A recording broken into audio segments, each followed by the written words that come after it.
This is We All Be News Dixie for the 21st century. See how it works? Somewhere. Can you dig it? And so just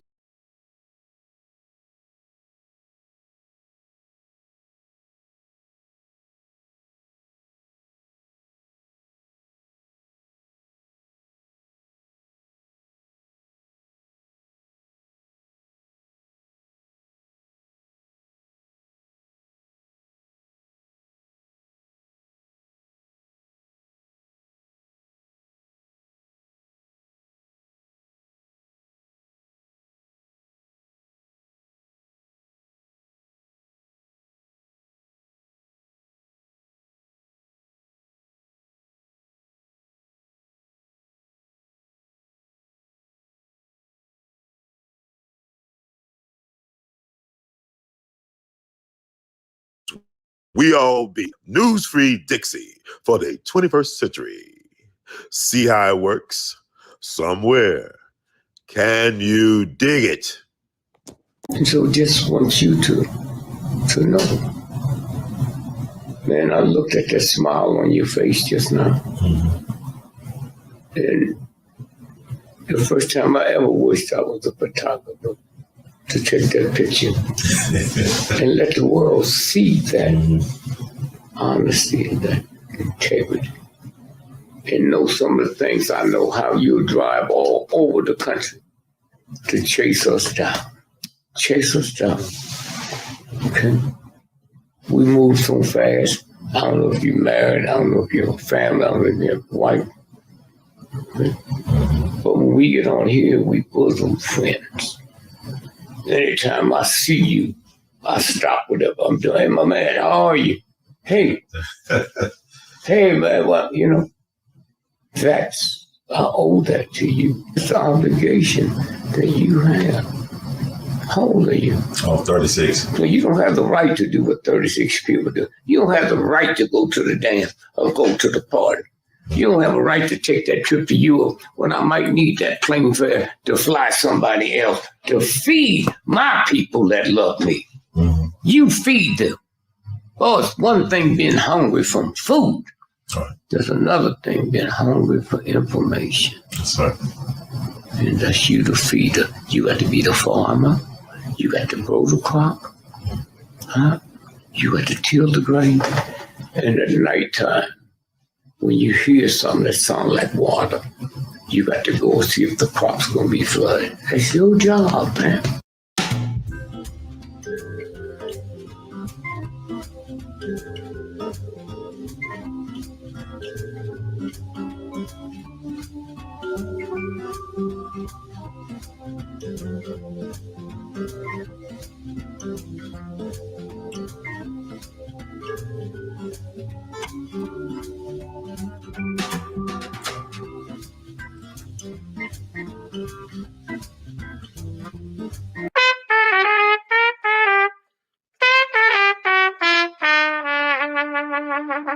Hey, everybody, this is Brother Ron.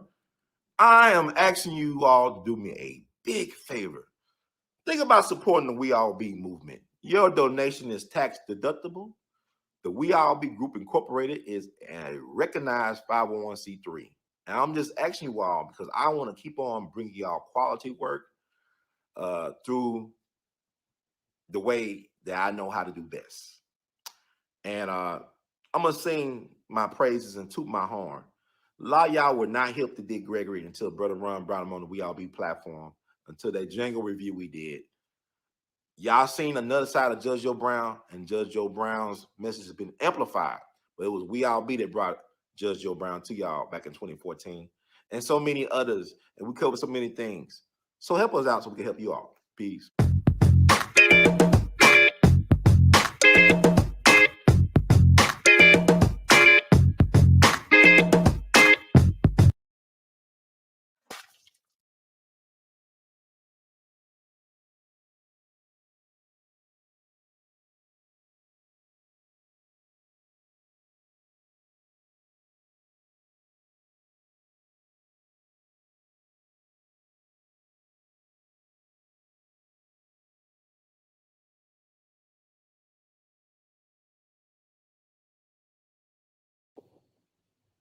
Happy birthday, we all be.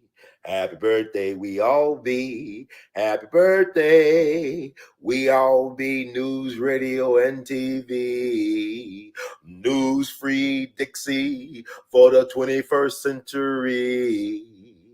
Happy birthday to you. We all be was born by the river. In my little bedroom.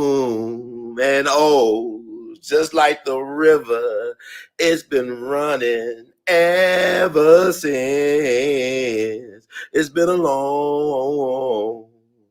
long time coming, but I know the best is yet to come. Oh, yes, it is. We love you madly. We all be happy, sweet 16.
Guess who's back? Back again. Brother Run. Tell a friend. Guess who's back? Guess who's black? Guess who's back? Guess who's black? It's Brother Ron, y'all. Welcome to We All Be News Free Dixie for the 21st century. That's We All Be News Free Dixie for the 21st century. What an honor to be on today. It's January the 8th, 2023. It is one day after the 16th anniversary of We All Be News Radio. We actually premiered our first podcast on an actual was a Sunday, January the 7th, 2007. And for better or for worse, 16 years later, here am I. I am because we all be in it to win it. So it's been an amazing ride. Didn't think I would last this long in this game of sorts. For like I said, for better or for worse, had a lot of amazing moments. Even that first year on the air, We All Be was one of the first news podcast platforms in this country, in America, to actually shed light on the Gen 6 situation down in Gina, Louisiana. One of the first media outlets in this country to have on key participants, including legal representatives, the parents, supporters, even shout out to Tony Brown, not Tony Brown's journal, not of Tony Brown's journal fame, but a brother named Tony Brown who has a morning talk show. I think he still got that going on in Alexandria, Louisiana, Eyes Wide Shut or something like that, Eyes Open with Tony Brown. But he was the cat that organized the parents and got the help to galvanize the Gen 6 movement. He was the one that coined the phrase Gen 6. He actually reported on the ground incidents that led up to the event. We got those young black boys jammed up legally. And this is before Al Sharpton and Jesse and them came on the scene. Was a brother using black media, local black media, to disseminate information, to organize key participants, and to amplify what was going on and down in Gina Town. So shout out to brother Tony Brown, because black media matters. New black media definitely matters. So it was an honor to really put a light on the gender situation, because you all know, I don't know, it was September the 20th, 2007. I know it was September 2007. Well, a lot of folks converged onto Gina, a lot of activists, well-known so-called black leaders, leading blacks, celebrities, and all this stuff. They went down to Gina. They rewarded Gina with all that economic surplus. You know what I'm saying? Like, when I think about what we do as black people, it's like, when we protest, we ask for a permit. We pay for a permit to protest. To me, that's backwards. It's really weird thinking. When you are protesting, you're not acting, or you're not asking rather, for the permission of the parties or persons or entities that wrong you. You are protesting. You are violating process as usual, business as usual. But black folks know that getting disrespected by a just us system, by a so-called system of racism and whatever you want to call it, that it's business as usual. So we go along, to get nothing in the end. But it is a critique because, like, if you look at the Minister Farrakhan, the Honorable Minister Farrakhan with the Million Man March, okay, it was interesting. Over 2 million people showed up and showed out, I guess, in D.C. back in 95, with October 16th, 1995, not mistaken. I actually stayed home. I wanted to go, but whatever, for I was in school, high school. But to show solidarity with the movement in D.C., I stayed home from school. I don't think we had any cable, so I couldn't look at it on C-SPAN, and there was no cell phone. We didn't have social media back in 95 when I was in high school, all that stuff. But I showed my solidarity by staying home. But the thing about it is that, how did the people get there to that march? Did we own bus companies taking our people? Do we own airlines? Do we own whatever? Do we own the hotels? Do we own restaurants? How did this benefit black folks just for showing up to something? Y'all said it was a day of atonement, but it's like we worse off now than it was back then. As black people seem to be more aware back in the 90s, early 90s, especially look at what was on TV at the time and what was coming through the music at the time. I mean, it was getting compromised back then. But if you look at old footage of people out during the Rodney King, Latasha Harlan's LA riots in 92, you look at the footage that people were able to obtain of people in the community, in the neighborhoods, and how people were thinking at the time, how people were moving at the time. We can't have that same type of thing going on today, even though we got more tools in terms of to be able to disseminate information, to be able to galvanize and organize. We don't have that same spirit that we had over 30 years ago. Unfortunately, it's not all our fault per se. It's by design. To be honest with you, we're not moving like we should be moving. But utilizing this so-called new technology, the podcasting, what's going on now, it's a lot more things, a lot more tools now available to us than it was back even in 2007. You got to think about what was going on in 2007. MySpace was the thing, not Facebook. Facebook was on its way, but MySpace was the big dog. You think about YouTube just started. YouTube is not as restricted as back then. YouTube was more like the Wild Wild West. It's more tame now. Still a powerful tool to get out information, but you know how they do it. There's no such thing as free speech no more. I mean, we all slavery by another name. We all choose what type of slave we want to be. Nobody's free. Nobody's free. Not even we all be. But it is what it is. You pay a pittance, but you got to think about how it was back then in 2007. Like I said, we were one of the first media outlets in America. You look at outside the Gina 6 situation, got more attention in places like Spain and Italy and other places abroad, not aboard, all aboard, no, abroad. They got more attention than, by reaching out to people, I was able to get these people on the show, like the parents of the Gina 6 and all this stuff, and the supporters. And the story has changed from that time period because, it was Tony Brown, a local black media personality, that really galvanized and caught the attention of the so-called big boys, the big leagues, right? And he still does radio to this day, from my understanding. But I was able to make a friendship with Brother Marcus Jones. He was the father. He was the father of Michael Bell, who was really one of the Gina 6 defendants. He actually took some of the worst punishment out of the Agenda 6 because he actually had spent some time behind bars, behind enemy lines, as they say.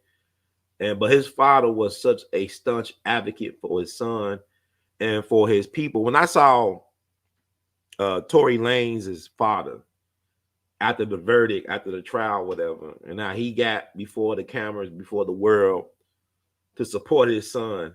You know, a lot of y'all don't get that. Y'all thought he was insane or he don't know what he's talking about. He know what he's talking about. That's why he said what he said, because he got that information from his son. And you start looking at patterns now. We're living in a day and age where more things are being revealed. The emperor did not have no clothes. The emperor been butt naked for a while. The curtains on the Wizard of Oz has been pulled back for a while. Now, if you choose not to receive that, that's on you, but you've been fairly warned. It's like if somebody tell you, look, there's a stop sign ahead. You need to stop, fully make a full stop before you proceed further. Now, if you run that stop sign, that's on you because you've been forewarned. There's a stop sign coming up. You might want to stop, look both ways, back and forward and back, whatever, before you proceed. Proceed with caution. And if you choose not to do that, that's on you. There's not to be ignorant is not a sin. I know we get confused about what ignorance. Ignorance don't mean you stupid. You just don't know. You're not aware. Now to choose to be willfully ignorant means that you don't want to, you're actively not trying to pursue or want to know what is actual real or what the facts are of any situation. You choose not to be aware. You choose not to know. You got to deal with those consequences. See, people say, they ignorant. They ignorant don't mean they bad people. They just don't know. It's a lot of things I didn't know until yesterday. I didn't know. I knew about deodorants and antiperspirants and all that stuff, antiperspirants and deodorants. I knew some of them had aluminum that could cause some health difficulties with you. But I found out, I was like a day old yesterday when I found out that some of these antiperspirants and deodorants can have an effect on your kidneys. I didn't know that some of this stuff can actually help cause kidney disease. All I did, somebody told me just look on the back, because I was looking to make sure I got some deodorant, whatever, that didn't have aluminum in it. And this is what make you ponder some things like, wow, all right. They don't really care about us, man. They don't care. You know, they give you products. They already had talcum powder. They gave people like women's cervical cancer and stuff like that. You put that on the babies, using talcum powder on your babies, on your woman parts and all this stuff, and it's causing cancer in people. You got deodorant. They got aluminum in it. Then they said, well, you know, this deodorant can cause kidney disease. I went through several brands yesterday. Oh, that cause kidney disease? Whoa. That can cause, well, they said consult your doctor. They said consult your doctor if you have kidney disease. But what that means, it means that it actually can help cause kidney disease too. The fact that I'm looking for a deal on deodorant and like, or antiperspirant, and it's like, oh, it's $2. It's just $2.19. It's just $3. But that $2.19 and that $3 can cost you a lifetime of pain and hurt. It could cost you like thousands and tens of thousands of dollars at the doctors, man. It's like even with health insurance. Like they should have made it single payer. It should have been universal health care for everybody, because this system wants you to be sick. That's how they make their money. I don't care if you work out and you eat right, you eat clean. You can't eat clean in a system that produces your food. A dirty system does not produce clean food. A dirty system cannot allow you to maximize your health potential, your full human potential. It's not allowed. I don't know if y'all can figure that out yet. It's not allowed. You're not allowed to reach your full potential, especially if you're a so-called black person in this system. But if you start looking at the food, you start looking at, I'm just trying to, brush my teeth. What you got in my toothpaste? What you got in my water, man? What you got in my deodorant? What are the chemicals in my chicken? Why are you holding my water in? What's in that plastic? You start thinking about this stuff. It's a big conspiracy Death is big business in a system like this. This is a big business. Sometimes they'll kill you fast. Sometimes they kill you slow. But you think, oh, I got a deal. I got buy one get one free deodorant. But the deodorant I got buy one get one free could cause me kidney disease. You got all these folks on dialysis. People want to judge people. They were drug addict. You might not even drink. You might try to live healthy, but it's the stuff around you, stuff you put in your body, that's killing you. Stuff you trying to practice good hygiene in a very filthy and unethical system. It's like you look at the Food and Drug Administration. It's like it's weird. Are they approving the foods that make you sick so you can get drugs that can make you sicker? Is this what we're doing? People that you gotta get help. You gotta have some type of health insurance because they're not going to allow you to be healthy. I don't care what you do. So you got to make a decision. You got to make a decision. I say, you know what? I don't know how long I'm gonna be around. Is it about quantity or is it about quality? You want to have a purpose-filled, well-lived life, or do you just want to be around because you're afraid? You're afraid of everything. See, my thing is, I'm learning as I get older because I have lost a lot of people. I don't post everything like I see people on timeline. There's a lot of people dropping young and old, rich and poor, and all that stuff. Celebrities, non-celebrities, family, friends, and strangers, frenemies, everybody. There's a lot of people been dropping dead lately. My thing is, I can't fear what's coming. All I have is the now. I don't know what's coming. I just know one day gonna be the day. So am I gonna live my life worrying about when that day gonna be and how I'm gonna go? Or I'm gonna make it do what it do right now. All I got is this moment. That's why it's a present, it's a gift. So I'm gonna learn how to be more in the moment. I can control the past. Unless you Bill Gates or somebody, you go buy the Getty archives or the image archives you can control. You can manipulate the past. We're gonna talk about this today. How things have been manipulated. Somebody brought up the Mandela effect. But anyway, I'm getting off course. But we reward black people, reward people for bad behavior when it comes to us. When we want to protest in March, we'll go down. Like I said, Gina is like a sundown town as far as I'm concerned. Gina is a sundown town. It's deep, it's in the South, dirty South, right? So you're gonna reward these people for disrespecting black people by staying at their hotels and motels, by eating at their restaurants, all that stuff, by getting gas at their gas station. We rewarding people for bad behavior. If you go back to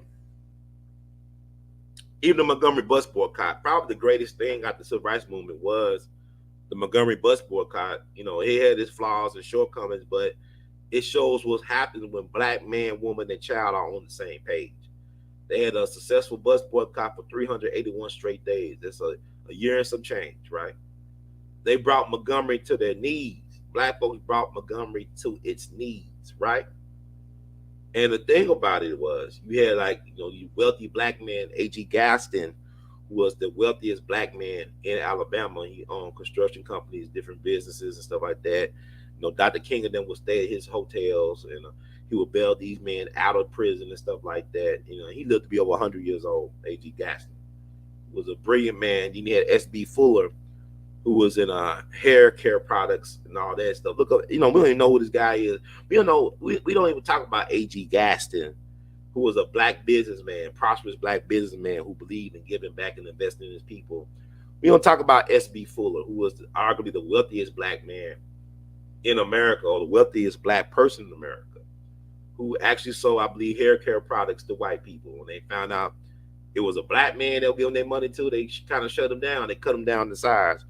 But look these people up. I'm not going to get into deep detail, but I believe I had read somewhere where they came to Dr. King, and they said, Dr. King, they want to sell the bus company to us.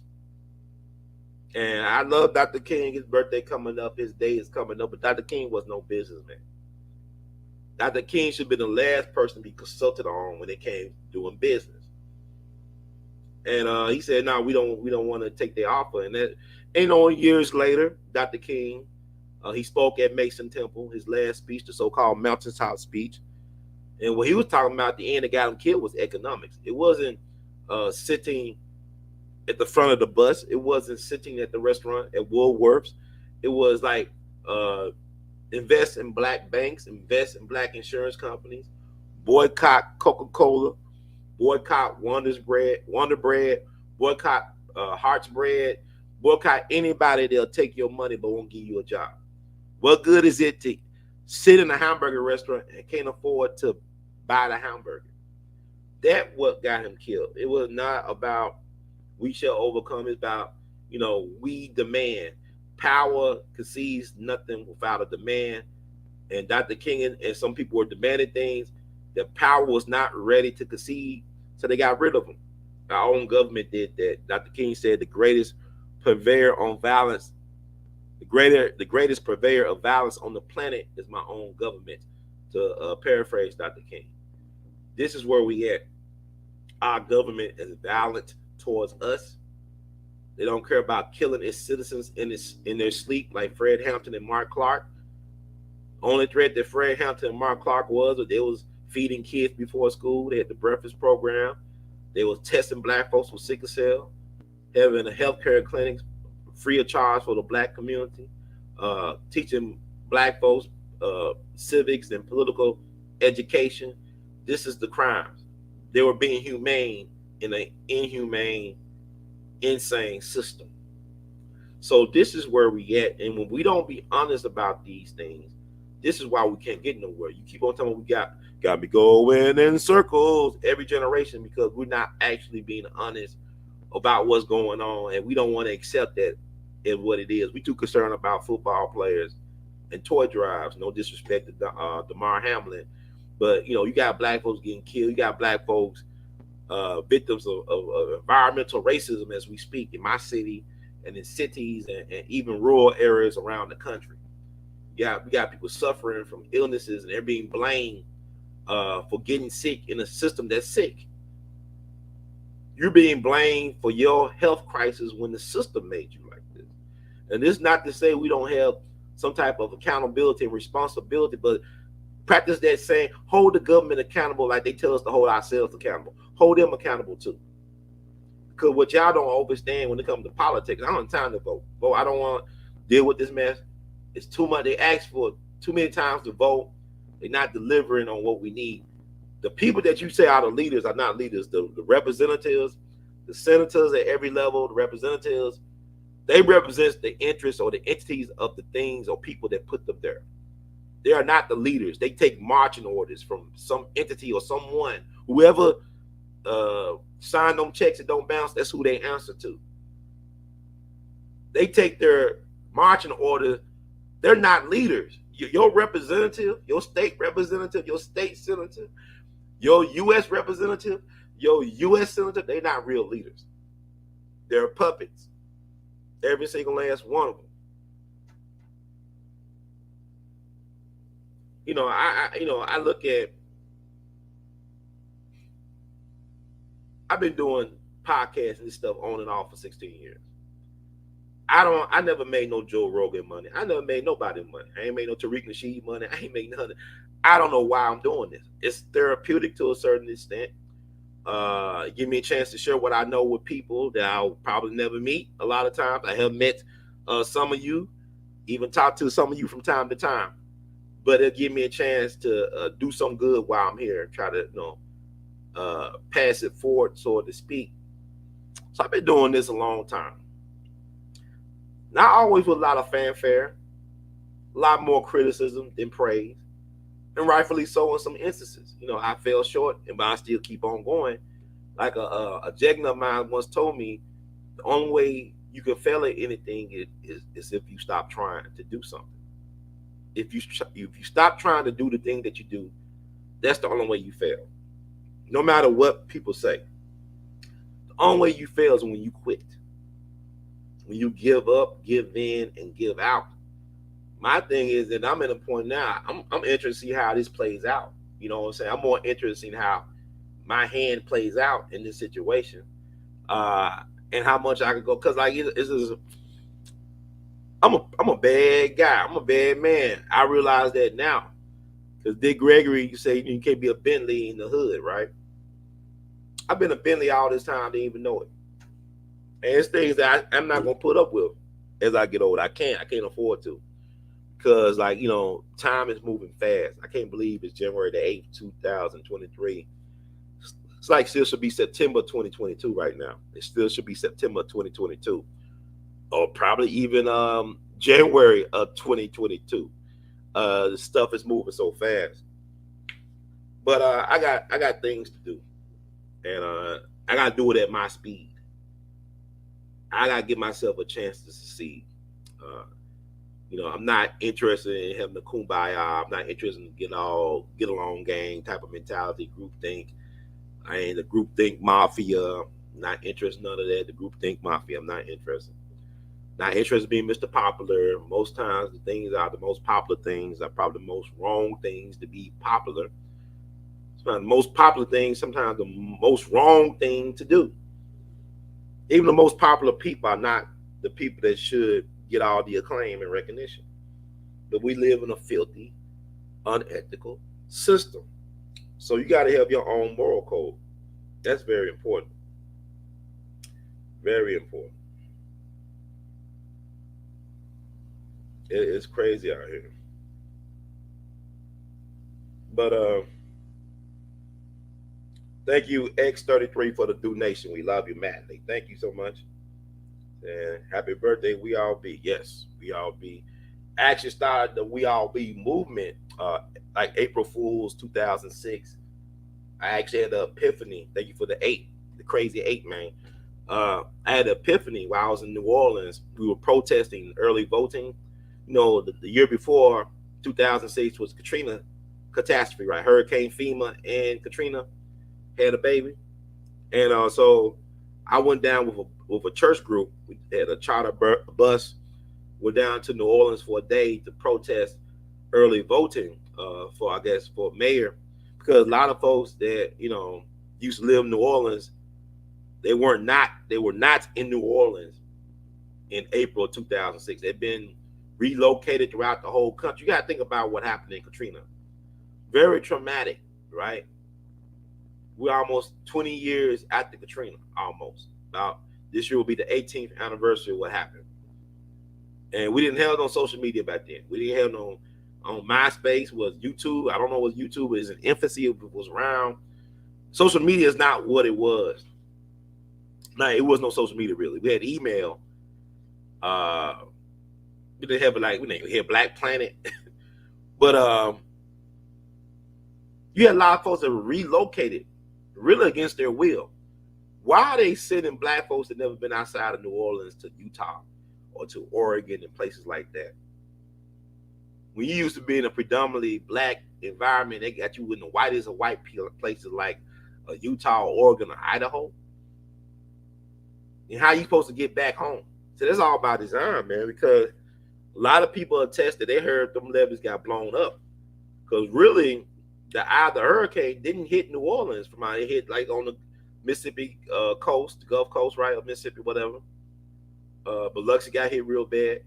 But I'm saying, them levees got blew up by some type of way. People said they heard a loud boom, whatever. And a lot of people died. There's people that's never been accounted for. Folks still missing to this day. Well, how you know? I know. Because how we do as Black people. We try to repress traumatic memory. Just like with Rosewood. The Black folks, that happened. Black folks ain't started talking publicly about Rosewood, the survivors, until like the early 80s. And that happened in 1923. Think about Tulsa. Black folks ain't started talking about that till they were old. They kept that repressed. And think about how it affected their family structure, the trauma, ancestral memory, or even as being, you was there, you were afraid to talk about it because you see these white folks every day, the same white folks who killed your aunt and burned down your home. You see them every day. You see their family. You see how they're prospering. You see how they're running the political systems. You see how they doing things, booming in business, living high off the hog, but they don't want to talk about what they people or what they themselves probably did to your people decades ago, and how that impacted you moving forward. It's a lot of things that have been repressed as it relates to black people. Black folks get dumped on all the time. We, black Americans, so-called African Americans, so-called ADOS. Y'all call yourself anything but a child of God. So-called whatever. Hebrew, Israelite, whatever. Everybody always point their finger. Y'all so lazy. How many people have to endure what we have to endure? This has been proof that the system has been out to suppress, repress, oppress us from the beginning. How many Tuskegee experiments? How many Henrietta Lacks? How many Dr. J. Marion Sims experiments? How many lynchings? How many Rosewoods? How many Black Wall Streets? How many Atlanta, Arkansas? How many? There's a lot of things we don't know about, but the things we do know about, we don't even want to talk about that. We afraid to name names. How you gonna get something? Who you getting from? The Phantom of the Opera? Who are you? Casper the Friendly Ghost? Who are these days? What did they do to us? What do they owe us? I'm tired of all this talk about it. No, let's be about it. Let's be about something. Let's be about that action. But know what that action needs to be going towards and who it needs to be for.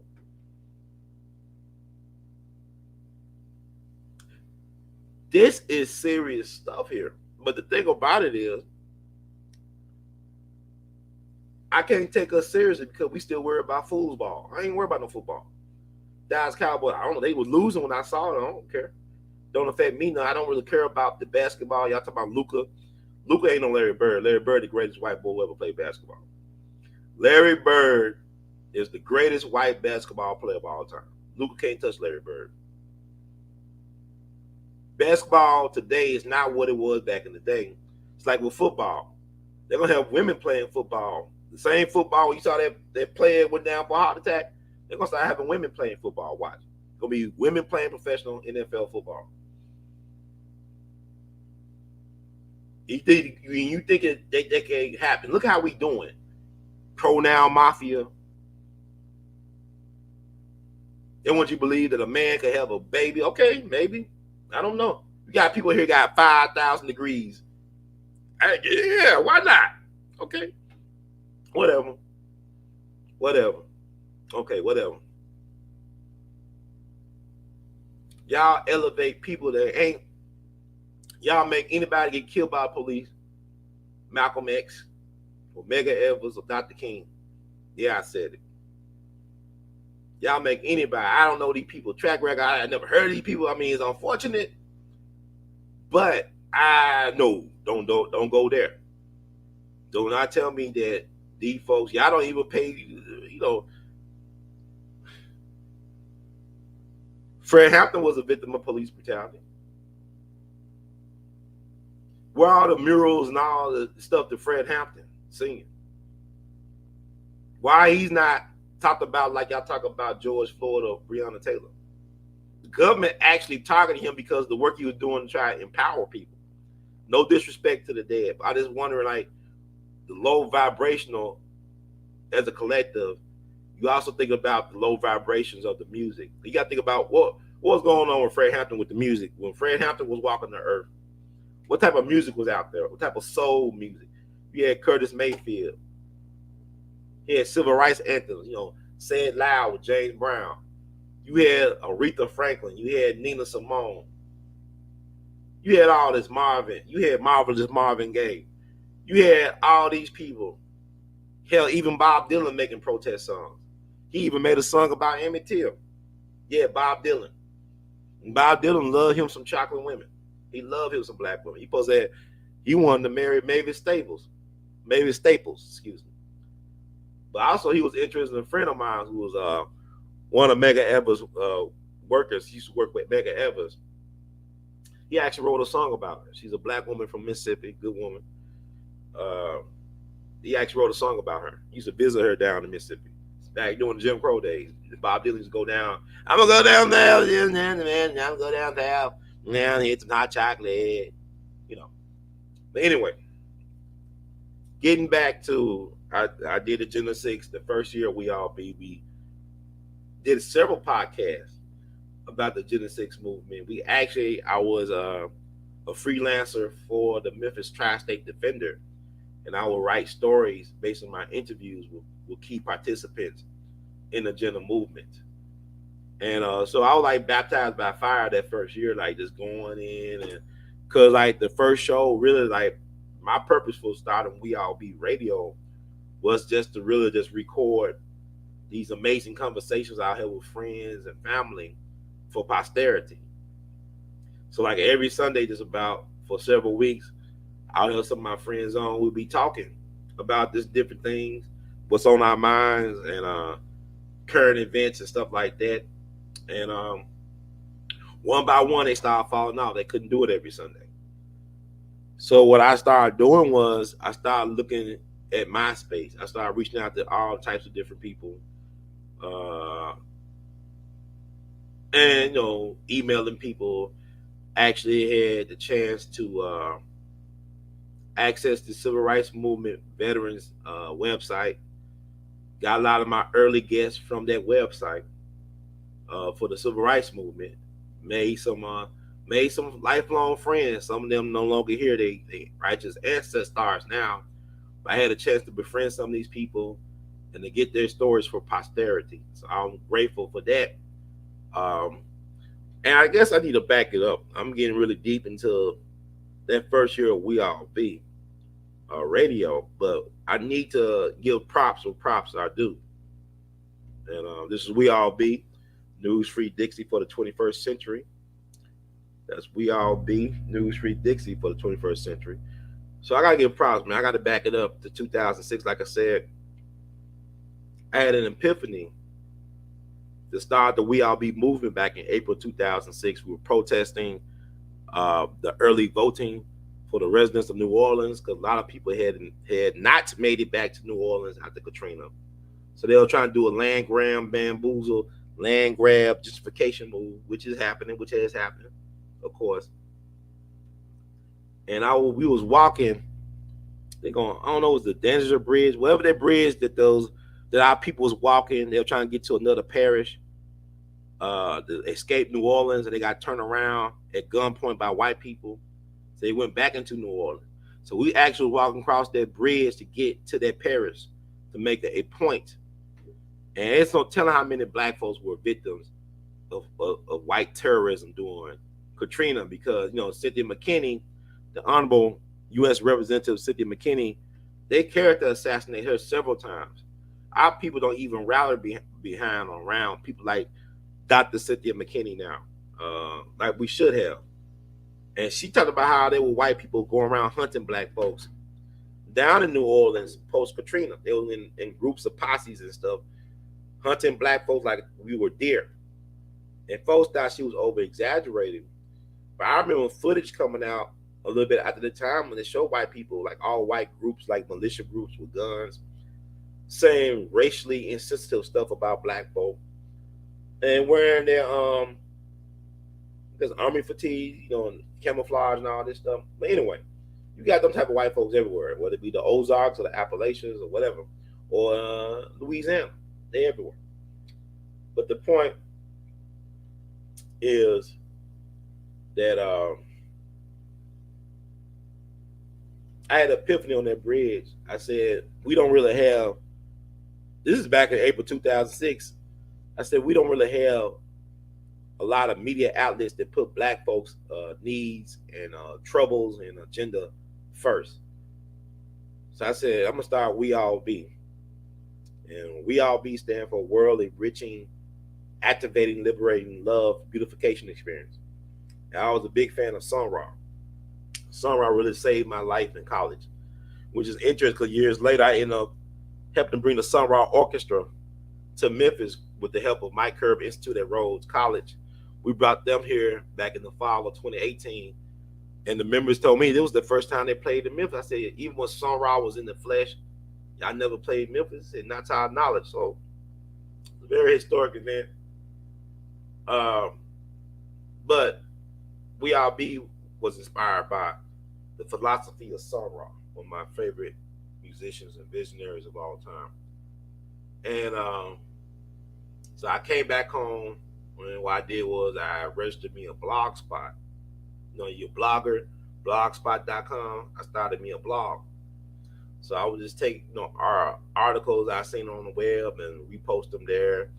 Then I'll write commentary and all this stuff about things that were on my mind. And try to put things not only like current events, not only from a Black perspective, but put it in a historical context. That is a Black perspective as well too. So I compare and contrast things, try to bring up different narratives to counter the so-called official narrative, which is usually the official lie, to be honest with you. So I'm just trying to see. But back in 2000, even before that, right? Back in 2006, I had the chance, the pleasure. My mom worked at FedEx for a long time. I would say almost 30 years she was at FedEx. Senior computer programmer analyst. My mom was a very smart woman, Dr. Callie Heard now. Very brilliant woman. But she was a senior computer analyst at FedEx. Senior computer program analyst at FedEx for, I want to say about 30 years. If I'm not mistaken. Yeah, I mean, this is Mercury retrograde for real. Trying to share a screen and say I can't share it. Trying to share a screen. Man, this is insane. Okay, got it.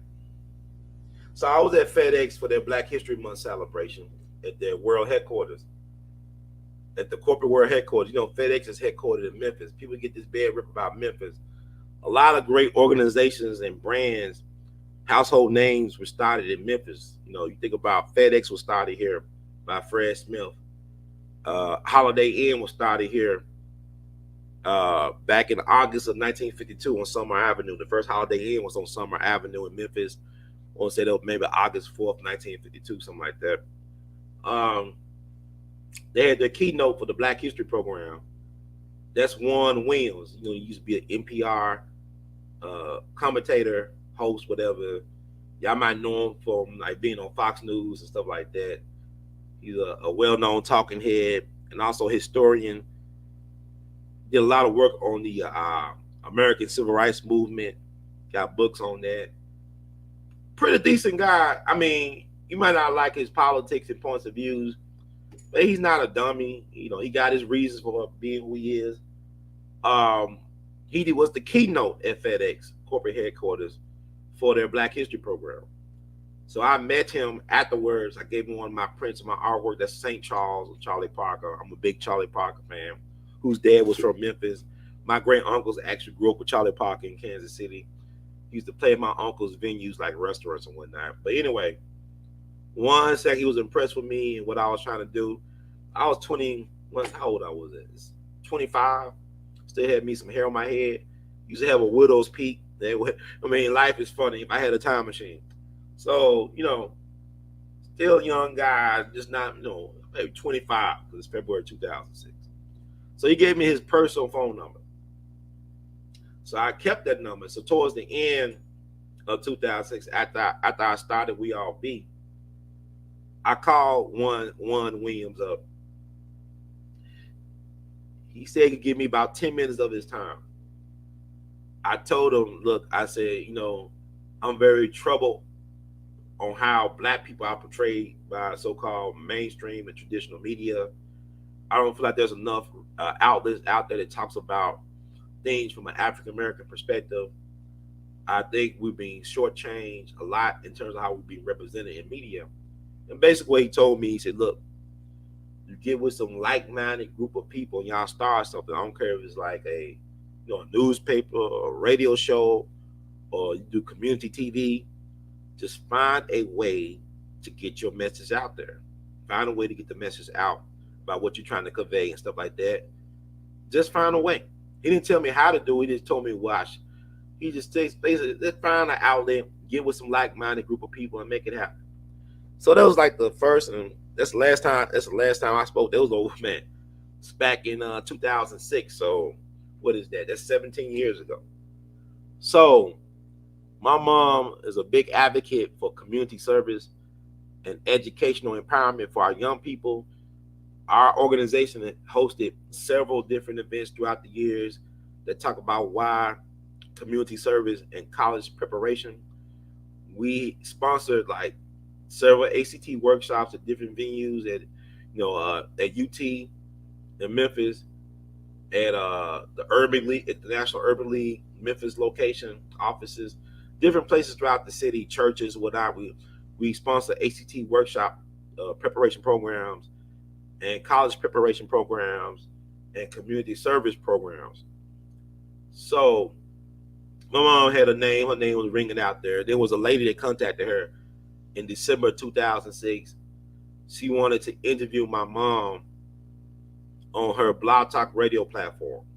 See, I was trying to figure out how can I do what Warren Williams told me to do? How can I get access to a media outlet to do what Warren said I need to do? And so it hit me like not have a lightning struck, whatever. Like you had the bright idea, a light bulb went off.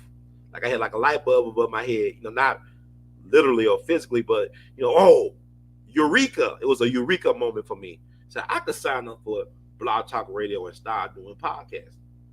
That was December of 2006. So I signed up. It was free. You could do whatever you want to. It was like the Wild Wild West back then. Everything was a little bit more open than it is now. The bar entry was real low. You didn't have to have no credentials, nothing. And I was a novice. I just loved to talk. I love to research and talk about history. Excuse me. And I like meeting and talking with interesting people with interesting points of views.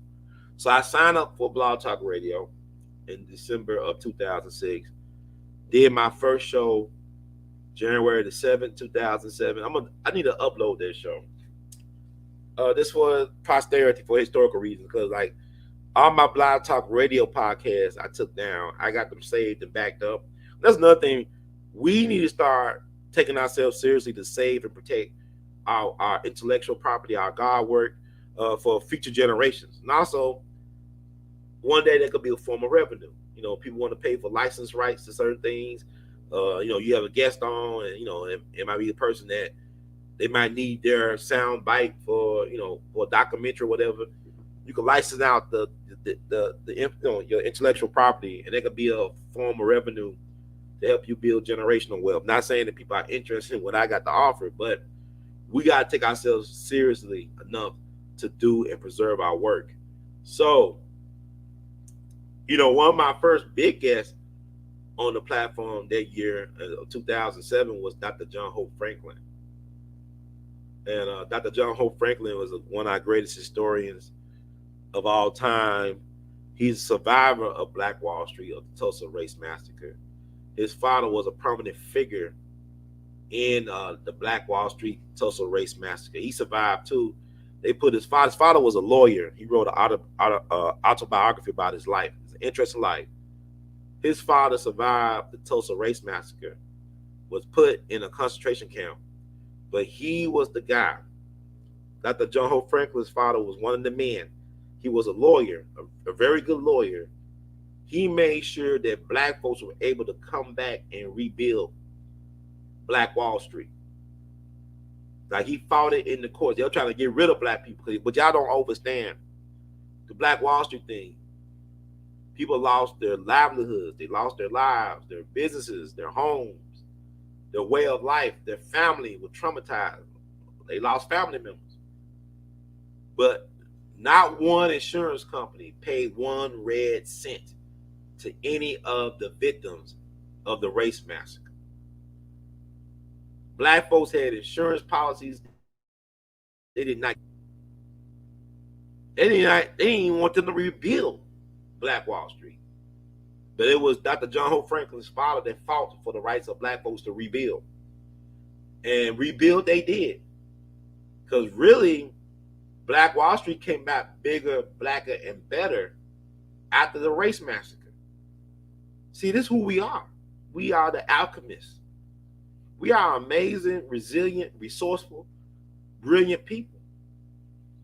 See, they don't talk about. They always ended, May and June of June of 1921, like Wall Street, like black folks they lost hope.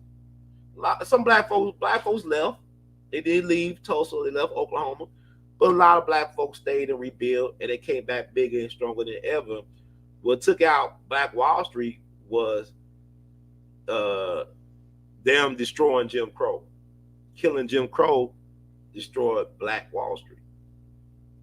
The killing of Jim Crow destroyed Black Wall Street because black folks, we was at our most powerful in this system when we were forced to live, work, and deal with each other.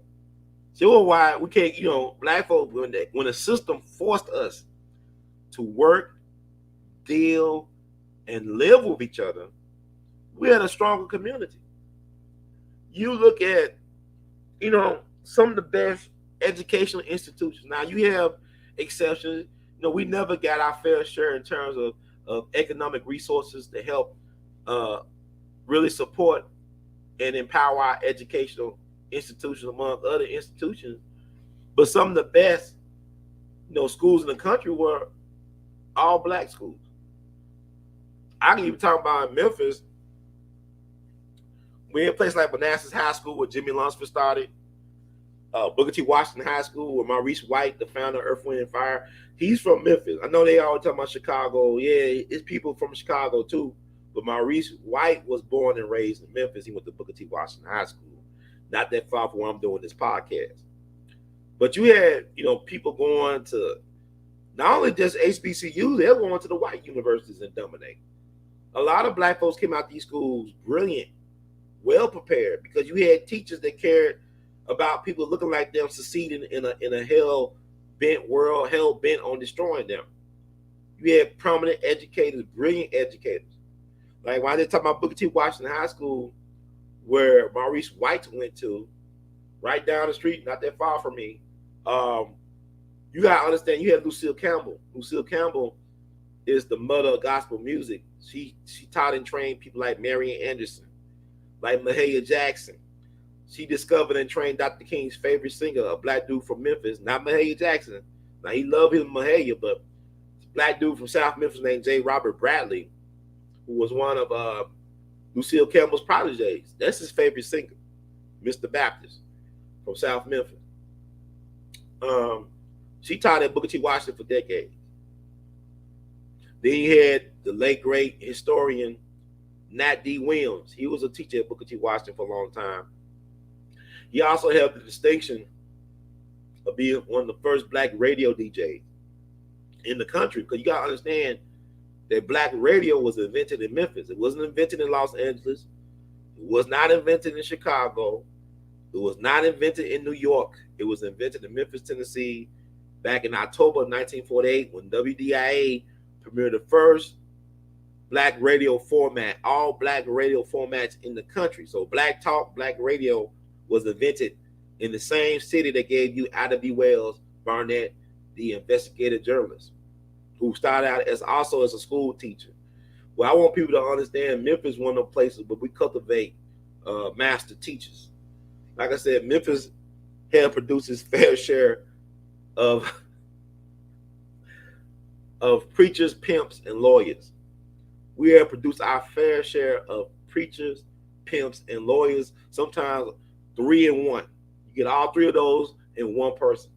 Memphis, we known for our people like that. We know how to move, get things going. It's a hustle city. It's a grind city.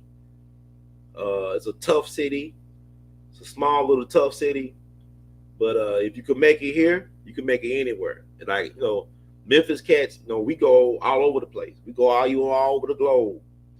And we can, I was just, runs all over the place. Yeah, I am. I looked at this documentary about Alberta Hunter. She was a great blues singer and writer of the early 20th century. She was born and raised in Memphis, but she ran away to Chicago because she was trying to work in them nightclubs. See, I heard in them nightclubs you can make like $6 to $10 a week singing. So she was trying to find how to make it in Chicago. I think before she made it, she was actually like working in a brothel, not as a prostitute, but I think she was washing clothes for the prostitutes, something like that. But a lot of her supporters were the pimps and prostitutes and the confidence people, the people of the underworld, gangsters. Cause like a lot of them clubs were ran by gangsters like Al Capone. So she had to work with the gangsters. Said they gave the best tips. Well, now they'll throw like $50 bills at you. They'll roll it up and just throw it at you. They'll just throwing money. They're making it rain. And she wasn't a stripper. She was a singer. And you gotta check out that. It's an hour-long documentary that came out in the '80s. After she passed away, she lived to be almost 90 years old. She died in '84. But she went all over the world, man. Like this woman was, she went to Paris, went to London. She did Showboat with Paul Robeson. The actual play in London was amazing success. She was, she did USO tours during World War II. The woman was like an ageless wonder. Like she looked younger than what she actually was, because when she retired from music back in the 50s, she told them people that she was a certain age because she became a nurse. And she actually was 12 years older than what she told the people at the hospital. So she worked at the hospital, and she's so good at helping people. Like she'll sing to the patients, and she never missed a day of work. She's always on time, from my understanding. And when they retired her, but they thought that, hey, man, we love her so much, we're going to let her work 5 more years. They thought she even retired when, past the age of retirement. But like she said, they thought I was this age, but I really was 70 years old. So she worked at the hospital until she was about 70 years old. I mean, she had that youthful energy about her. And she actually made a comeback to the music when she was like 82 years old. In 1977, she was singing at this place in Greenwich Village, thing called the Cookery or something like that, the Cookery or Cooks or something. But she made a comeback to the music at 82 years old. Even had a chance to perform for the President of the United States, Jimmy Carter, in the White House. But she came from Memphis, she just hustled. Because what she did was, she saw a teacher one day, and she asked the teacher where she was going. She said she's going to Chicago. She said, I'm going to go to Chicago. And she said, I want to go to Chicago. And the teacher said, if you get your mama's permission, your parents' permission, you could go to Chicago with me. So she lied about getting her mama's permission and snuck and went to Chicago on the train from Memphis to Chicago for a teacher, and was able to find, this really was divine intervention, because she didn't really know nobody in Chicago. I think it was her first time going. She was a teenager, a little small teenager. And it was the first time going to Chicago, but she was able to ask around for one of her mama's good friends who moved to Chicago before her. And just so happened that she asked the right person, oh yeah, so-and-so. She lived in so-and-so place. So she connected with so-and-so, one of her mama's good friends, and she was able to get in. But as she started singing at Dago Frank's, one of these mob clubs, whatever, saw the world through her talent and all that stuff, retired from the music, made a comeback at 82. That's a Memphis woman. So like people say, well, why you compare Gangsta Boo to like somebody like Alberta Hunter, Lil Hardy Armstrong, and Carla Thomas? These are powerful Memphis women. It's something about Memphis women, and they do amazing things. I ain't talking about now. I'm talking about like when a Memphis woman got music talent, that's born and bred. Now Aretha was born here, but she was bred up in Detroit. That's why I didn't mention Aretha. Aretha is part of Memphis, but she identified more with Detroit because she ain't like how they treated her father back in the day. But Memphis, we got love for Aretha, but Riri, whatever y'all want to call her, she claimed Detroit over Memphis, and I can understand why. But I'm talking about women born and bred here, and they decided to go out in the world and do their thing. It's like even I think about Rosewood, the movie with John Singleton's Rosewood. The love interest of Ving Rhames' character, Mr. Man, Elise Neal, she's from Memphis. She actually went to the same high school I went to. She went to Overton High School for Performing Arts in Memphis. She's actually alum of this. And Elise Neal is like an ageless wonder. Like I talk about Alberta Hunter, like she aged real slow. Elise Neal is a good-looking black woman. She keeps herself in phenomenal shape. She looks good on the outside. Even my classmate that I went to school with, Brandy Evans. How weird is interest about how they was. So is Brandy Evans this age? Okay, we'll go with that. But I went to school with Brandy Evans, Mercedes from P Valley, and she's aging like fine wine too. She's doing a thing. Something about a Memphis woman, man. Once they do what they do, They get on that stage and they can go, the sky's the limit. And like I said, so many phenomenal Memphis women from the music arena, from entertainment that did their thing. I talk about Vera Little. A lot of people not hip to Vera Little. You know, she was an opera singer from Memphis. She's from North Memphis. With the Manassas High School, her brother was the great jazz trumpeter Booker Little, who died too young at the age of 23 of all type of health complications. But he got around like Tupac. He had a lot of kids all over the place. But he was a phenomenal trumpet player. But his sister was a phenomenal singer. She became an opera star in Germany. She died in Berlin, I think, or some part of Germany back in 2012. She was born here in 1928 in Memphis. But she's the first Black American singer to perform at the Vatican. Vera Little is credited with being the first Black American musician singer to perform at the Vatican. She did this on April 4th, 1959. When you think about April 4th in places like Memphis, think about Dr. King getting knocked off by the government, allegedly, probably, maybe, perhaps. Yeah. But April 4th also represents when she sung before the Pope at the Vatican. There's pictures of Vera Little online, you know, greeting the Pope at the time. Okay.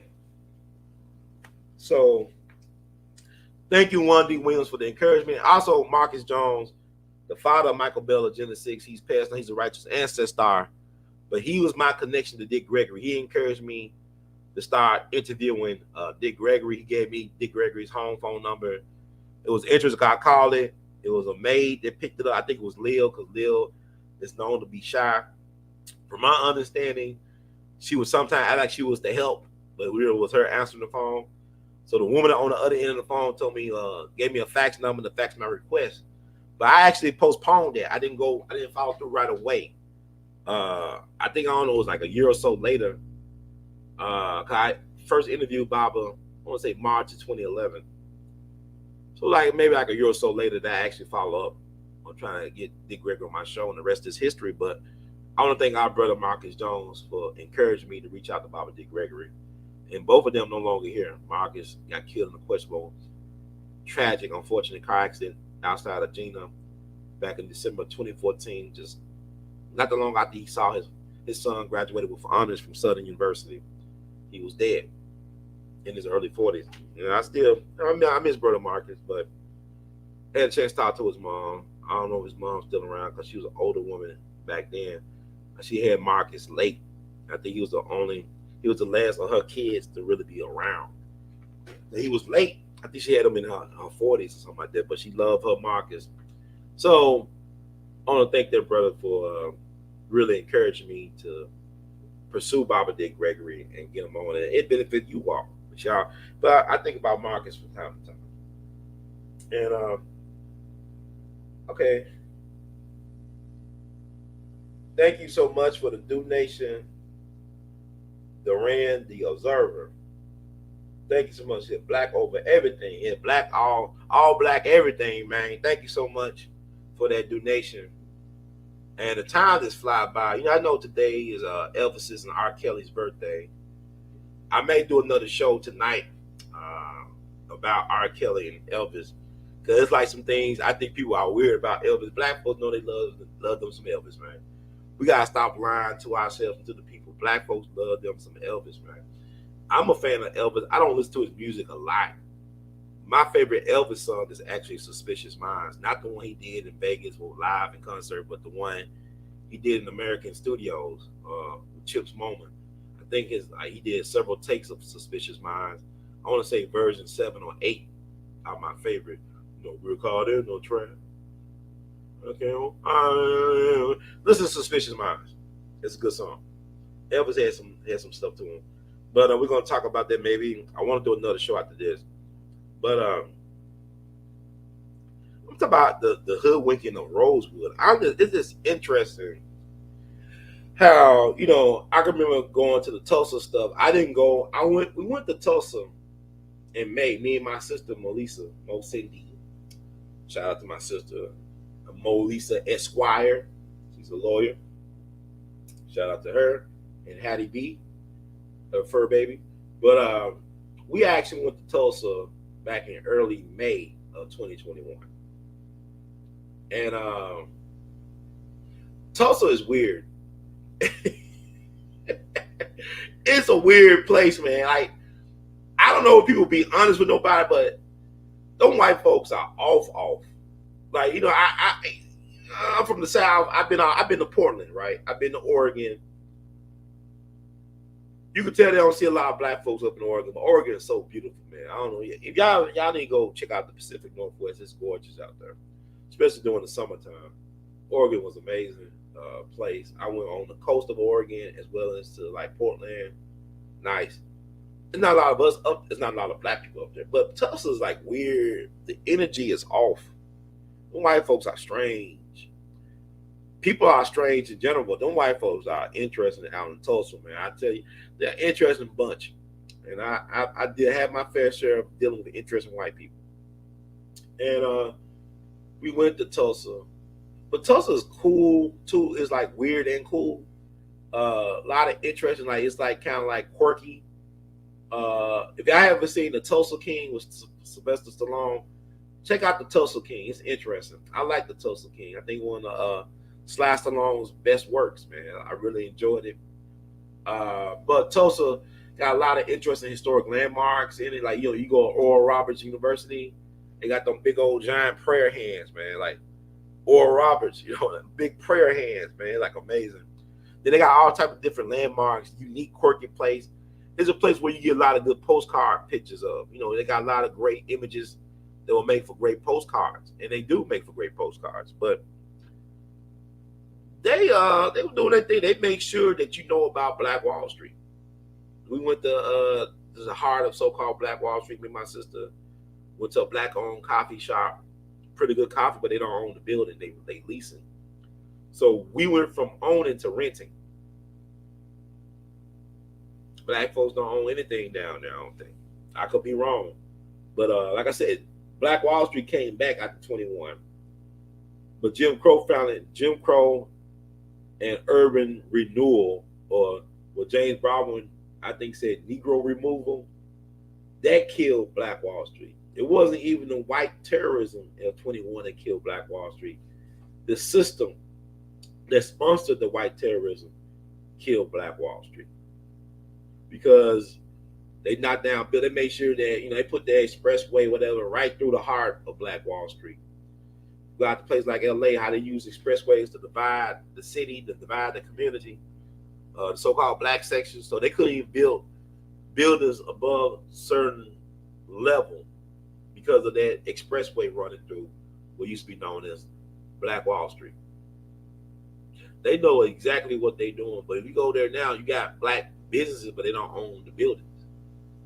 Now, I could be wrong, but when I went there, I don't think none of them own any buildings. They were leasing buildings. And they got a soccer field down there. I said, well, black folks don't play no soccer, no. Why is there a soccer field in the heart of Black Wall Street now? But the reason why I bring up Tulsa is because you look at the hoopla around Tulsa. You know, you even had TV shows like The Watchmen and what's it called, that the one with Michael K. Williams. And they talk about Emmett Till. You know what I'm talking about. Y'all know what I'm talking about. Something Country. That white science fiction writer who was a racist, white supremacist dude from Rhode Island. I can't think of his name, but his name after him. But a lot of hoopla about Tulsa. And the thing about Black Wall Street, because I'm a weirdo. Because I got to be weird, because I don't understand why our people are not aware of stuff like that. I've been knowing about the Tulsa race thing since the early 2000s. I've been knowing about that for a while. It's like I knew about Wilmington for a while. I knew about Wilmington race riot since the early 2000s or mid 2000s. I was like, oh, I can't. They ain't teach us in school. I never learned this stuff in school. I used to learn this on my own. I may use the school library to check out books about certain things, but I could never recall at any level of my so-called formal education of a teacher telling me about these things outright, because a lot of them don't know. Because your school is not required to teach this type of stuff. You're supposed to learn that from your people, man. You learn that at home. And your people got to teach you about who you are. School is not required to teach you about who you are. You don't learn who you are at school. So I don't know why people say I didn't never learn. That's why people are so indoctrinated, because when has school been responsible for telling you about your kin people, your kinfolk, about your ancestry? School has never been responsible for that. Only things they should teach you, like civics, they don't teach you. You used to have a thing called social studies in school. They have asset debt too. They don't even teach social studies, let alone civics. So how am I supposed to vote? And that's why the voting thing is a joke, and you can say what you want to do. I'm not going to judge anybody for not wanting to cast a so-called ballot. It has nothing to do with my ancestors, because the thing about it is, what good is it to play by the rules when they're not playing by the rules? When the folks that make the rules don't play by their own rules, what good is it to play by the rules? Yeah, they got all this hoopla about Black Wall Street this and Black Wall Street that, and what has come of it? Black folks are so off code. I don't know what y'all talking about, be on code. Y'all talking about the be on code BS. I don't know what that is. I just know, like, even when they did the Black Wall Street mural that was unveiled during the 100th anniversary weekend, or that week, whatever, you had a white dude from Maryland do the mural, right? He got the black dude emasculated. He's getting held up by his woman. He got the black kid crying, but the black man is dead and being held up by his superwoman.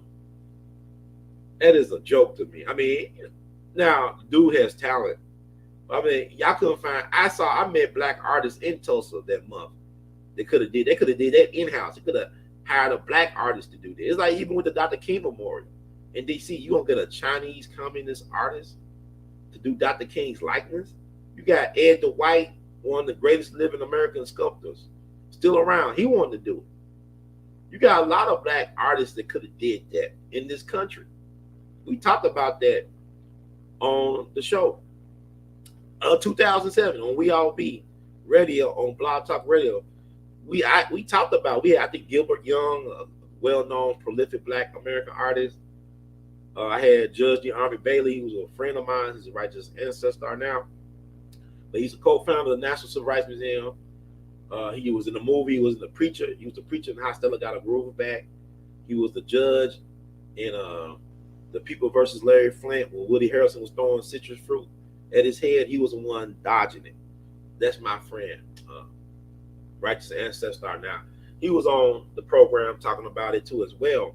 But I'm saying, you got all this black talent. Y'all got to go over the communist China to get an artist to do Dr. King, to do MLK. This is how backward. And then you get black, the Alphas and all them, and all these black people raising money, black organizations, the Boule, raising all this money. He had the white corporations put all this money. Dr. King spent most of his adult life trying to raise money. He never had enough money for the movement. Dr. King was always a day late and $1 short when it came to funds for the movement.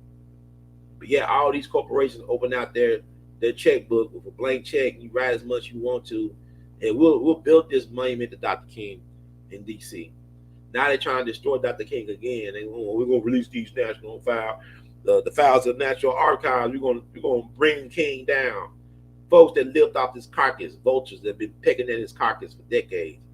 Now they want to make their name bringing down Dr. King. How? This man is bulletproof as far as I'm concerned. I don't care what he did or didn't do. What y'all say he did. What I do know is that the gun that killed him came from the government. So why don't trust the same government to tell me the truth about this man? If he was such a lousy person, how come they didn't just allow him to self-destruct? Why they had to help him?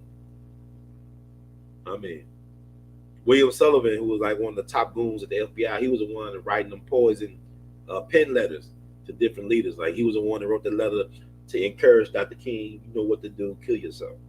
He ended up getting killed. William Sullivan. He died during a hunting accident. Somebody mistaken for a deer, even though he was wearing like that. I think he was wearing all that. He wore that stuff, that vest and all that. He didn't like no deer, but they said the dude thought he was a deer. I'm gonna say he was up to testify before Congress about the COINTELPRO stuff, and he was not gonna make it to Congress to testify, to be a snitch. They were not gonna let him do a gunner or Tekashi 6ix9ine. No. But our people are weird. You go out our way even with the A.L.L Wells thing in Memphis, and I'm an A.L.L Wells fan, but they had to get a white artist, a white couple did the white A.L.L Wells statue. All these black artists in this community and around the country, I couldn't get no black artists to do it. Yeah, we are the cultural identity. We help create the cultural identity of this country. We help give this country its soundtrack, its swag, and everything. You can't deny the black American contribution to this country and what we gave this country. And yeah, we can't trust our artists to represent us when it's time to put ourselves on. You mean tell me we had a Harlem Renaissance, all these brilliant artists we produced? Romare Beard and Charles White, Jacob Lawrence, we're not good enough to even tell our story when it comes to be, they ice coated in our ice type of thing. It's just weird with us, man. Strange times. But we don't trust our own people to interpret our story. Which is fascinating. But why didn't Rosewood get the Black Wall Street treatment? And that's interesting.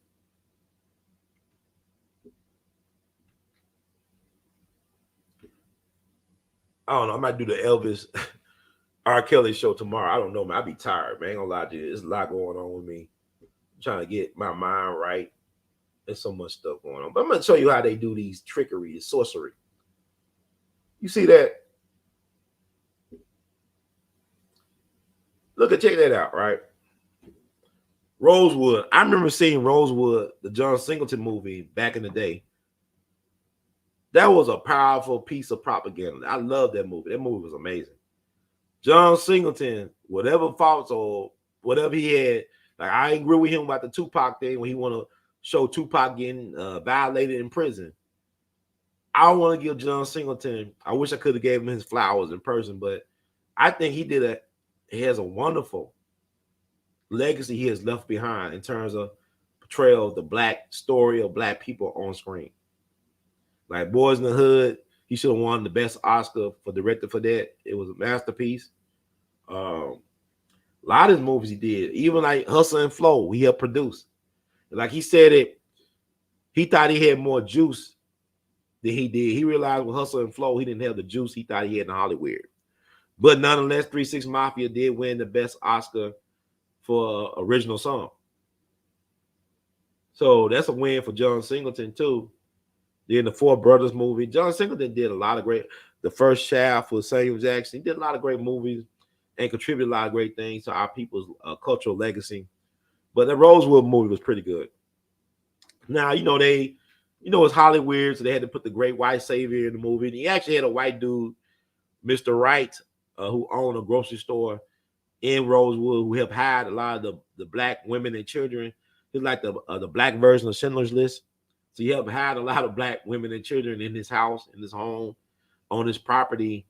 And then they was able to get these white brothers to bring in a train to get all these black people to get on board. But they wouldn't take black men.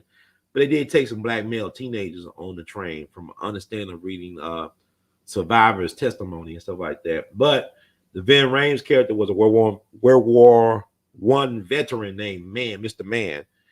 He wasn't real. He was a made-up character, but at least they had a black savior type of character in the movie, along with the white savior, the ebony and ivory saviors, right? So I like what John Singleton did with that movie. It didn't succeed at the box office, but I'm sure it's my thing about black movies. We may not get a lot of money at the box office, but you don't lose money on black movies. Like if you show it on TV and you got these streaming services, black movies, for the most part, make their money.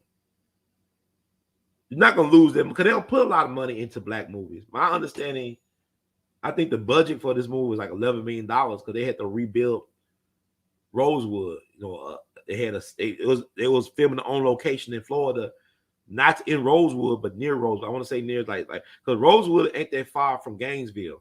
So I don't know if they was actually they built the set in Gainesville or somewhere. It wasn't in Rosewood, but I think they spent like $11 million. It was like $11 million thing they did for the budget to rebuild their town. But that movie was powerful. Like I said, Elise Neal, a fellow Overton High School alum, a fellow Memphian, She was the love interest of Ben Rames' character. I think her nickname was like Scrappy or something like that. I don't know.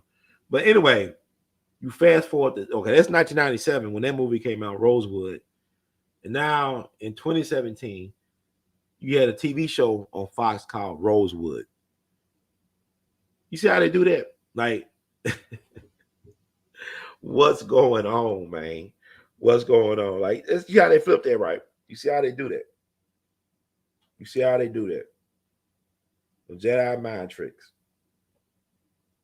Like I said, in 1997, Rosewood was a movie about a race massacre and the ethnic cleansing of a small black town in Florida. In 2017, it was a TV show about a black medical doctor with a private practice in Miami. See how it works?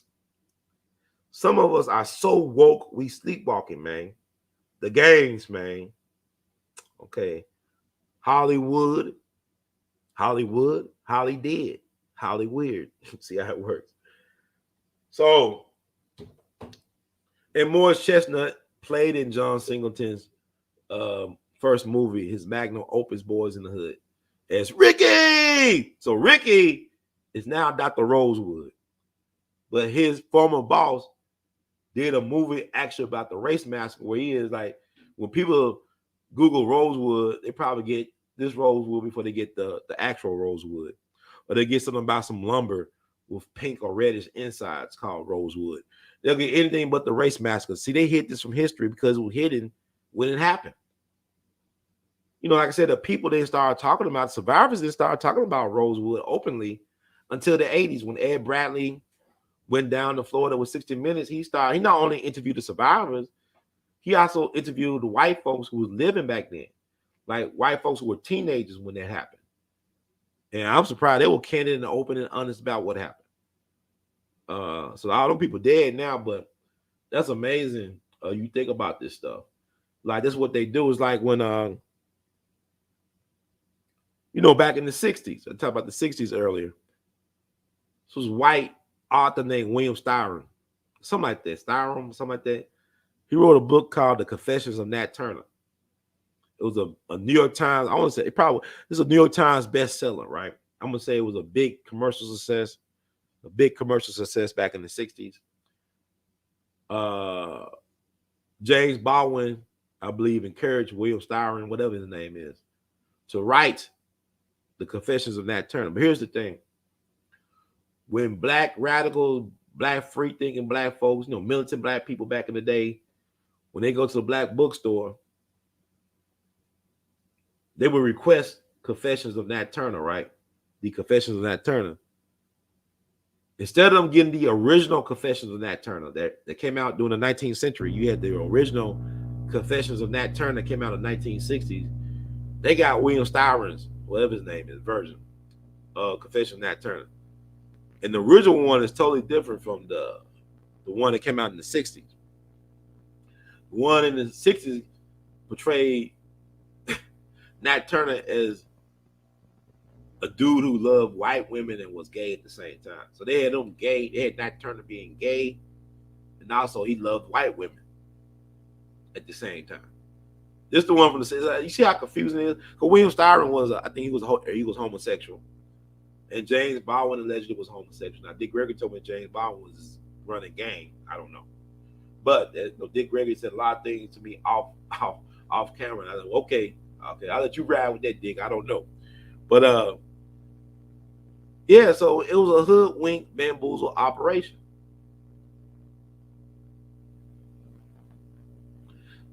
Like Hollywood is good at that. You know, even with old boy did The Birth of a Nation. Little brother, they blackballed from Hollywood. They didn't want him to be the next Mel Gibson because he could have won. The movie was not that bad. I saw it on the anniversary. Not an anniversary, but I saw it on. I saw it in Richmond, Virginia, because I was there for a Black Historians Conference.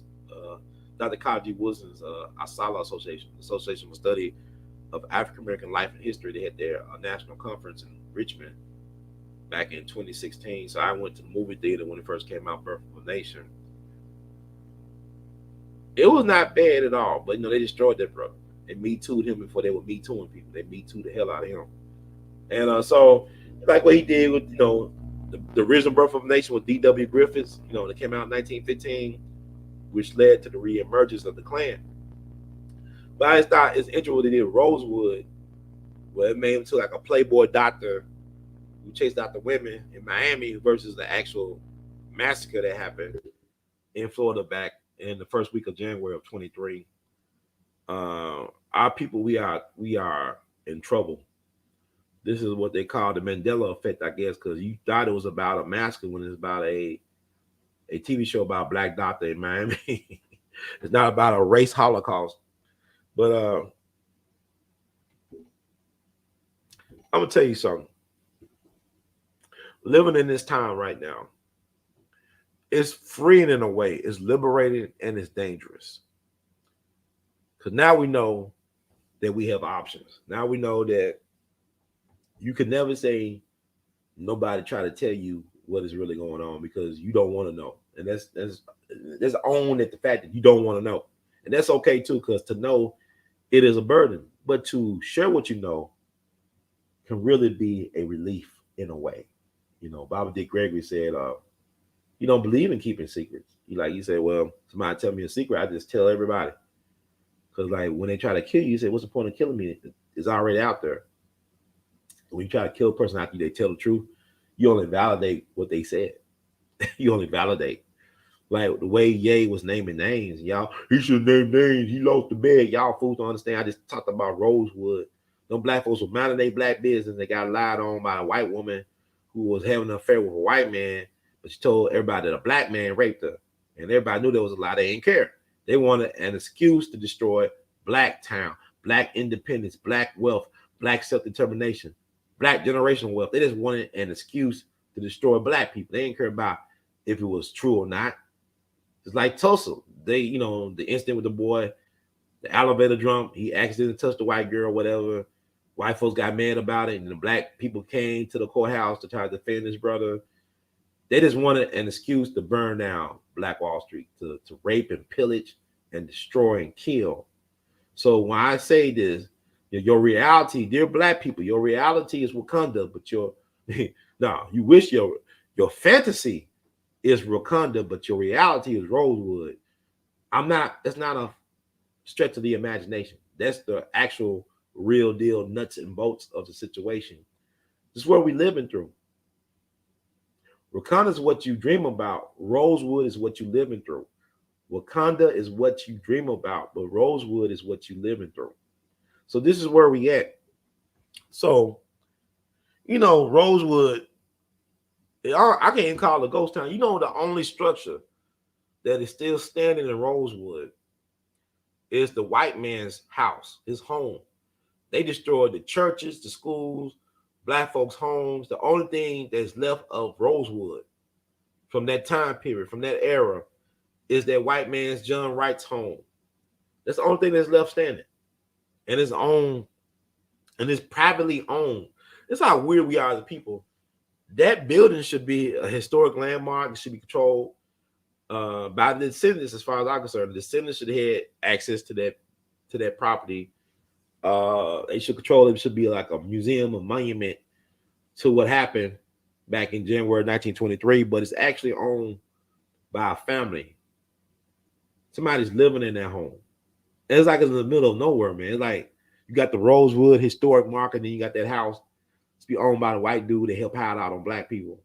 Now, in the Rosewood movie, he's played by John Voight, and he's married. John Voight is Angelina Jolie's dad. Angelina Jolie's dad. John Voight. I think that's how you say his name. He's an Oscar winner. He was in Ray Donovan. Did a great job as Ray Donovan's dad. He was a brilliant actor, but he played the John Wright character in Rosewood. Now it shows John Wright in a compromised situation with a young black, pretty young, a PYT, a pretty young thing. He may have been dipping in that chocolate. It's not, and it happens because a lot of us look at how we look. We all different shades and hues. They've been dipping in that chocolate. But in the movie, he's like a Schindler. He's like Oscar Schindler and Schindler's List. They're think that Oscar Schindler, excuse me. Yeah, I hate these. You know, the guy who saved all them Jews during World War II. But you know what's interesting about where Rosewood used to be at? That county is called Levi County, right? So Levy County, or Levy County. And I'm gonna tell y'all some history. This is why I love Kanye. Ye has freed a lot of us. We can name them names now. We can name the names, follow that paper trail, because all that day talk and this boogeyman and dominant society talk. No, name their names. Name the name of the individuals, name their organizations, their entities. Get that paperwork. Get the paperwork. Because one thing about this system is weird. They like to, they want you to know that they want you to know about their conspiracies, right? You would think that with them JFK files and the other files in the National Archives, they would try to destroy that information, but they don't even, all they do is redact. And to me, redact means that not right now, but maybe later on, y'all know the whole truth. We don't want to give it to y'all right now for several reasons, but we're going to keep that there because one day it will be known. So they don't hide their crimes. They hide their crimes by making people functional illiterate. Like you don't know how to read for comprehension or understanding. That's how they hide their crimes, because like they got it out there, out in the open. You got to be willing to do the work, the research, and to access it. But yeah, I want to talk about something, because Ye has freed us to speak in our truth. And the truth shall may not set you free, but can get you reparations. Knowing the truth can possibly get you reparations. So I want to share this. I want to talk about this. You see that guy right there? I think you see that guy. That's David Levy Yulee. That's David Levy. No, David Yulee. Oh, no, David Levy Yulee. Levy County is named for that guy right there. He is considered the first Jewish U.S. senator in United States history. He's the first Jewish U.S. senator. But here's the thing about him. He didn't want to be a Jew. He wanted to counsel his faith, so he became a Christian. That's why he added Yulee to his name. For whatever reason, that's his father. He's a Sephardic Jew. Like the Spanish Jews, Iberian Peninsula, Spain, Northern Africa. He's a Sephardic Jew. He wasn't born in America. But he's considered the first Jewish U.S. senator, although Judah P. Benjamin is considered the first Jewish senator who did not counsel his faith. He still acknowledged himself as being Jewish. So it's interesting how he first come out, right? Though I said you gotta interpret, like, even with the Damar Hamlin situation, they say he was the second player to down the field. And really, he probably was the first player to down the field, because they didn't acknowledge that Chuck Hughes died until later on that day at the hospital, at Henry Ford Hospital in Detroit. So it's like a semantics, man. Like even like Jackie Robinson wasn't the first black professional baseball player. You got Moses Fleetwood Walker. You got other black players. I think they just put Moses Fleetwood Walker in the Baseball Hall of Fame last year or so. But yeah, you got, even you think about the Black Philadelphia activist, Octavius Cotto. Octavius Cotto, who was killed by some white supremacists during Election Day in Philadelphia back in the day. He had a professional baseball team. I don't know, man. It's weird. Like you start getting into a system like first so-and-so, first this, whatever. There's always some type of technicality. But like with him, they'll say that David Levy Yulee was the first Jewish senator, even though he didn't want to acknowledge being a Jew. He wanted to be a Christian. So let's read a little bit about this guy. The reason why, I mean, it's important to bring this stuff up because knowledge is powerful, man. If you know about the history of the stuff, knowledge is very powerful.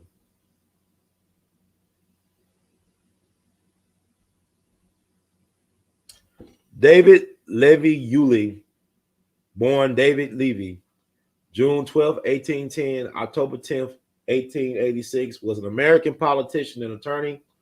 Born on the island of St. Thomas, then under British control, he was of Sephardic Jewish ancestry. His father was a Sephardi from Morocco, that's Africa, and his mother, also of Sephardi descent, was born in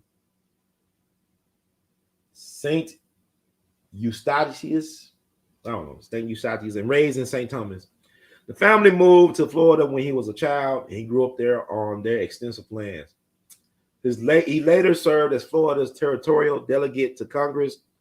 Yulee was the first person of Jewish ancestry to be elected and serve as a United States Senator, serving 1845 through 1851. And again, 1855 through 1861, he founded the Florida Railroad Company and served as president of several other companies, earning the nickname of Father of Florida Railroads. In 2000, he was recognized as a great Floridian by the state.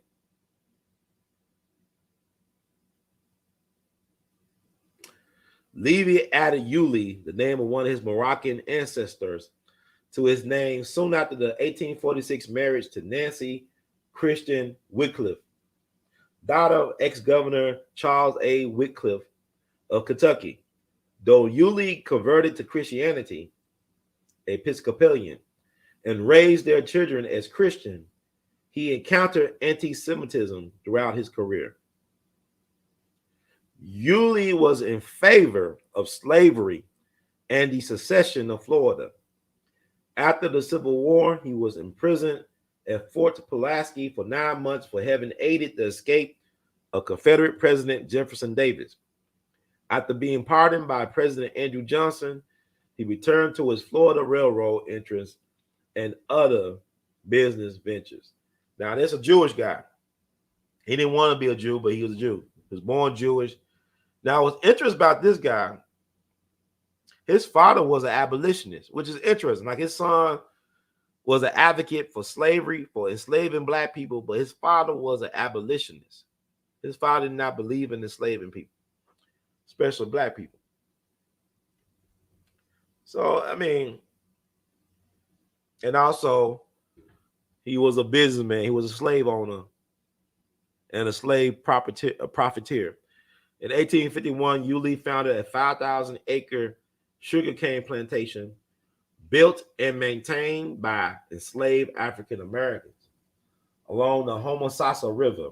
The remains of this plantation, which was destroyed during the Civil War, are now the Yulee Sugar Mill ruins, state historic site. Yulee was also business partners with John William Pearson at Orange Springs, Florida, but he abandoned his idea of building a railroad in the area as tensions rose and war seemed imminent. So he's the father of the Florida Railroad. Basically, his railroad connected the two coasts of Florida, right? Connected the Gulf of Mexico with the Atlantic Ocean. But I just want to bring it up. Rosewood is situated in Levy County. That's the guy that the county is named for. He's a Klansman by another name. You know, the Klan wasn't invented till Pulaski, Tennessee, back in, let's say 1866 or 1867, somewhere out there after the Civil War. The Klan came of prominence in Pulaski, Tennessee. But there you go, Exhibit A. You know, this is not being anti-Semitic, but pro-Kemetic.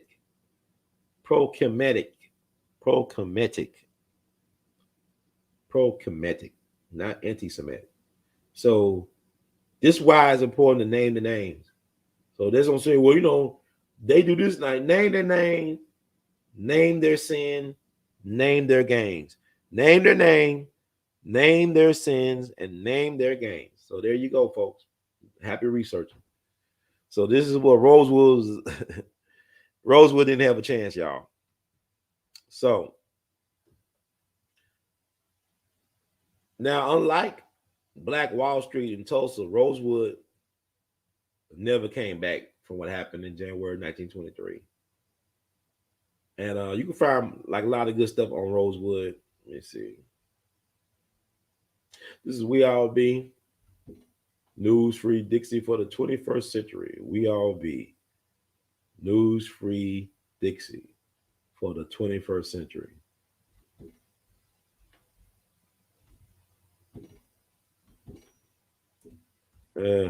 It's a lot to talk about, man. Like, I mean, eyes are tired, man. I'm trying to get some energy up, man. This is so much, man.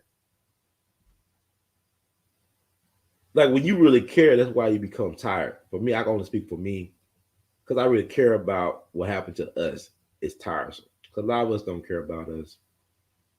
And it is what it is. But imagine it's like the state of Florida don't want you to know that this happened. Like, you think about, now I have my problems with critical race theory, but this should be a part of Florida knowing what it owes Black people. Like the Rosewood massacre, there's a couple of massacres that happen in Florida that don't get a lot of traction, and it's not talked about, but it should be part of the historical narrative of Florida. I think it's very important, especially Rosewood, because this country do owe Black folks a debt. We are owed a debt.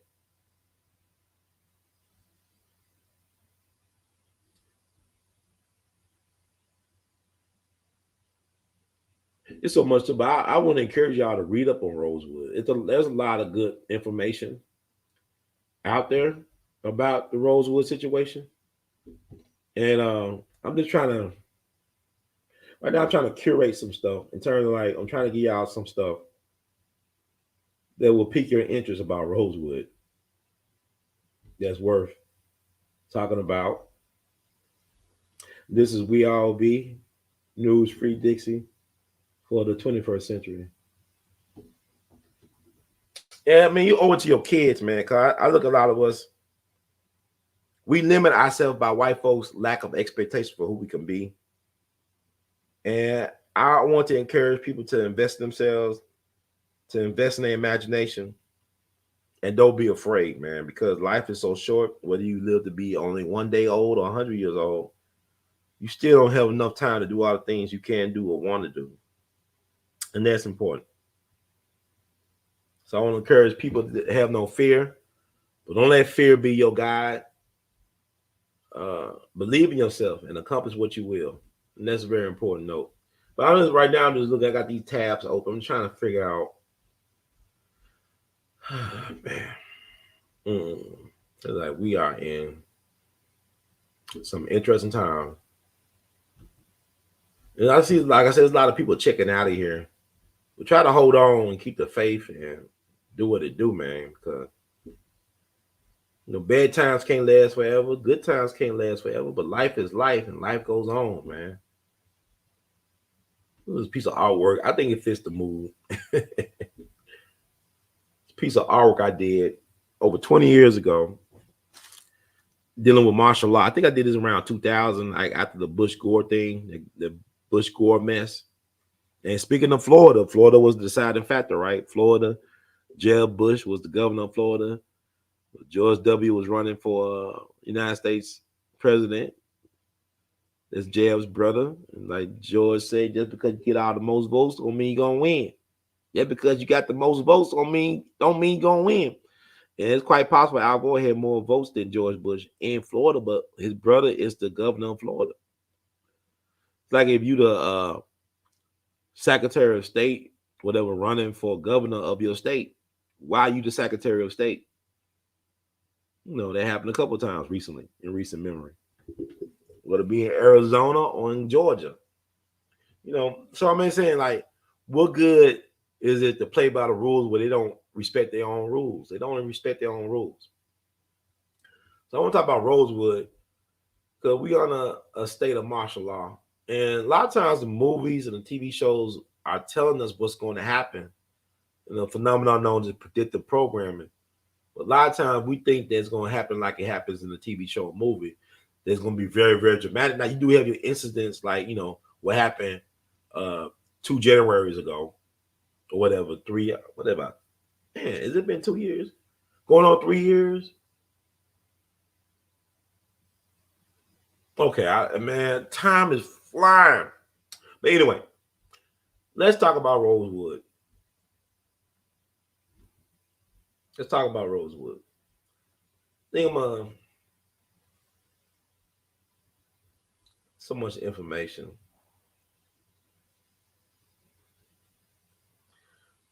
This is an article that came out. Cause I think it was an article in the Washington Post that people started talking about Rosewood back in the early 80s. And I talk about how Ed Bradley from 60 Minutes, God rest, bless the dead, the righteous ancestor. Ed Bradley was a great journalist. He was a real journalist as far as I'm concerned. But he actually went down to Rosewood or went down to Florida to interview the actual survivors of the incident. Some of the survivors are still around back in the early 80s, as well as the white people who witnessed the atrocities, who were their neighbors, who were teenagers at the time. So I want to read this article about Rosewood. This is before like John Singleton movie ain't come out to 97. This is like an article by William Booth entitled Rosewood from May 30th, 1993. Read a little bit of this. Rosewood, Florida. There's not much left of Rosewood that wasn't burned to the ground 70 years ago. Not much left but pines, palmettos, and roadkill. There's a lonesome gas pump, an RV park seized, and a drug bust, and a couple of homes set on sandy lots back in the swampy hammocks. And there's Mary and Leonard Reynolds, the first and only blacks to live in Rosewood since that week in 1923. I just hope we're not living on top of the graves, Mary Reynolds said. That would be too much. Like the town first reduced to rubble and then slowly absorbed by the swamp, the story of what happened in Rosewood has long been hidden, a piece of American history that many people, some of them still living, would rather forget. For in Rosewood, a mob of white men went on a rampage and burned, mutilated, and killed every black they could find until there was nothing and nobody left. Okay. Man, nobody knows, baby. This was a period of time when racism was very strong in the United States, very out in the open, said R. Thomas Dye, a historian at Florida State University, who was studying Rosewood. This was the era of Jim Crow. For a black man even to say something to a white woman, there was an excuse to be lynched. And it didn't just happen in Rosewood. Florida had the highest per capita lynching in the United States. Not Mississippi, not Alabama, not Tennessee, not Georgia, but Florida had the highest per capita lynching in the United States. 17 years ago, long before the Reynoldses retired from their jobs in Washington and came to Florida, Rosewood was a real town with at least one school, 3 churches, 2 stores, and a Masonic lodge. Rosewood's inhabitants, estimated to number between 100 and 300, were almost entirely black. But that was before a young white woman named Fannie Taylor in nearby Sumner said a black man assaulted her on New Year's Day, 1923. That was 100 years ago. Over the next week, a mob of white men, variously, estimated to number between 100 and 1,000, composed of locals and men from as far away as Georgia, descended on Rosewood. Newspaper accounts at the time described the scene as a race riot, with lynchings, shootings, mass graves, mutilations, and burnings. Survivors recalled that blacks were hunted down like animals through the thickets. Whites were shot dead when they tried to enter black homes. The Negroes escaped from the house after two of them had been shot to death by the whites, who rained bullets on the structure until their ammunition was exhausted, read a news account of the event. A Negro was shot to death on the graves of his mother and brother when he is said to have refused to tell his white captors the names of those who fired on the white men. Finally, the entire town was burned to the ground except for the home of John Wright, a white merchant who sheltered black residents from the mob. A foul and lasting blot has been placed on the people of Levy County, in which Rosewood is situated, the Tampa Times editorialized. But the story of Rosewood did not make the history books. Indeed, the incident appeared to sink into obscurity, much as the smoldering town sank into the swamp. That is all beginning to change. One by one, these survivors have been stepping forward to speak of what they saw 70 years ago. The black survivors of Rosewood and their descendants have joined together to ask the state of Florida, through the legislature, to acknowledge that atrocity occurred, to admit that the state failed to protect the black residents, and finally pay. We want restitution for the mayhem, the murder and eradicalization of our families, says Arnett Doctor, whose mother, then 13-year-old Philomena Goins, survived the attack by hiding in the woods and then jumping aboard a slow-moving train which had been sent to rescue her and other blacks. A bill to compensate the families and to erect a memorial in Rosewood died in the Florida legislature last session. The survivors and their descendants have vowed to try again this summer.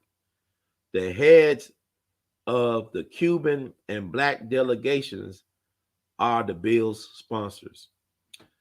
It is only fair and just that these people be given recognition for their pain and suffering and compensation for their losses, says State Rep Miguel DeGrande, one of the sponsors. What happened in Rosewood was horrible. I don't know another word for it. Nobody knows how many people died in Rosewood. Documented deaths number a handful, but some said the toll was much higher. They contend that dozens died, both black and white.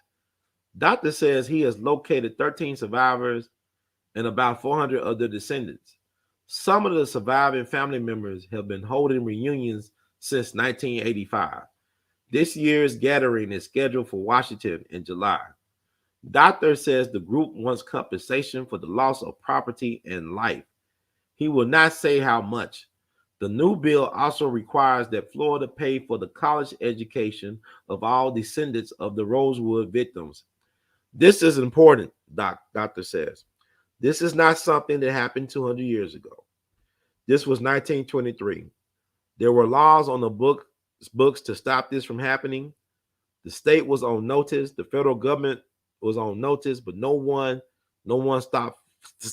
stepped forward to protect U.S. citizens. Like, he make a great point. The governor of Florida did know about it. Law enforcement in Florida knew about it. They all knew about it. This is why it's state-sponsored white terrorism. Doctor points to the fact that a black man visiting from New York was torched near Tampa on New Year's Day of this year, allegedly by 3 white men. So this is like 93. What happened in Rosewood continues to this day, Doctor says. People have just got to learn. Their houses and businesses burned. The black residents of Rosewood never returned to live in the town until the Reynoldses, both now 65, bought land and built a house here. No blacks ever moved into the village, which compromises only a few dozen homes. Indeed, there are no blacks living in nearby Williston, English, Yankeetown, or Cedar Key, a funky tourist retirement and fishing village on the Gulf. The only black children in the Cedar Key school are the Reynolds' grandchildren. Leonard Reynolds, a retired Washington police officer and bodyguard for former Mayor Walter Washington, says he and his wife knew nothing of the Rosewood massacre until a few years ago.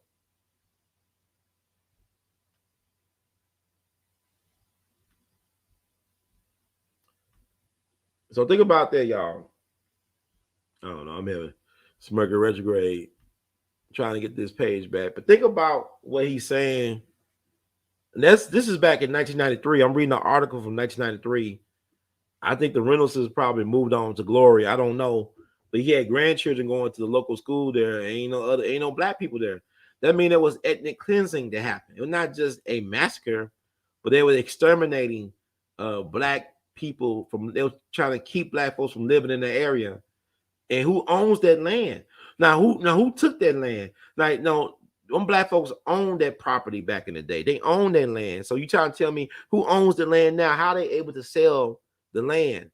See, this is nothing new. There's a lot of different Rosewoods, and man, you look at Forsyth County down in Georgia, Oscarville, Lake Lanier. Lake Lanier is actually Oscarville. Used to be an all-black town.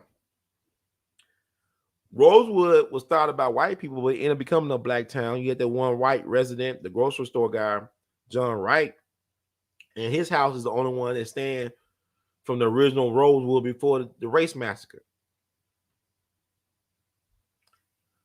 I mean, our people, man. Let me see.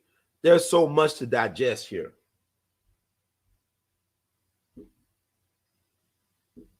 There is so much, man. God be with us, man. God be with us.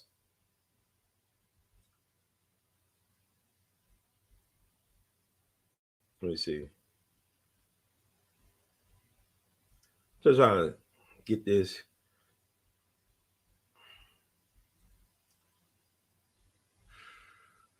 It's a lot to take in.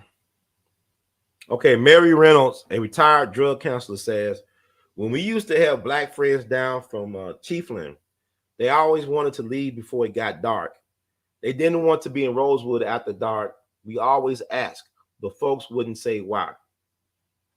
What exactly occurred in Rosewood is not completely clear. Many of the survivors were children during the incident and are now in their 70s and 80s. The new legislation includes a request for $50,000 to pay for historical study. Things happen out there in the woods, says Robin Raptis, the white editor of the Cedar Key Beacon. There's no doubt about that. How bad, we don't know. Yeah, but it was bad, though, because you destroyed a whole black town and people lost their lives. People lost their land. I mean, this is really just, man, I just, y'all, you mean, Raptis says for years, she has heard whispers about black body parts kept in mason jars around Levy County, parts supposedly hacked off during the Rosewood incident. Now, you got to understand, this was a common practice. Not only would they take pictures of the lynch victims and put them on postcards, but they'll cut off body parts from the lynch victims. Dr. W.E.B. Du Bois, when he talked about this, when he was teaching down in Atlanta, he talked about passing a window of a store and saw body parts of black people in mason jars. It was about the guy named Sam Hose, this black dude who was lynched for allegedly killing his boss and trying to rape his boss's wife. They're both white, right? Now, he killed his boss probably in self-defense, but what got them white folks stirred up was the fact that the man's wife said he tried to rape her, which probably wasn't true. But they killed them. It was a horrible lynching of Sam Hose. This happened back in 1899 in Georgia, where it was like the classic when you think about the lynching, the mutilation of the body. They cut off his ears, poke his eyes, nose, cut off his, his sex organ, all this other stuff. They just skinned him and mutilated him and set him on fire. So Du Bois actually saw some of this man's body parts at a store he was walking in front of him in Atlanta. Back in the early 1900s, maybe 1899, maybe 1900, whatever. But yeah, this was known practice. Matter of fact, Nat Turner, they said Nat Turner, the white folks, they quartered Nat Turner. They split his body open, split him apart. They skinned him, They use his skin to make furniture and even wallets. That's what I heard about Nat. They use lampshades. They use his skin to make wallets, lampshades, everything. Because you know they returned Nat Turner's remains to his family around the same time that Birth of a Nation movie came out. That's the claim. His name was Gary Hatcher. Was he like the first black mayor of Gary, Indiana? Is that Richard Hatcher something? Let me see. It's just so much.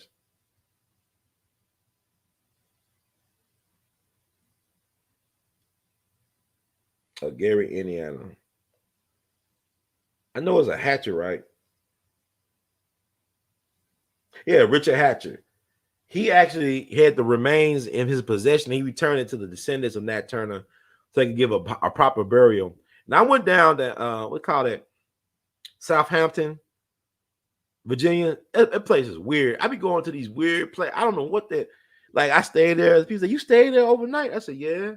I don't know what the hell I be doing, but I went to the courthouse, and the white dude, he's like a clerk or something at the courthouse. I interviewed him, and he said that they had Nat Turner's machete at the courthouse, and he showed me the dresser or where they kept it at, the cabinet where they kept Nat Turner's alleged machete. I said, "Can I see?" He said, "No," but he told me that's in that cabinet, whatever, that file cabinet, they got Nat Turner's machete. This is back in October 2016.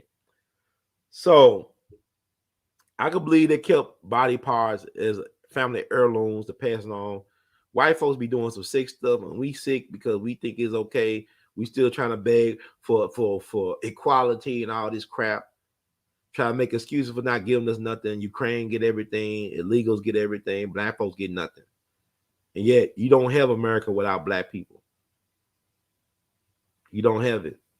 But it's not about anger for me. It's about justice.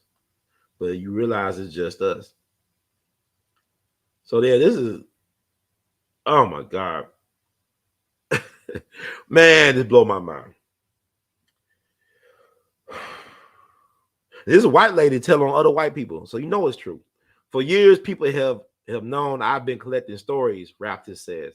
So I said, okay, guys, I'm opening the closet with the skeletons because if we don't learn from mistakes, we're doomed to repeat them. I think everybody who got these family heirlooms, their families should be forced to pay reparations. That is sick. But after Raptors republished journalist Gary Moore's first stories about the Rosewood slayings a decade ago, she received notes that read, "We know how to get you and your kids. All it takes is a match." See, this is white folks. This is the mindset. This is what y'all, we shall overcome. Y'all want, we can live together in harmony. Okay. The incident began with 16-year-old Fannie Taylor's accusation of that she was molested.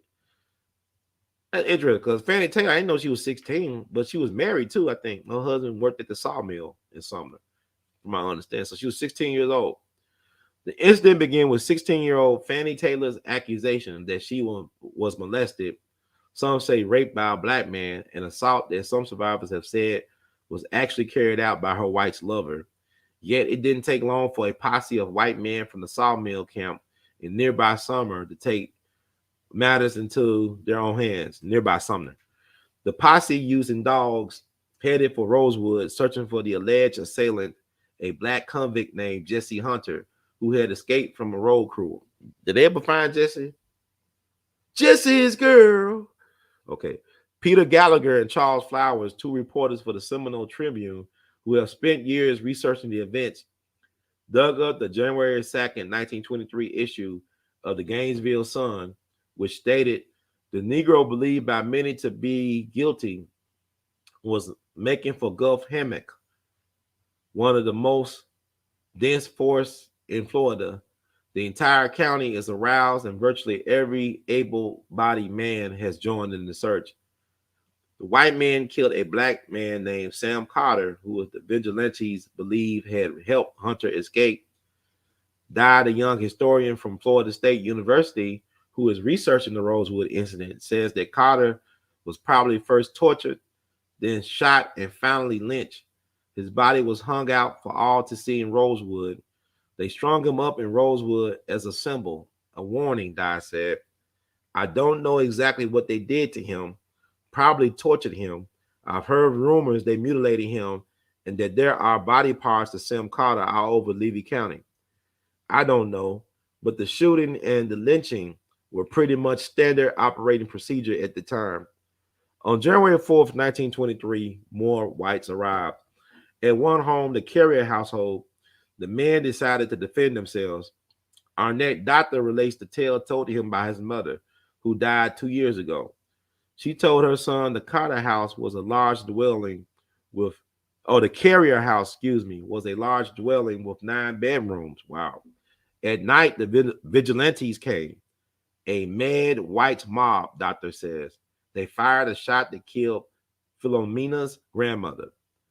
Doctor's uncle, Sylvester Carrier, however, was armed with a shotgun and ready. Sylvester returned fire. Now, Sylvester Carrier, he was played in the movie Rosewood by Don Cheadle. That's his character, Sylvester Carrier. He tried to make sure they didn't leave that yard, Doctor says. Uncle Sylvester saw to that. Minnie Lee Langley, then a young girl and now living in Jacksonville, was also in the Carrier house. Couldn't fight them bullets, Langley told Di. Cousin Sylvester snatched me and said, "Come here, let me save you." I squeaked down between his legs. He was popping everyone they got. If they came in the door, he killed them. I mean, he killed more than 2 people, it sounded like to me. Doctor said the Carrier lawn was littered with dead white men. No one knows the exact count. You remember I talked to you about boy named Eddie Knoll back in Mississippi back in the 50s. He was a sharpshooter. So this is what they do. Because if you talk to survivors, you can't talk to the survivors of Tulsa Race Massacre. I mean, you got 3 of them still left, I think. I don't know if everything is crazy. It's been way over a year. I don't know if them 3 survivors of Tulsa Race Massacre around, but you talk about the folks they interviewed that's now ancestors. They talked about how in Tulsa, the black men were winning. The black men killed a whole bunch of white dudes. There was a lot of black dudes. Because you got to think about these black men just came from World War One. They were World War One veterans. They knew how to use guns. They was not afraid. Like, they had some other type of courage after making the world safe for democracy. They wasn't as afraid, So black dudes were killing a lot of white boys in Tulsa. They killed so many white men, they had to dump them in the Arkansas River. Because the Arkansas River had quicksand, so the bodies can be covered up. White folks lost so many people, and that Tulsa thing only lasts like 24 hours. But as soon as the black men turned themselves over to the so-called authorities, then when they burned down Tulsa, when they burned down Black Wall Street. See, they don't tell you that part. See, like what his mom said, they killed a whole bunch of Sylvester Carrier by himself, killed a whole bunch of white men. Now the official tally is like 8 people dead, 2 white, 6 blacks. But they said dozens of white people on that lawn. You got to think about this too. On New Year's Eve of 1922, I believe the Ku Klux Klan had a big rally in Gainesville. Gainesville is not that far from Rosewood. Ku Klux Klan had a big rally in Gainesville, so they were already there. So you already had, in addition to the local Klan, you had other Klansmen there already in large numbers having a rally. You gotta understand the Klan was big during the 20s. The Klan was the most powerful in the 1920s. You gotta understand you had governors and senators and judges, mayors, law enforcement. They were Klansmen. He had about 4 million members in the Ku Klux Klan. The Klan had 4 million members back in the 1920s. So you gotta think about, for Sylvester, God bless that ancestor, man. I don't know if he made it out or what happened to brother Sylvester, but he went out like a man. He took a couple of them. I don't mean to laugh. She said, couldn't fight them bullets, Langley told Di. Cousin Sylvester snatched me and said, "Come here, let me save you." That's powerful black man. He knew his power. I squeaked down between his legs, and he saved her, right? Because she told the story. She had a son. She able to reproduce. So yeah, he did his job. So he was popping everyone he got. If they came in the door, he killed them. Doctor said the carrier alarm was littered with dead white men. No one knows the exact count. They hid their dead. January 5th, 1923, Tallahassee Democrat reported, during the night when the attackers ran out of ammunition and several had left to replenish the supply, the Negroes leaving the bodies of 2 women and 1 man in the house escaped. The blood stains indicated that several had been wounded. Immediately after, the mob began firing the buildings in the village. When the village was in flames, it was said that members of the mob fired upon Negroes who were fleeing from their homes. After the attack on the carrier house, more and more whites gathered in nearby Sumner, coming into the town on horses by train and Model Ts. That's Ford car. Dye suspects many of the men may have come from a large Ku Klux Klan rally in Gainesville several days earlier. Yeah, because they had a Klan rally in Gainesville. You know, the Gators, the Florida Gators, you know, black folks won out on basketball championship. They don't care about you. You just white folks entertainment and just punching bag. Entertainment and punching bag. The men Dye believes were enraged that Sylvester Carrier and other black men had the audacity to take up arms and defend themselves against the whites. Armed resistance by blacks was just unthinkable at the time, Dye said. That is why Rosewood was burned to the ground. You see what it is when black men stand up for something? Put everybody on the run. God bless the memory of them brave black men, Sylvester Carrier and his people, man, because this is why we got to tell our story. This article is from 1993. So you had survivors living, but if they wasn't in their 70s and 80s and 93, it's almost 30 years later. I think most of them, all of them dead.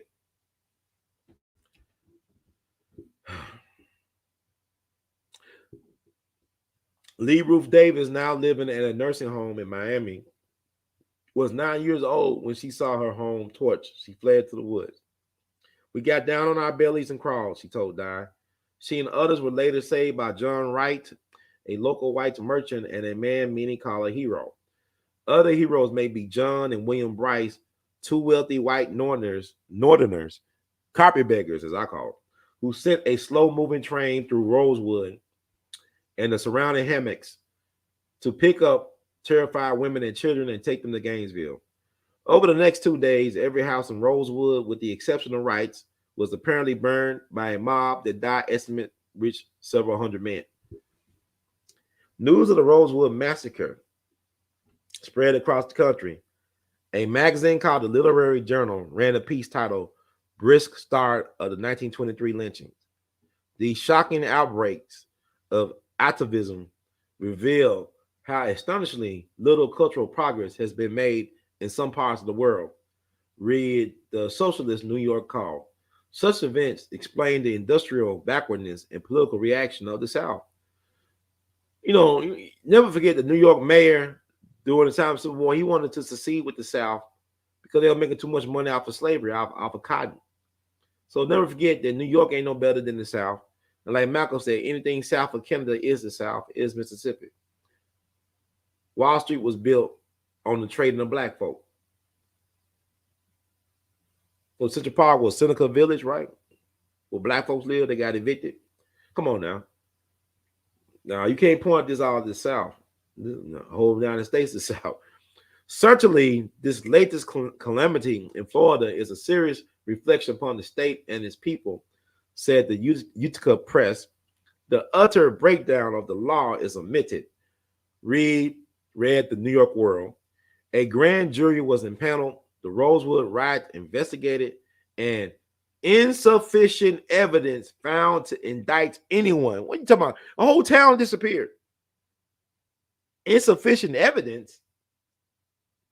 Yeah, okay. Fascinating. Because the state of Florida failed to send in the National Guard or to take any action to save property and lives in Rosewood, Arnett Doctor thinks the state owes restitution. The implications on the national level are tremendous, Dye says. This kind of thing, burnings and lynchings, didn't just happen in Rosewood. They happened everywhere. There were thousands of lynchings, thousands. This is just the tip of an enormous iceberg. So this was, to me, I wanted to read this, post a link in the chat room. I've been looking at the chat room. I've been reading. Post a link of this stuff. And that's from 1993. That's almost 30 years ago. And a lot of y'all never heard of Rosewood until maybe recently.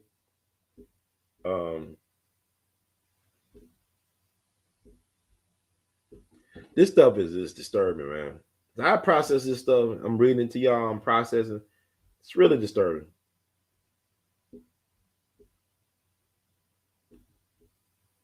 Yeah, John Wright, but he was on. See, they made sure that they didn't destroy his house, though. His house is still standing. Like, if you go down there this week, you will see the Wright home. It's still standing. So he still was part of the good old boy club. I commend him for doing what he did under that time of duress. He was on the right side of history. He saved a lot of people's lives. Like that doctor brother would not be here if it wasn't for John Wright and those white dudes helping with the train. But for people not to know, it's like, it's weird. I hate when I read stuff. They are like, oh, the history been erased. The whole nation knew about what's going on in Florida. I mean, the president knew. If New York knew, you could rest assured that Washington, D.C. knew. California knew. Washington, D.C. knew. The governor of Florida knew what was going on, and he did nothing. Sometimes the National Guard is the problem, because even with Tulsa, you know, they didn't really destroy Black Wall Street until the black men turned themselves into so-called authorities like the National Guard. They took away their guns, put them in concentration camps, and next thing, Black Wall Street was burned to the ground. But the black dudes were winning. Like that survivor said, you know, he said our own cousin was knocking down so many white dudes by himself that they had to run. And you hear these stories, but we got to start controlling the narrative. This is the problem. I mean, we wait for the white people or the white news, whatever you want to call it, to tell these stories. You already know they're going to be biased. A lot like this black folks just lay down and take it. It's like that mural that the white dude did from Maryland in Black Wall Street. He shows the black woman holding up this man that's too big for her to hold, and the kid crying on the side, the black man dead. They want masculinity to be dead. They want black masculinity to be dead. They want us to have erectile dysfunction when it comes to black masculinity. They want black masculinity to have erectile dysfunction. It's a fear of a black man who stands on his square with his back straight and his eyes on the prize, head held high, willing to defend, fight, and die for his. They don't want that type of black man. We had black men like that not too long ago. Now we have ones crying about white guys. They're a millionaire, and the white dudes a millionaire. You won't let me say nothing. You won't let me say nothing. It's my turn. It's my turn. It's my turn. Like you waiting to jump rope or something. It's my turn. It's my turn. It's my turn. It's my turn. You won't let me say nothing. Wait. You're making it personal. You're making it personal. Man, we sorry. Oh, they don't want. We want to be addressed as a lot of us. It's like you look at. I remember with Kid Cudi. I remember Kid Cudi, right? I remember Kid Cudi was on Saturday Night Live like not too long ago.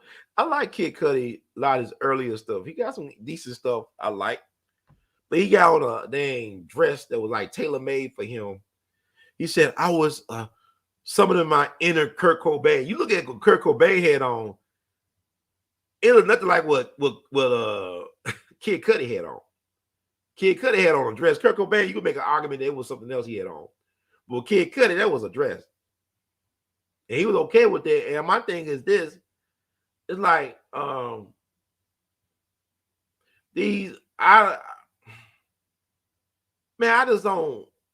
don't really care about these black celebrities. Not that I don't like them, but I just don't expect nothing out of these people no more. I don't expect them to stand on for anything that's worth standing for. They acting. They too afraid. They can't protect their own male genitalia. I don't expect that from them. That's dance, it could dance. Dance, it could dance. Dance, it could dance.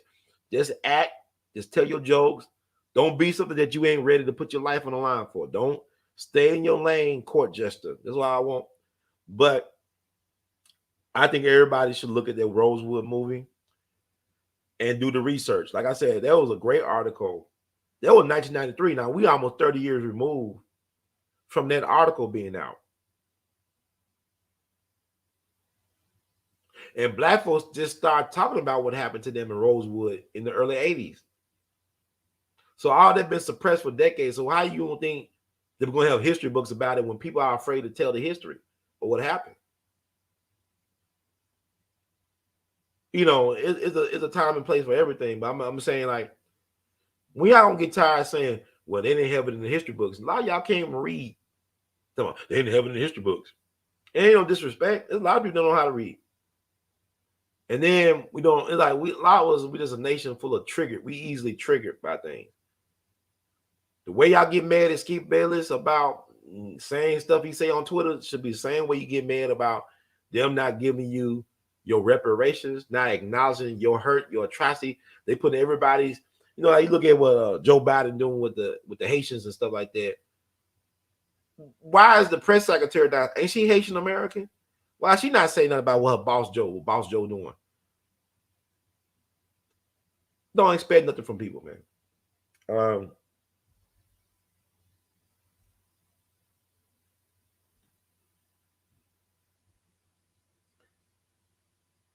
That's good, but we're in 2023. A lot of us, Rosewood should be a household thing in our family. You know, it should be. A lot of black folks should have been aware of Rosewood.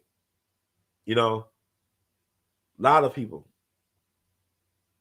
And that's good that they taught in the late 80s. I think, like, I'm glad you learned from a black institution. I know that I taught the late great Reverend C.T. Vivian, who was Dr. King's lieutenant. They say like Reverend C.T. Vivian was Dr. King's favorite preacher. But I asked him what was one regret of the civil rights movement. He said that we didn't learn about our history. We didn't know about our black history. There's one regret he had. We didn't learn, because even when we was activists in the movement, we didn't know who we were. People took for granted that we went to black schools and all this stuff, but they wasn't teaching about who we were a lot of time. We didn't know who we were and our contributions. So even come out the civil rights movement, we still don't have a great idea about who we are and where we come from. So to me, Rosewood is like, I learned about Emmett Till not because they told me about. I knew about Emmett Till when I was in grade school. When I was a little kid, when I was about 10 years old, I knew about Emmett Till. The reason why I knew about Emmett Till was because my folks are from Mississippi, and they talked about Emmett Till, the elders. And then I used to love to read.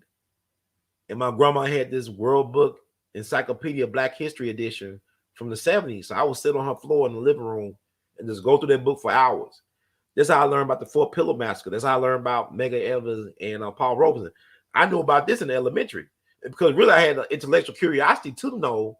And then working as a volunteer tour guide with Mom at the Civil Rights Museum when it first opened back in the early 90s, and reading their script, and then getting books out the bookstore and reading, feeding myself. That's how I knew about this stuff. This stuff never was taught to me in school. I never learned about none of this blackity black stuff that I talk about in school. I never did. So I don't think school should be. I mean, it's weird. Your kids are already acting insane in the membrane. They're already acting up. How the teacher's got to be the parent and the teacher and the disciplinarian. You got kids shooting people. You got that kid that shot that lady teacher, 60-year-old kid. Now you got 60-year-old shooting teachers. I mean, man, this is interesting times to be living in.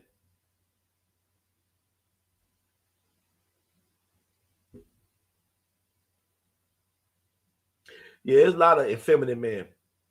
I ain't say gay. I'm saying you look at, you want to get a good observation of that. Check out Sports Talk. Like, I don't care for ESPN. When I was like a kid, when I was my middle school, high school, I used to like looking at ESPN and all that stuff, and little sports shows, like especially in the early 2000s, mid 2000s, around the horn.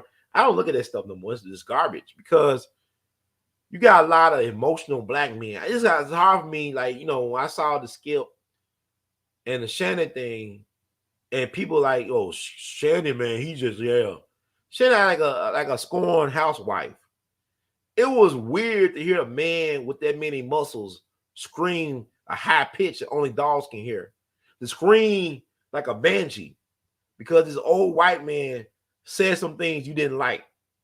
Even though you're on a debate show, he said some things. You're on a debate show. You can agree to disagree and still be respectful. You up there getting your panties in. I mean, it was weird to see Shannon act like that.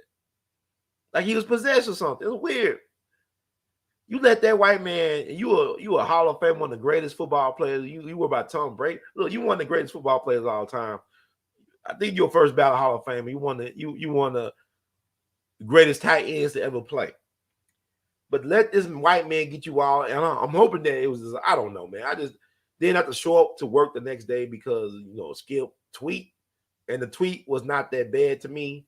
I just failed to see how disrespectful. And then you got these like Matt Burns. I have no problem with these guys. It's like they're decent people. What I'm saying is these guys really are emotional. And that's a problem. When you're a man, it's gonna be some things that's gonna piss you off. But sometimes you gotta keep a calm, cool demeanor sometimes. Like I remember I work at a job. Recently. People are already gossiping about me. I don't even know these people. I haven't had a good, real conversation with any of these people. But they say, so-and-so is related to so-and-so. Then somebody said, you heard they said that you said that you was related. I said, look, if I say I was related to you, I would tell them how we were related. I wouldn't tell them a lie on top of a lie.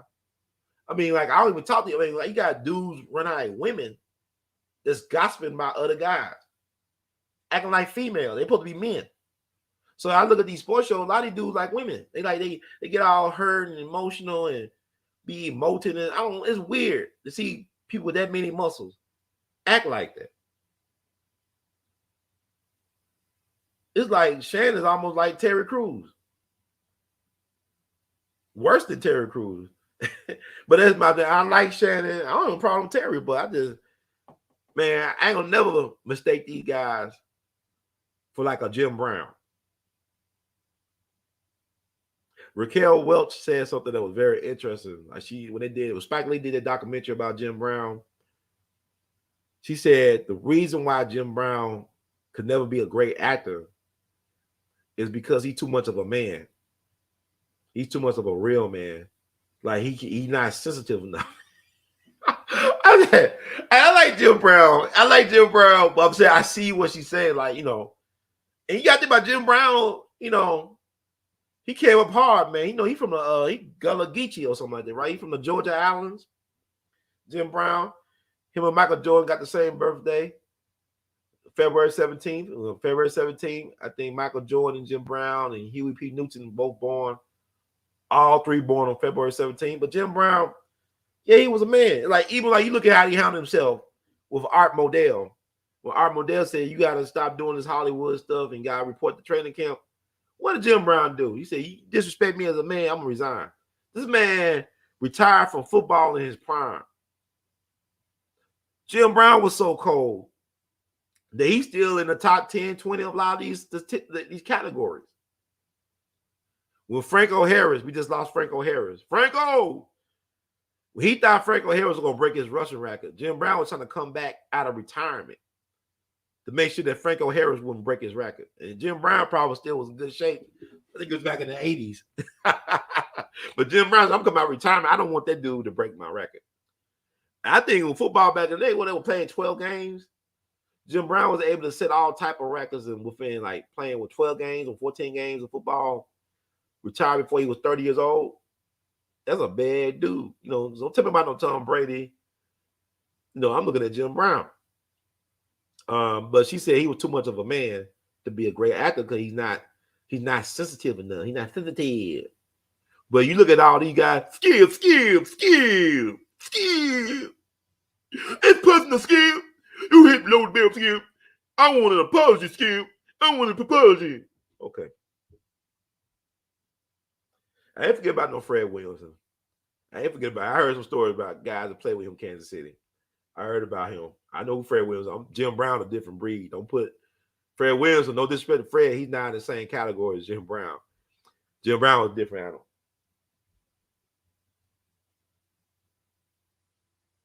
Yeah, those guys actually had to be blue-collar guys. They had to work jobs in the offseason. They ain't making no millions of dollars like you cats making Gotta be whining and stuff. I mean, none of these sports. I mean, I'm not impressed.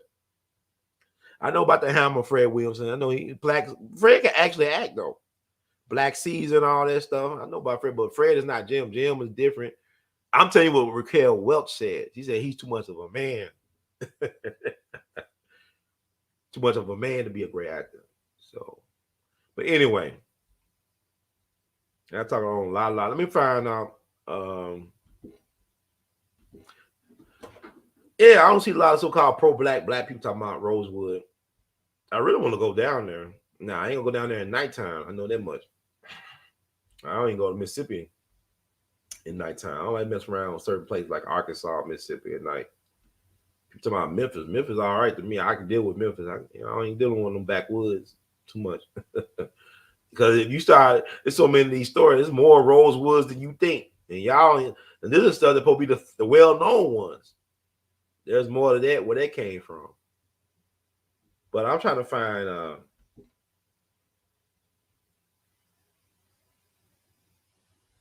where you could go to find out more information on Rosewood. This site right here, I just found this site last night. I don't know if I'm gonna do this show. I'm gonna do probably Elvis R. Kelly show tomorrow. I don't know. This is a good website to go to for information made by the descendants. They got actual oral history interviews from the survivors as well as descendants over the Rosewood massacre. And I applaud them because these are the descendants that basically run this site. And it's on us to learn our history. So I'm gonna copy and paste the website in the chat room. I don't know what the hell going on, man. What's that show on HBO with Michael K. Williams? I don't feel like looking it up.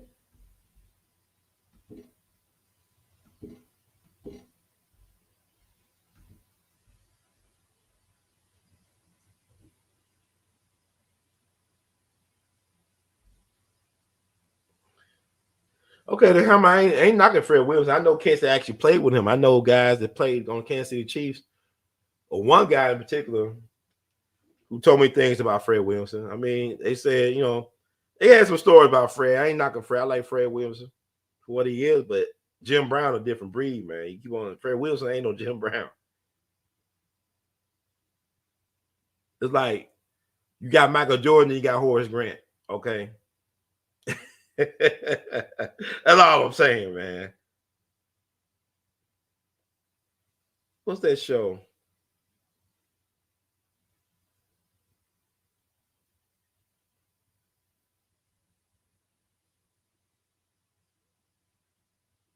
So look at that show that came on HBO. It's one season, right? They talked about the Rosewood that boy Michael K. Williams played on. I'm getting old, man. Jesus. I gotta get some.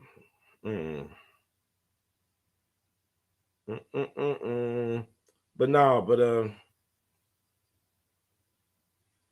I know he was in Lackawanna Blues. Okay.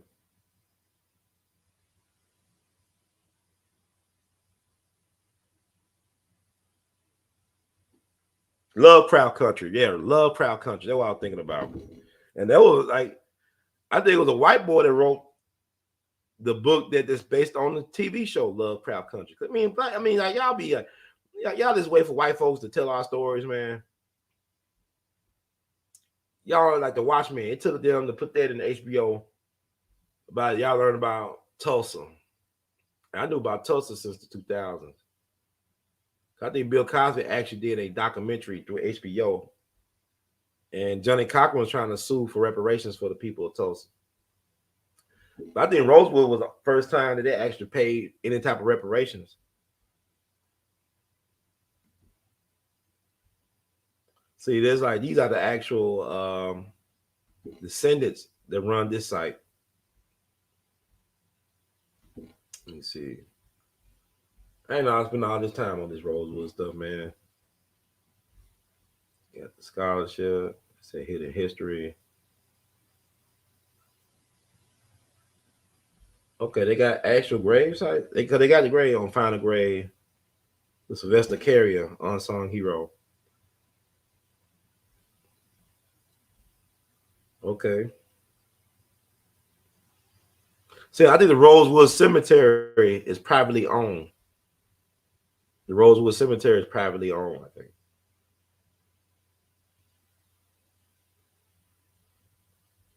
This is Sylvester.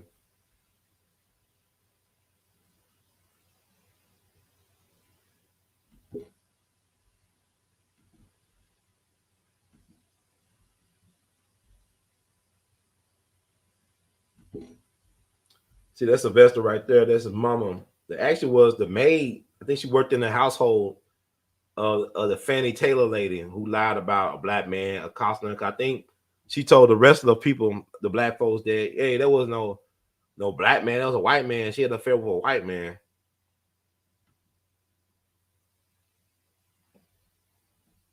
I can find pictures.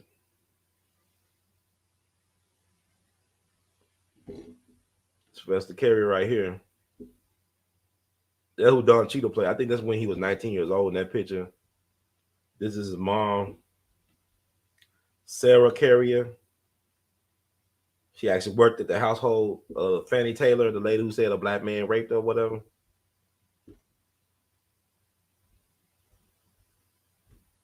That's Sylvester. But this is a good site to find out some information.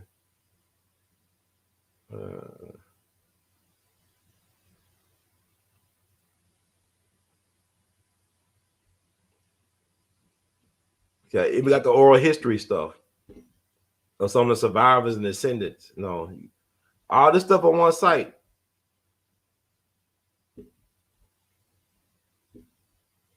So I put the link in the chat box.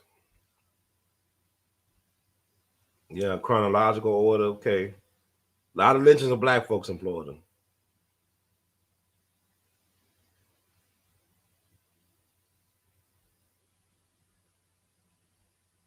Sad.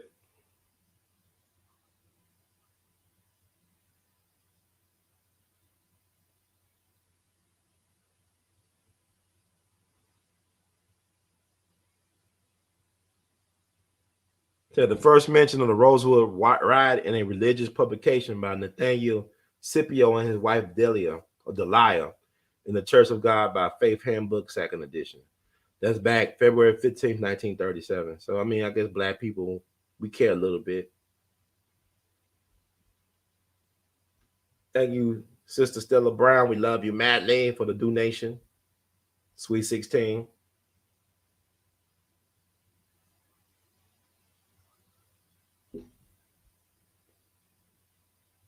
Yeah, I know about the brother Michael K. Williams, but I'm talking about Lovecraft Country, where they talked about Rosewood, not Rosewood, but they talked about Black Wall Street.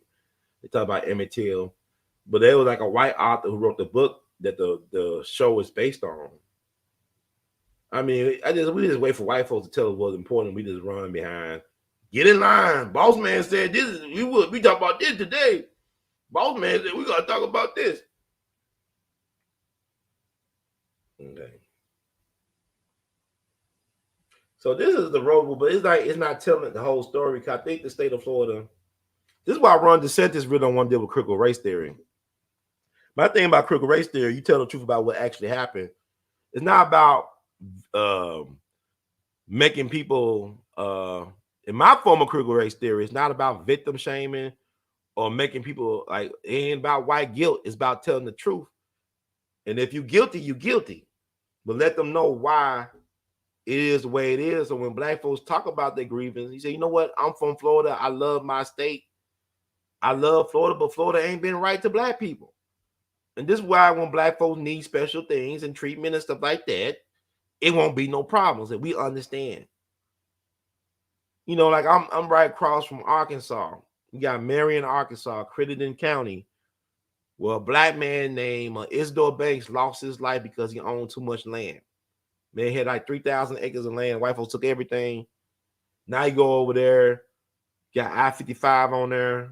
You got subdivisions, big white homes, white folks' homes, and businesses built on land that he owned outright. But I think about the Rosewood thing, I don't know. So I'm about to interview a descendant or something. Who owned that land? Because black folks own that land that they built their homes on. What happened to it? They still own the rights to that. I just like we be like the Bruce Beach thing, like the Bruce Beach. You know, L.A. gave the descendants of the people who started the Bruce Beach. Is it Bruce Beach? Bruce's Beach or something like that? You know, in Los Angeles. I think they sold it back to the city for $20 million. But y'all realize that black folks used to own a lot of land in LA. A lot of what is known as Los Angeles used to be owned by black people, the land, the real estate. Y'all know that, right? Y'all know about Pico. You go out in LA, they got this street called Pico. You know what Pico was, right? It was a black Mexican. Pico. Was Pico Boulevard. But I'm saying black folks own a lot of land in LA.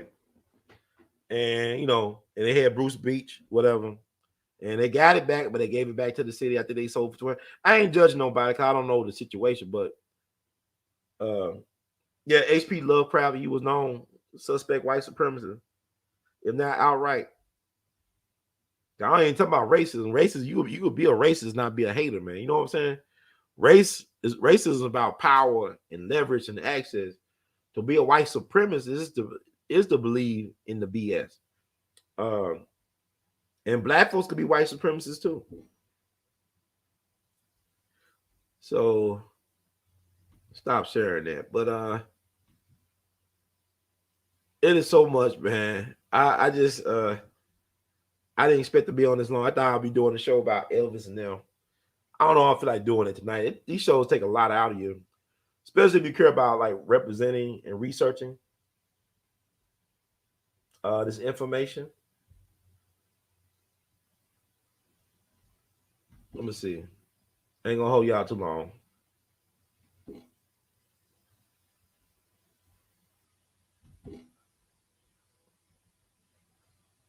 So we'll read about what's the current situation with Rosewood.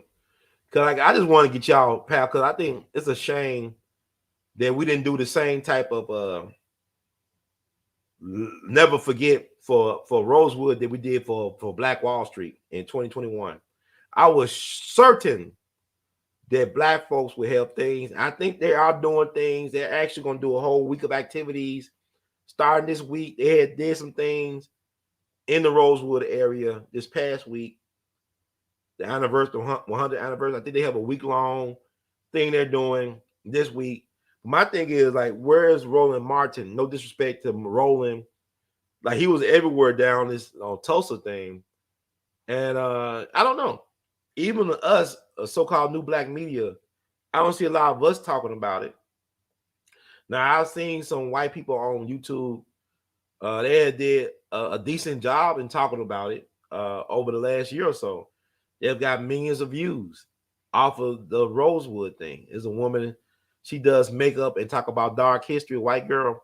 She good. I mean, she got millions of subscribers. She did a thing about Rosewood last year. It got like billions of views. There are so many stories to be told, like Camp Van Dorn.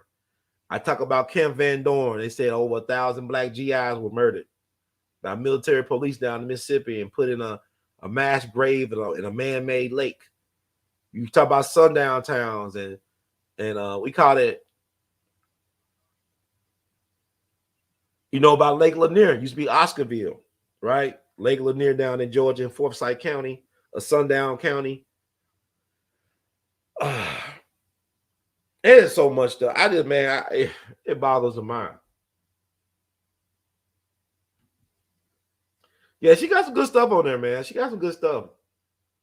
But my thing is, like, it's weird how all this stuff works. Like, she put in the work. I mean, she got great presentation, stuff like that. But it's like, how many black channels we see on that level? How many black channels you see giving out that great information? I would say the channel called Earn Your Leisure got a huge following. They did an interview with billionaire Robert Smith. They did one with Tariq. They got good information. They got good stuff. Earn Your Leisure on here. But I'll be looking at some of these white channels. They be getting like millions and millions of subscribers. They get millions of views.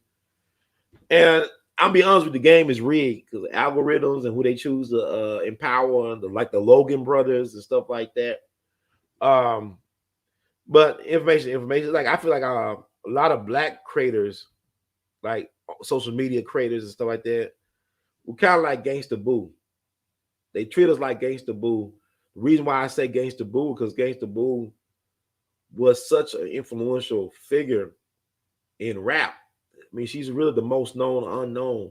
She was highly influential on black male and female rappers. Now, I have a greater appreciation for Gangsta Boo because I listen to her stuff now and stuff I never heard before. I said, my God.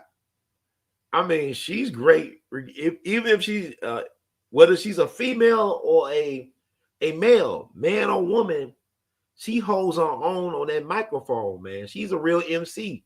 Gangsta Boo was spitting, man. That she be adding something to these tracks, man. It's just like it's an X factor. But it's sad that she didn't get the acclaim and fame and fortune like she should have gotten. You think about the Cardi B's and the Megan Thee Stallions. And I like Megan Thee Stallion, Cardi B, whatever. But I ain't knocking the hustle. But like she just, I don't know, man. I mean, but would they be around if it wasn't for somebody like Gangsta Boo coming when she came? She came when she was like 14, back in the mid 90s. She was coming hard. And I mean, you just I get hyped. You know, I don't care if Little John, The Blow, Slanging Rocks with Project Pack. Gangsta set it off, man. May she rest in peace. But I feel like to me, I be setting off too. There's a couple of us be setting off, but yeah, we don't have the numbers, man. But I don't trust the numbers either because it's something to tell me that the numbers ain't right. It is what it is. And they work overtime to block me and my numbers and my stats. But I don't really care about a lot of that. I mean, I'm like, and I'm being honest about it. Like I don't, I love giving out plaques and honors to people. I don't really respect for people giving my propers, man. I don't respect that at all. I just do what it do. It's like I've been doing this for so long, for 16 years. To me, I should run for office because I'm honest. Because I'm as honest as I need to be. If it was all about the money, I would have stopped this a while ago. This is not a profit-making venture at all. It's not. People say, well, you ask for people. I mean, I have given people a lot of information. And to me, to ask for a donation or ask for anything, to me, is okay because I put my time. I mean, for y'all, a lot of this, y'all appreciate it. It's a form of entertainment. It's a form of edutainment. I'm actually giving you stuff, regardless if you like me or not.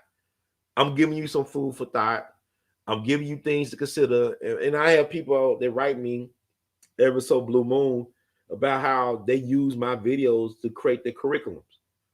Like whether it be teachers or it'd be like former educators or people homeschooling, how they have utilized the stuff I put out there, not just Dick Gregory and Judge Joe Brown, but like when people ask me, well, when you have Judge on, I don't know.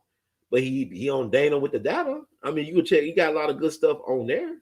I mean, she's really putting Judge out there and he's running for mayor. So, I mean, he's there. He's out there. You don't have to come on We All Be. I mean, you don't have to listen to me right now. But it's therapeutic. But like I said, I don't look for nobody to give me no MVP trophy anytime soon. And, the thing about it is I live long enough. I get everything I'm supposed to get. Like it's a thing called Uranus return. So when you in your 80s, you start getting all the flowers and all your propers, you get everything you're supposed to get. Dick Gregory, what people don't understand is that when Dick Gregory started going viral, it's when he turned 80. When we did Django review with Dick and it went viral, he just turned 80. So Dick got what he deserved to get for living a life that was amazing and well lived, and he made a lot of sacrifices. So when you doing things like I do it, like I said, man, I've been doing this for 16 years, and for better or for worse, whether it be like horrible sound or bad Wi-Fi connection, this day I still bounced back and still gave the people something to eat.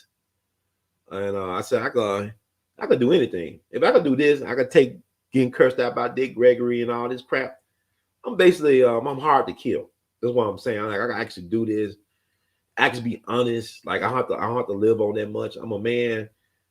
I don't have to live. I don't see how I'm living now. I don't really understand. There's a lot of people around me losing their apartments and homes and getting their cars repossessed. I don't see how I'm making it. It's only by God. But anyway, This has been an amazing ride. A lot of doors, a lot of opportunities have come my way. I made opportunities. I'm looking forward to seeing what the year holds for not just me, but for all of us. But y'all gonna have to soldier up. Dick Gregory used to tell me, we in the army, we fighting a war. If you don't like your orders, get your what out the army. We don't need you.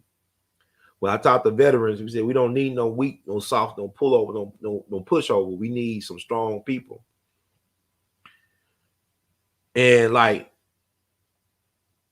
now's the time. I mean, for me last year, it's a blessing because I know where I stand with certain people now. I know I don't have any obligation to honor anything as it relates to certain people. I have more of an obligation to honor what God has put inside me to reveal to the world. So right now I'm on my mission. I'm on my grind, and I know that the best is yet to come. So, like with the Rosewood thing, please, y'all do it within your. Please educate our people about Rosewood. There is more than enough information out here from primary sources, even for us to get a better idea of the atrocities that our people have endured and continue to endure. Like your fantasy is Wakanda, but your reality is Rosewood. And you can change your reality if you want to. But you're not going to do it by always going to the movies to escape. You got to deal with the reality of what our people have been through and are going through. And you got to find out a way. Because this system does not make its profit off of solving problems. The system makes its money off of creating problems and sustaining problems. So if you are a problem solver, stop saying why the system won't do this. Why? Like if you are a real educator, you don't say, well, why the schools don't teach this? Why the history books? You create a curriculum. You write the books. You tell the story. You feed the people. Stop saying that the folks that's poisoning your water should also stop poisoning your mind. Because that's really weird. Oh man, these like I said, can't drink tap water, but you telling me to drink the bottled water, but you got stuff in the bottled water. You tell me use baby powder, so I'm putting baby powder on my baby, cause cancer. I'm using stuff to grow my food that cause cancer. I'm putting stuff underneath my armpits to make me smell better, but I can get kidney disease. So you think about all the stuff that they're doing to us. I drink stuff that I can use to clean my car battery and use as drain off for my clogged up pipes. Think about what they're doing. So you asking the devil not to be a devil. You asking the devil to go against its nature. You asking the devil for mercy when the devil is only qualified to give you more hell. So it's not that you're not asking questions. I don't believe in stupid questions. You asking the wrong person or the wrong entities for the answers that you seek. It's time. It's a great reckoning coming. And like,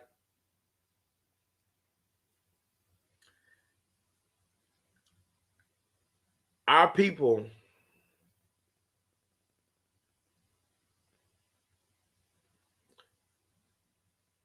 it's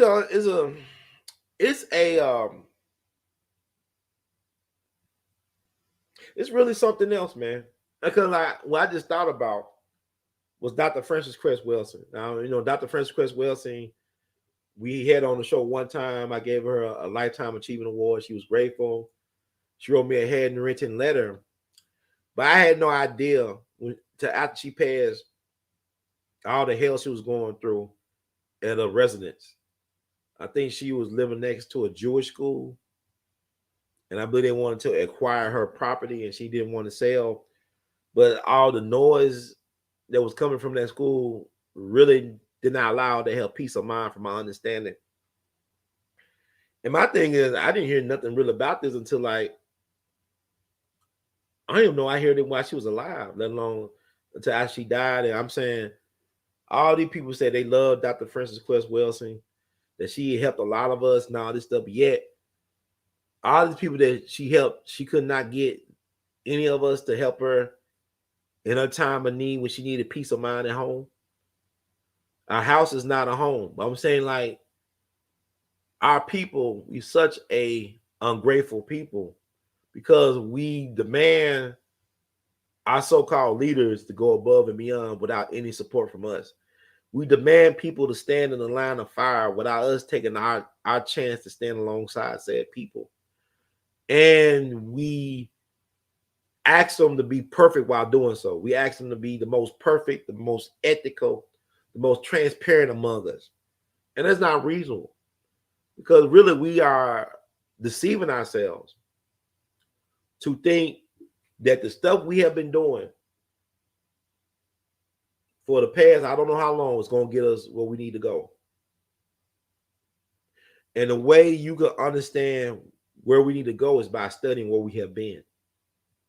Really studying. Not saying cliches like those who don't study history are doomed to repeat it. That's not even important.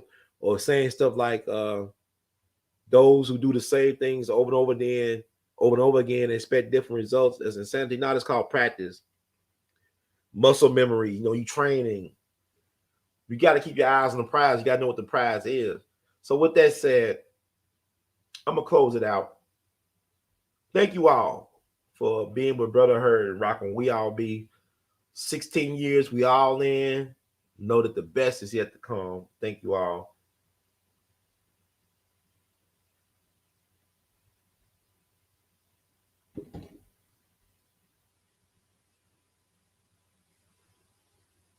Well,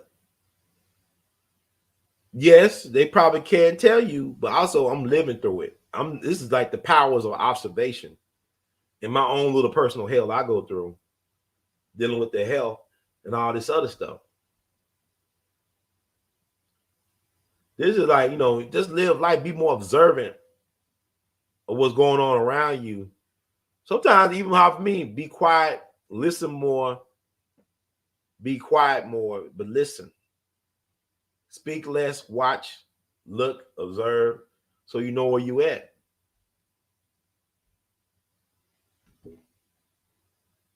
I mean, this is like some interesting times we're living in. We losing a lot of people, man. I just like, in my mind, I'm already making peace with the people I'm going to lose.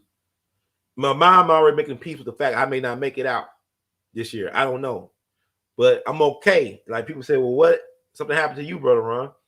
It's not even important in the bigger scheme of things because we don't, a lot of us don't care about our own well-being. How you gonna worry about me? If you don't even worry about yourself or take care of yourself, how you gonna take care of somebody else? And if you try to do that, you setting people up. You setting yourself up for failure. You setting them up for failure. Because how you gonna take care of other people? You ain't take care of yourself, and then when they need you the most, you can't do nothing because you ain't take care of yourself. Either you dead or you incapacitated because you sick. So I mean, it is interesting.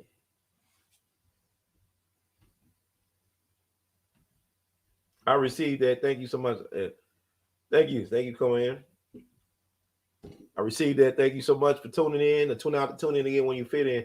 I'm working on it, man. But I was like, you know, this is weird, man. It's like you start getting a certain age. It's like when I started We All Be versus where I'm at now, I almost had a lot more get up, had a lot more optimism. And I still have some hope.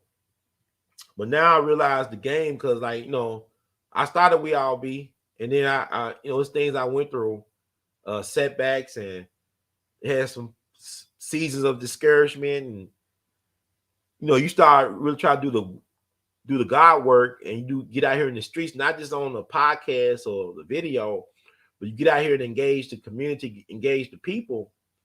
People have been beaten down so much in their whole life, man. They lack any type of self-respect for themselves.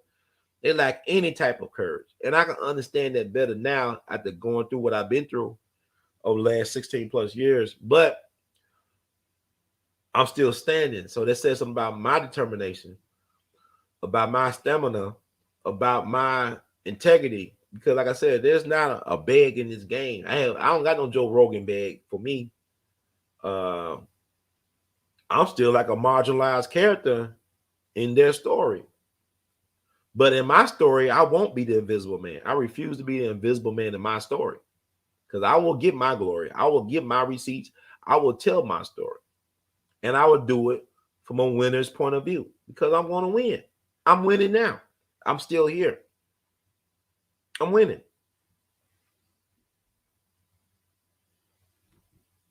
So thank y'all for tuning in or tuning out to tune in to get in where you fit in. And I'm about to sign off, but I think I talked enough. This 3 hours. Jesus Christ. Talk too much.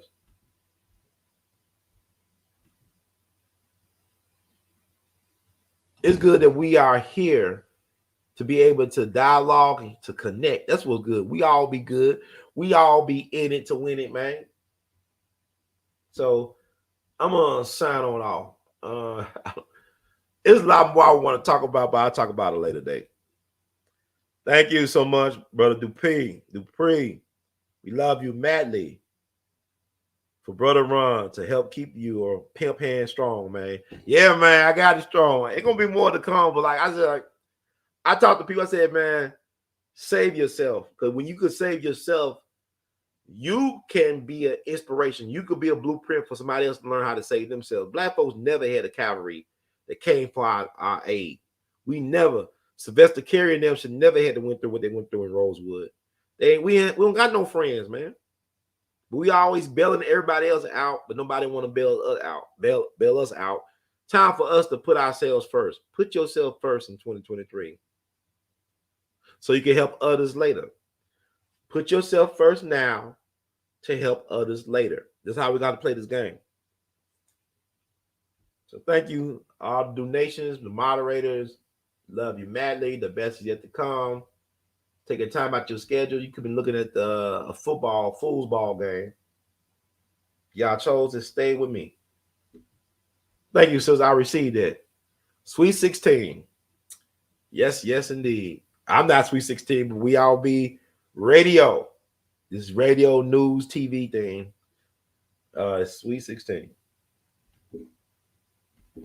Yeah, SYSBP. The world is depending on Black folks not to love themselves enough to put themselves first.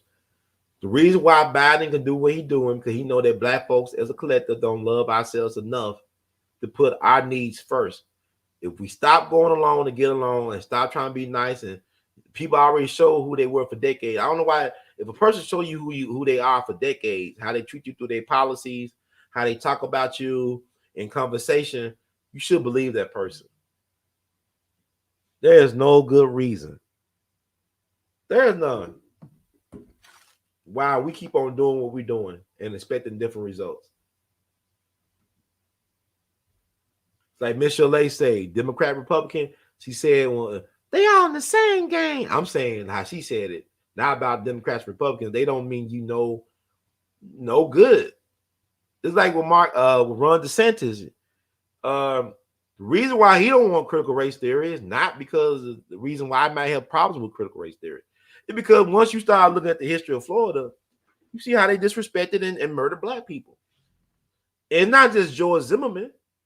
It's the whole history of Florida is a George Zimmerman state of mind.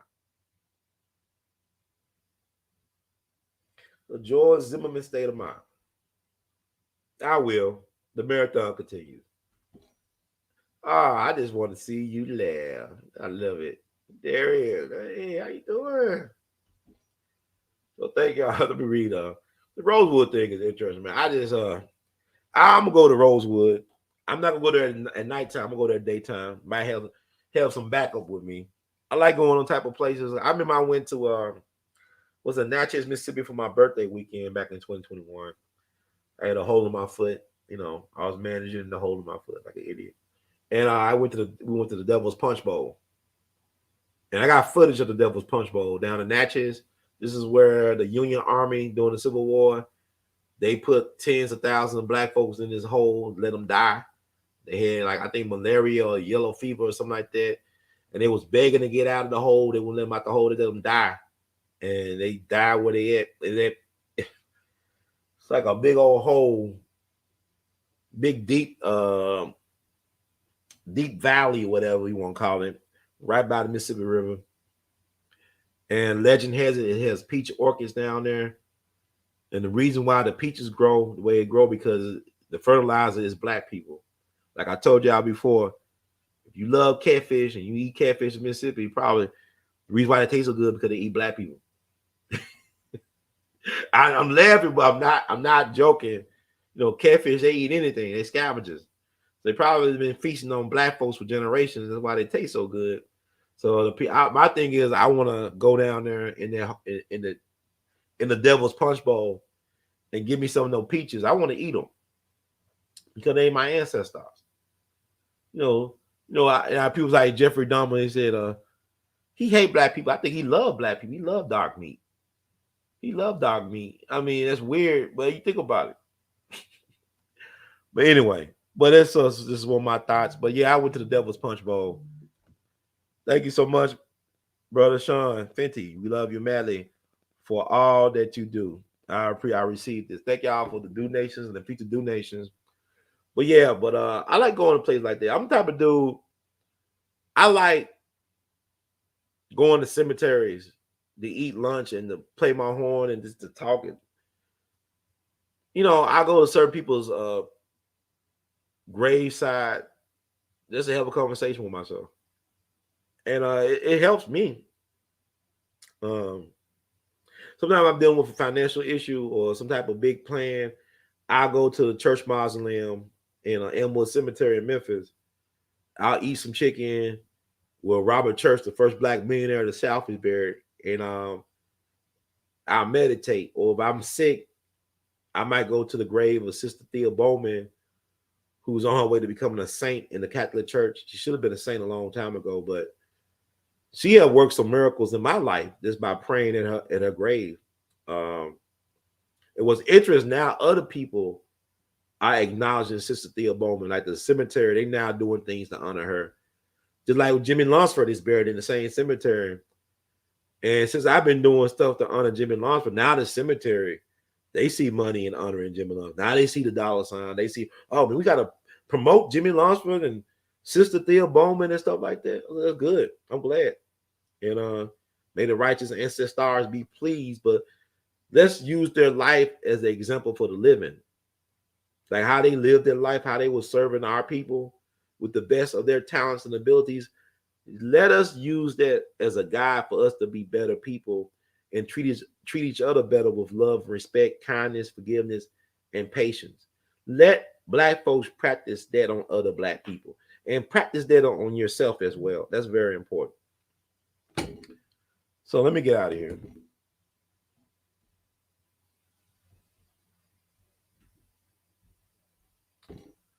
That's a good question. Now, I have had situations where I have communicated with dead people in my way.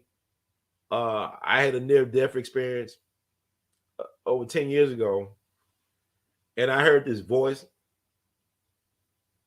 I don't know if it was near-death, but I was very sick. I don't know if it was a hallucination, but I heard this voice called the Source. The voice called itself the Source.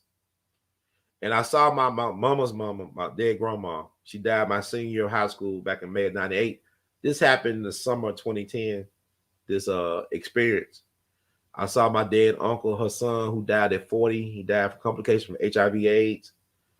I saw Johnny Ace, the blues singer. I saw some other people. And the voice was, or the source, it called itself, it's disembodied, like called itself the Source. It was telling me about you need to research and connect with your father's side of the family, in particular his mother's family. They got a unique bloodline. That's what this voice was telling me. He goes, you got a unique bloodline. He'll tell me like the meaning of life or what love really is about. And it was funny because I was like in this semi-conscious state. I don't know what's going on, but I had the History Channel on in the background, and it was talking about World War II and about these white U.S. pilots, Army pilots shooting down like this great Japanese military genius and stuff like that, how they hated to kill him. And like the voice was actually telling me what they was thinking about as they was talking. Like it was informing like what their thought patterns were as they were speaking and the things they weren't saying. So I thought it was interesting. So after that, I had talked to my aunt. She's gone. My aunt Stephanie. That's my father's mother's oldest child. And we talked. I want to say we talked later on that year. And she told me about all these famous people that we related to. Like people like Curtis Mayfield and Sister Rosetta Tharpe and all these people like blues singers and entertainers and stuff like that.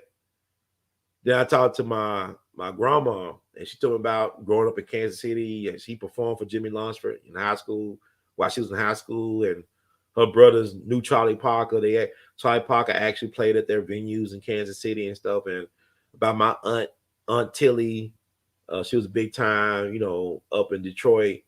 A lot of musicians would come to her home to eat and smoke weed and all this stuff.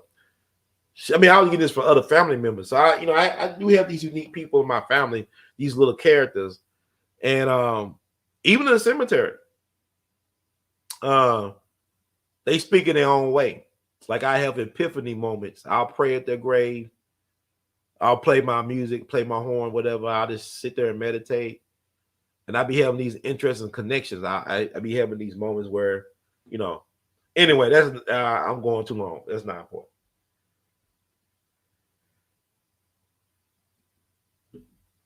Yeah, I don't think it's scary at all because I actually had the experience at church.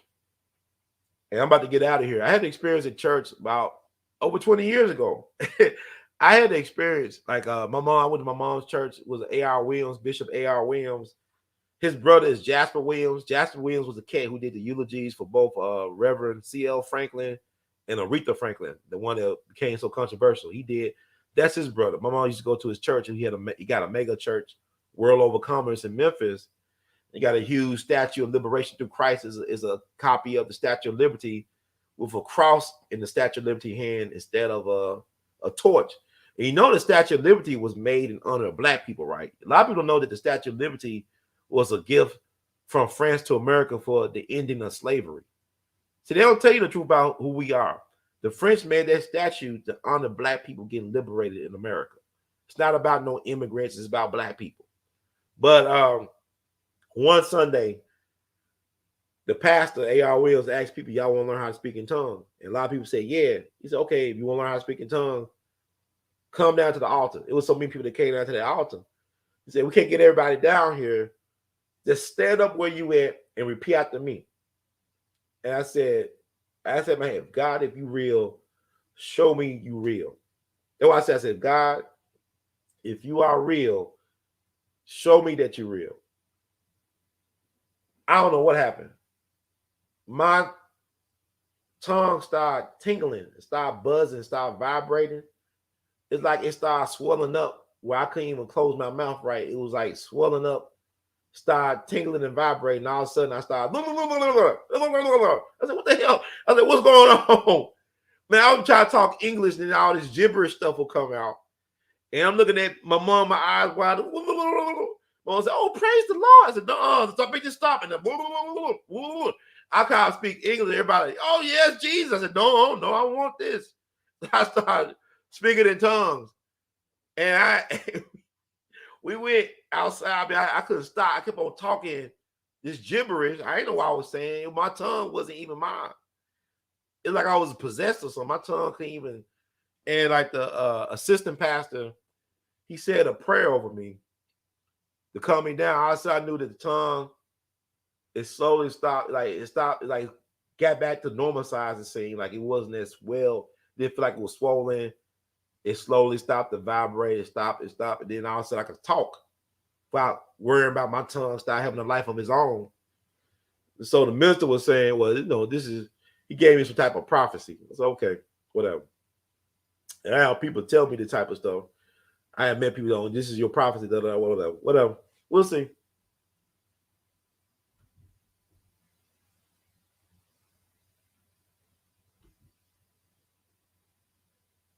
Yeah, man, I like graveyard. I ain't trying I'll be there overnight or nothing like that, but it's like a circle of life thing for me. It's like death is, you got to deal with death is everywhere. I think I am because what's interesting, Luna, is the fact that like even with this we all be thing, I wish I knew my people, like my uncle, like I got this shirt on, right? my Uncle Frenchie and his wife Olivia, Aunt Liv.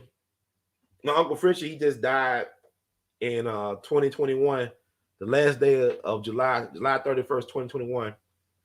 He was like, he's gonna be 95 on October the 7th. I met my Uncle Frenchie on his birthday. It was like 87th birthday back in 2013, October the 7th, 2013. I think it was 87 or 88. And I met him in his newspaper office in Charleston, South Carolina. He had the paper called the Charleston Chronicle. It was the oldest black-owned newspaper in the whole state of South Carolina. He was recognized as a hero, a local hero in South Carolina. He actually had a street name in his honor. He actually had his own street name in his honor in Charleston. And he was a media person. He was from Kansas City. And he had an extraordinary life. Like he had beers with Fidel Castro. He was over there during the Cuban Revolution of '59. He was one of the first black photojournalists in Vietnam when the U.S. was in the Vietnam War. He was one of the first black photojournalists over there. When he was in the Navy back in the 40s, he had a spaghetti dinner with Lucky Luciano in Italy. He actually had a spaghetti dinner with the boss of bosses, the father of the modern American organized crime, because his favorite dish was spaghetti. So he actually had spaghetti dinner with Lucky Luciano in Italy. He also covered clubbing in Rome, and he had a chance to mingle with Ava Gardner and Bricktop, the famous Harlem Renaissance figure who had a lot of nightclubs out in Europe. Black woman from the States, used to sing with Florence Mills and them back in the day. But he had lived an extraordinary life. I always say he's the most interesting man in the world. They actually had a bullfight in his honor, I believe, in Cuba. This town in Cuba, he was celebrated as a hero and had a bullfight in his honor back in the day. But I got a chance to talk with him and meet him. And he was doing journalism.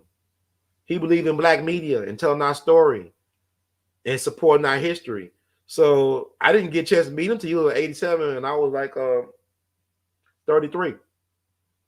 But for like several straight years, I would go to South Carolina just to visit with him and to connect with my family on that side. And then my other cousin, Julian Mayfield, a revolutionary, a playwright, an activist, an artivist, speechwriter for Kwame Nkrumah. Malcolm X used to stay at his home in Ghana. His wife was the personal physician for Dr. W.E.B. Du Bois. He saved the life of Maya Angelou's son, real bad motorcycle accident over in Africa. And I had folks that I met when I was in college, my freshman year in Washington University in St. Louis. The Walls, Albie and his wife, they were both alums of Washington University. They talked about how they were relocating to Africa, to Ghana.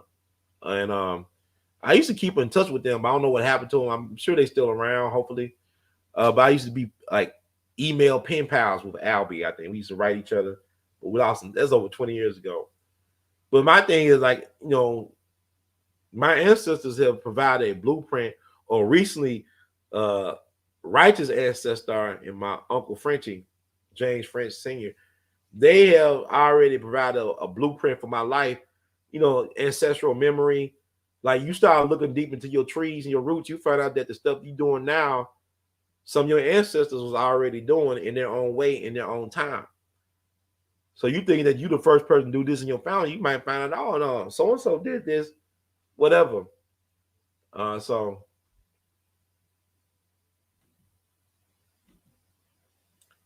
I just wish I knew some things earlier. My life would be different right now.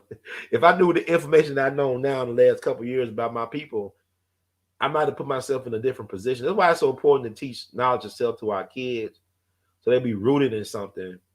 Like that Frederick Douglass saying, it's easier to raise strong children than it is to repair broken men.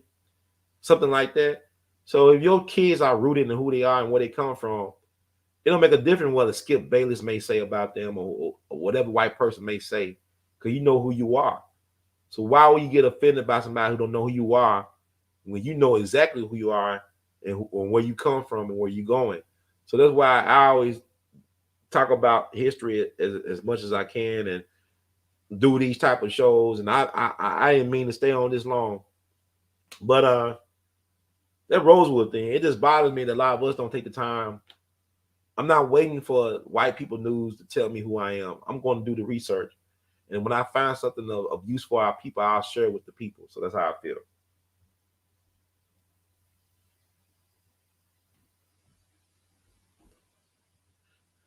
There's a lot of evil people walking around. You read people auras and stuff.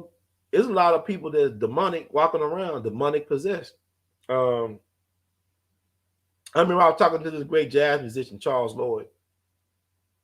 He was friends with Dick Gregory. Charles Lloyd is from Memphis. Charles Lloyd, a great jazz musician, one of the last of that era, right? Great tenor saxophonist. I had treated him to a catfish dinner, excuse me, at this place called Soulfish, in a coop on in the Cooper Young neighborhood in Memphis. Soul food, not soul food, but it's catfish. They got great catfish, or they did. I don't know how it tastes now. And he was showing me how you want to keep evil spirits away or evil people away from you. He showed me a certain hand gesture. I'm not going to show it on camera, but he showed me a certain hand gesture you can do in order to keep certain things away from you. And I want to say, because we were talking about Dick, we brought up Dick Gregory. This is back in 2015. Dick Gregory is still around too. But he told me how Dick Gregory was at his birthday party at the Kennedy Center in D.C. And Dick Gregory said somewhere they had a concert, I think, and Dick Gregory said, I think Dick Gregory was like the MC or host. And he said Dick Gregory got him a big piece of birthday cake. I told Dick Gregory about that. Dick Gregory didn't care. He owned it. He said, it's a birthday, huh? It's a birthday. What's wrong? I don't care. Birthday. I see Dick eat some things y'all won't believe he ate. I seen Dick Gregory eat some things y'all thought he wouldn't even eat. Y'all thought he was just an Eritrean. But he was talking about how somebody approached him in the alley, Charles Lloyd, and he did a certain hand gesture. And he showed me the hand gesture. And the person like walk away or walk past him or whatever, but he thought his life was in imminent danger. But he did that hand gesture, got the person out. You be looking at all these pictures of celebrities, watch their hand gestures and what they be doing. It's interesting. Even with Gangsta Boo, what she was doing with their hand gesture over her Kit Kat, interesting.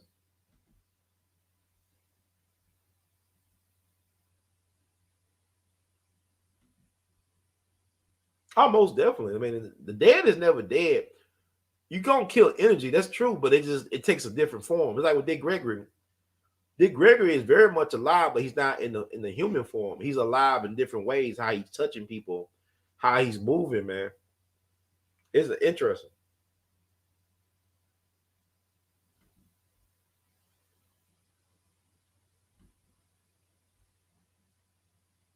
You use salt on snails and stuff.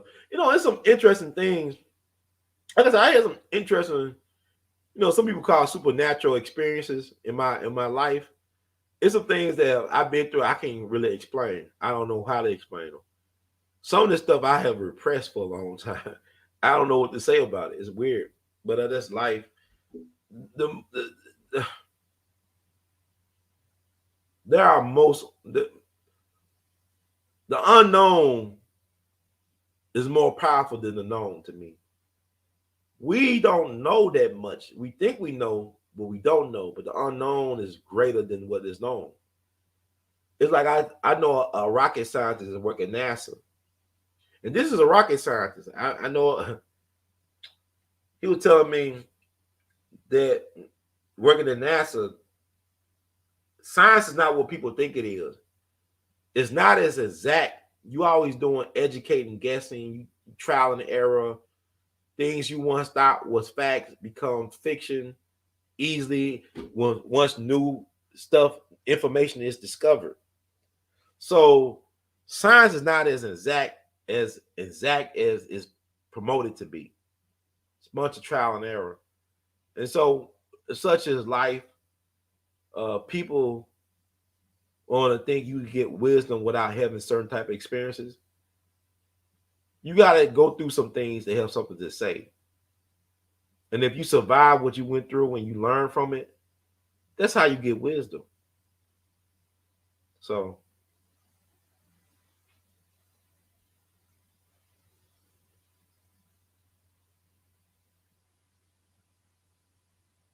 yeah, I think I'm going to close it out. I've been on here a minute. I will do a show about Elvis and R. Kelly, but I may do that later on this week.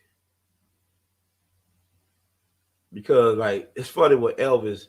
There's a lot of black people that love Elvis, man. We don't. What time is it? I need to rock this. It's a lot of black folks that I didn't know my mama loved Elvis like that. There's a lot of black people because my mama they live in South Memphis, so Elvis was buried literally right across the street from my mom in their neighborhood, Bunker Hill in South Memphis. This is before they tried to steal his body. I don't know if they stole his body or they're trying to steal his body, but he was buried in Forest Hill, right across the street from Hamilton High School, and they moved his body to Graceland. But black folks, you know what? I ain't gonna get too deep into Elvis right now. Cause I just thought about it. I could do Elvis. But black folks, man, Elvis did buy black folks Cadillacs. He was known for buying black people Cadillacs, man. Elvis was generous, man. Elvis, a lot of black entertainers had respect for Elvis. Muhammad Ali had a lot of respect for Elvis. Muhammad Ali said he wanted to be Elvis when he was growing up. He wanted that charisma. And you think I'm lying? Muhammad Ali even spoke at an Elvis event back in the 80s, man, in Memphis. I think he was in Memphis. He spoke at either his birthday or his death observation week. He spoke at an event about Elvis. Elvis had a role made for Muhammad Ali. Muhammad Ali, he respected Elvis. And Elvis had a lot of respect. I mean, it is weird, like, so Chuck D said what he said in that song, Elvis was a hero the most. Elvis was interesting because Elvis is Elvis, man. I talked to black musicians that knew Elvis, and even black folks that knew Elvis, they had a lot of respect for him. So I want to do a show about that. I think it's funny because you still can acknowledge great black entertainers and give Elvis some type of due. Elvis, he took a lot from a Jackie Wilson, but Jackie Wilson, them guys had respect for Elvis. They like James Brown. Them guys love Elvis. B.B. King. Now, Ray Charles said what he said, and I respect Ray Charles for saying what he said. Because why should Ray Charles care? He blind. He can't do nothing to him. He said, look, man, I'm a genius, and I'm still blind, and I can see that Elvis ain't what y'all say he is, man. And that's fine. Because you had a dude named Otis Blackwell who wrote a lot of songs that Elvis made famous, and he made his money off of. Otis Blackwell appeared on the David Letterman show back in the day. It's back in the 80s, I think. He actually performed a medley of songs that he wrote that Elvis made popular. Otis Blackwell, this is a brother from Nashville. I think Otis Blackwell died in 2003. But Dr. William H. Brewster at East Trigg Baptist Avenue Church in South Memphis, that was Elvis's favorite preacher. He was a black man. Dr. Brewster wrote Move On Up a Little Higher. Mahalia Jackson made it famous, made a million seller, one of the first million sellers in the gospel history. Dr. Brewster wrote a lot of songs he don't get credit for. He had an amazing choir with the late, great Queen C. Anderson. Look up Queen C. Anderson. She's not as well known as Mahalia, but a lot of folks think that she was way better. I'm not gonna say way better. They thought she was a better singer than Mahalia. They say I love Mahalia Jackson, and they said this lady Queen C. Anderson was better than Mahalia, but she's not famous like Mahalia because Dr. Brewster would not allow her to tour like a Mahalia Jackson could tour around the country. Dr. Brewster wanted to keep Queen Anderson for himself for whatever reason. You let your imagination run wild on that one. But she died young. But Elvis used to go to this church in South Memphis. The church still stands. It's a historic church, but the new East Trigg Avenue was built next to it. So that church is like it is in need of repair. But that's a church that Elvis used to go to on Sundays, listen to Dr. Brewster's choir. And he used to listen to Queen C. Anderson. So that's Elvis. Elvis loved gospel music. He had black backup singers like Whitney Houston's mom, Cissy Houston, was one of his background or backup singers. Elvis liked chocolate, and he liked to buy women Cadillacs, black women Cadillacs. This is like with people that knew Elvis, that knew of Elvis. They know. I mean, the oral histories I get from black people in Memphis. Then I met a brother who said Elvis had a black daughter, a mixed daughter, whatever. So I don't know. But I've been wanting to do an Elvis show ever since I saw the movie, the biopic that came out last year. So maybe I can get that done this week. I was gonna try to do something tonight, but there's some things I want to add to it because I had talked to some people, and these are amazing Black pioneers that they don't get credit enough for their I want to say about my head, 24 Karat Black is the name of a R&B soul group that was signed to Stax back in the 70s. I think they called 24 Karat Black. I seen them speak at a panel discussion that was in their honor in Memphis. I want to say it's back in September of this last year. I told myself I never heard of these people. But then I was wrong because I heard of them all my life because all my favorite rap artists sample these people, whether it be like a Nas or Jay-Z or Wu-Tang Clan, Dr. Dre. They sample 24 Karat Black and they don't get one royalty check off the samples. They're not getting one check. One royalty check they never got. And yet, if you listen to like hip-hop, Kendrick Lamar, all these people sample off of 24 Karat Black. They only did one album, but their album one of the most influential albums of all time. And they was on tour for like 2 years and never made any money. They were living from hotel to hotel. They were driving in a U-Haul for 2 years around the country, not making no money. And finally, they was called back to Stax because Stax went bankrupt. And that whole Stax thing is interesting because James Stewart just died, the co-founder of Stax with his sister Estelle Axton. And this is a white dude that did finance. He went to school for finance. He worked in the bank. He did not know, he did not own the catalog to Stax until Otis Redding was killed. He thought he owned the Stax catalog. He thought that Atlantic Records ran by Jerry Wexler, Jewish guy. They said he came up with the term rhythm and blues and R&B, allegedly. He thought that all they did with Atlantic was a distribution deal. It wasn't until Otis Redding got killed. I'm going to say got killed because he didn't die no natural causes. They killed Otis Redding. He found that Stax didn't own the back catalog. So A.L.L then had to make a new catalog of music that they controlled, but then they didn't control that either because they went bankrupt. You know, A.L.L was a Black man. He ended up like Jim Stewart. He sold Stax to A.L.L and them. They did Watch Stax. You know, Isaac Hayes helped save Stax, and you know, they just the bank took. You know, I'm gonna say it's a cold game. So this is an educated white man that didn't know that he sold his rights to his catalog to Atlantic. He thought it was just a distribution deal. So they don't care about the only color that matters in business is green. It's the only color that matters.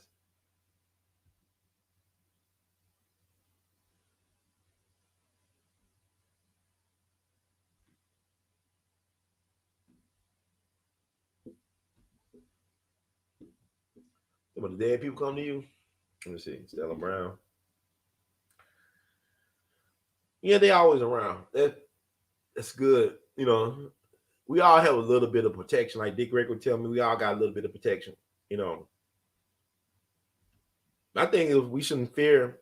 The dead can't do anything to you. It's the living that could do the most harm. You know. But yeah, I'm getting on my tangent. So I'm gonna shut it down. To the unknown.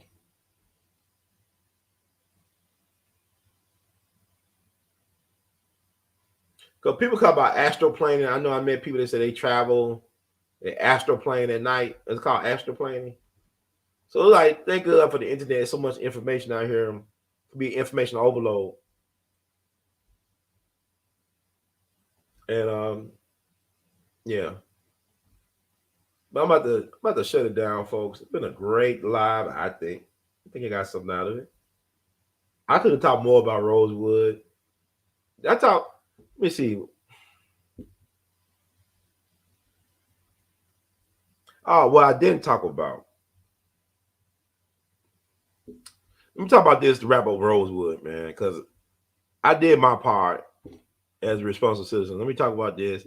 I know I went all over the place.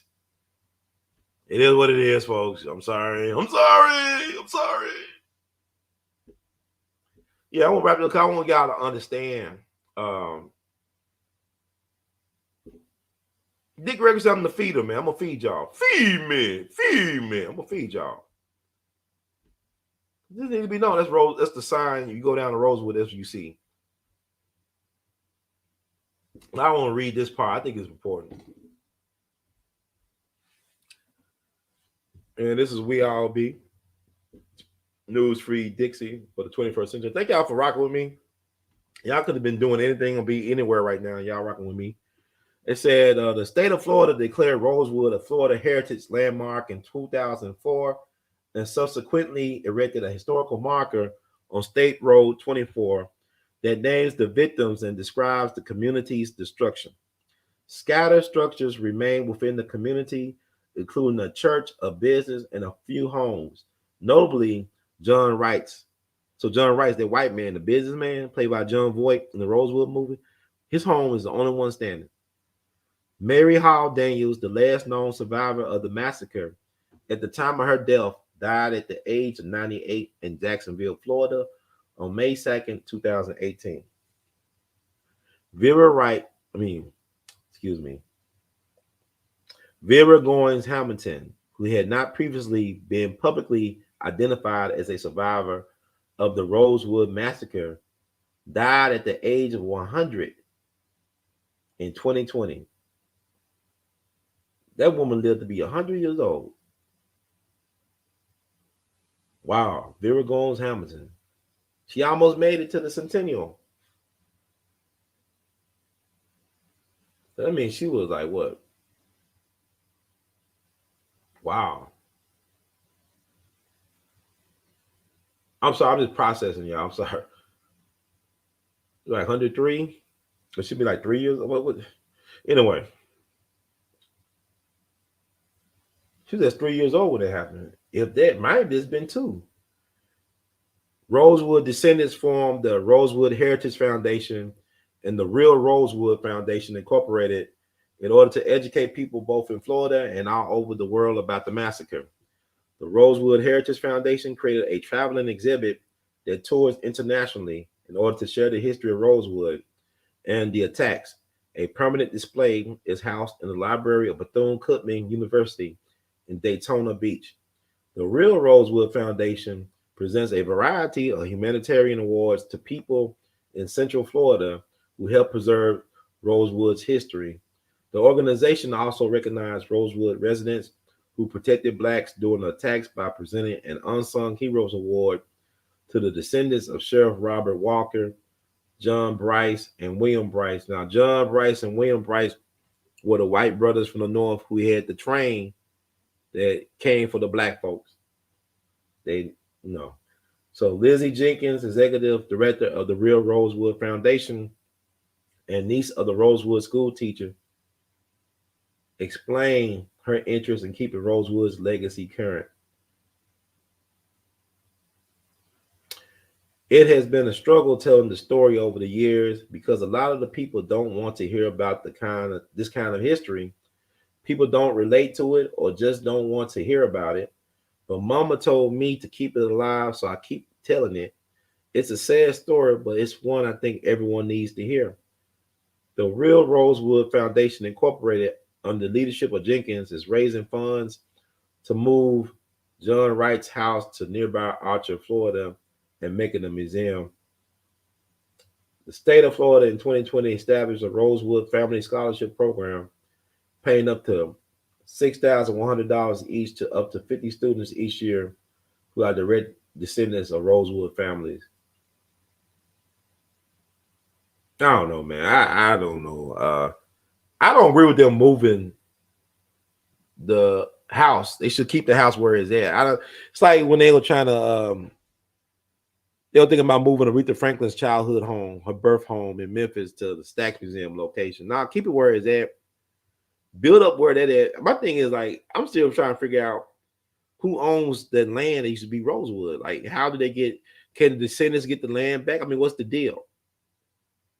There's some questions. Like, I gotta reach out to these Rosewood people. I might have a show in the coming weeks on Rosewood. If y'all want to hear about it, 'cause I'm just fascinated about this Rosewood thing. I'm trying to figure out who's entitled to that land. Since I mean, the people was ran off the land, they need to start cutting checks down there. Forget all this scholarship thing. I mean, I don't know.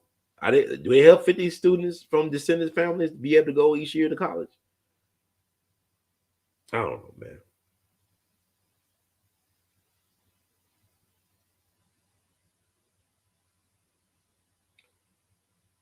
And Stanley Crouch, he wrote this about John Singleton's movie Rosewood.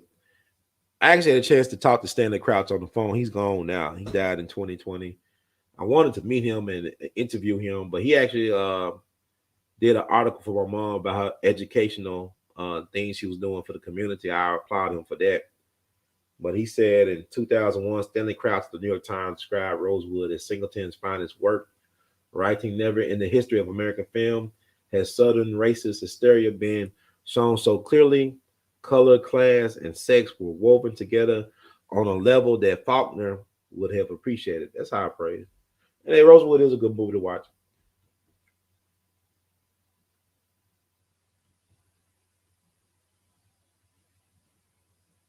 I'm trying to see.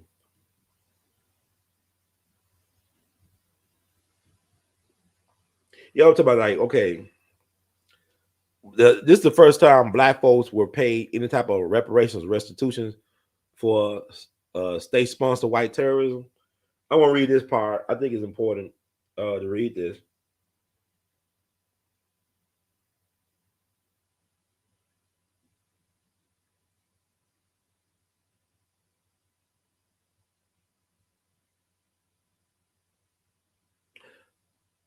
Okay, in 1994, the Florida state legislature held a hearing to discuss the merits of the bill. Leaf Ruth Davis died a few months before testimony began, but Minnie Lee Langley, Arnett Goins, Wilson Hall, Willie Evans, and several descendants from the Rosewood testified.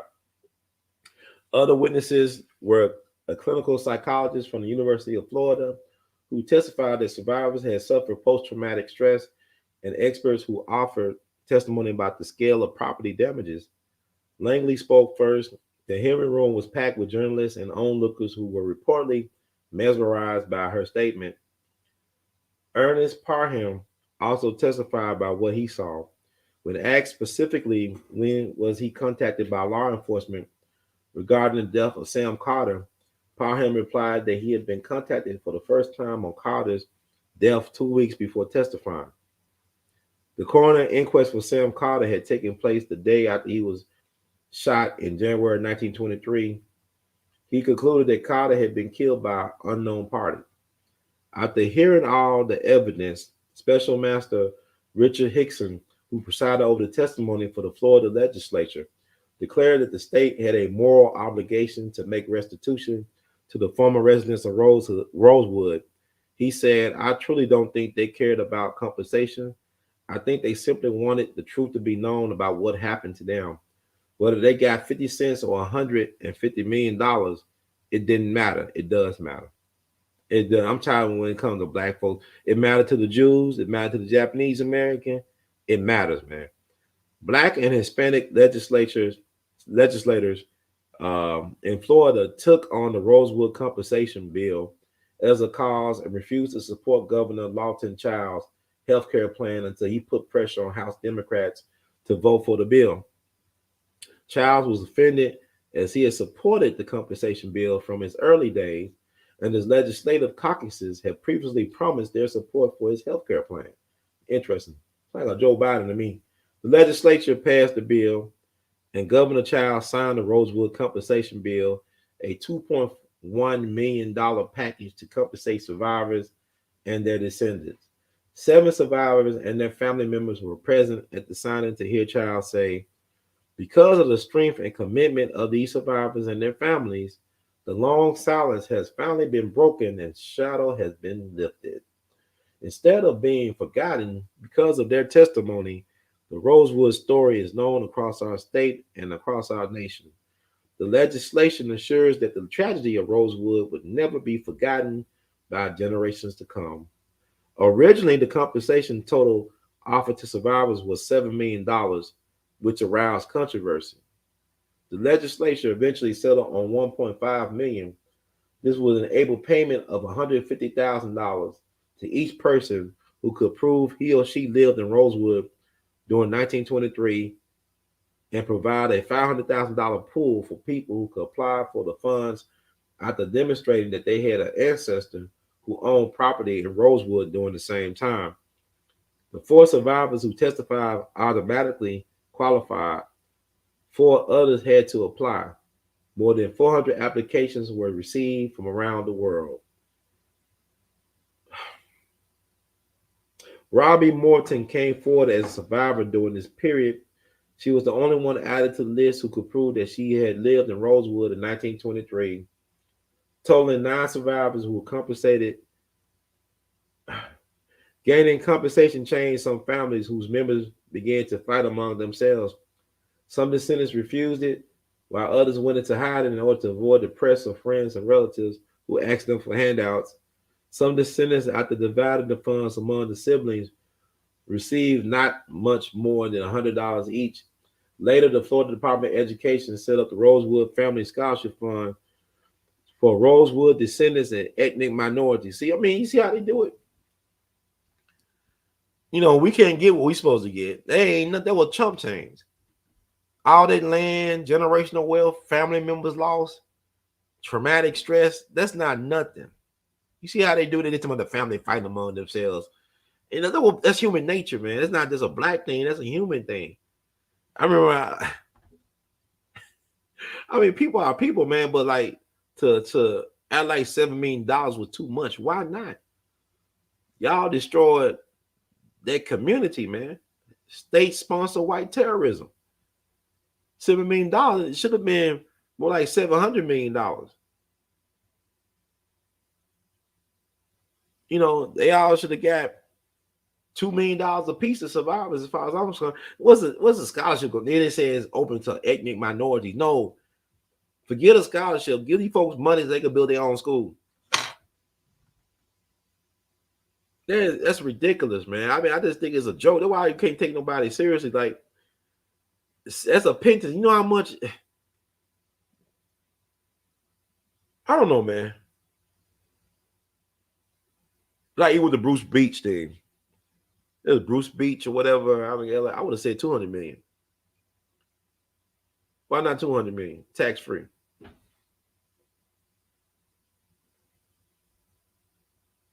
I mean, I can read this stuff. Why we don't talk about this? People talking about reparations. This happened 100 years ago. They don't even want to talk about this right and give people the proper due. To me, they need like a Johnny Cochran to represent them. Johnny Cochran was trying to help with Black Wall Street. And he died. You know, he died of that questionable aneurysm he had. But you think about what I just read, right? White folks got the nerve to pass judgment on these black people. Well, the hell they didn't do. You don't supposed to be normal after having that type of generational trauma happening.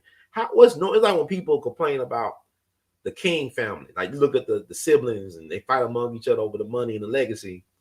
And folks think they should be. Man, Dr. King family was under government watch for 3 generations. And probably longer than that, because I remember I read an article from the 90s. It talked about King family was under government surveillance for about 3 generations, starting with his maternal grandfather, who led Ebenezer Church in Atlanta.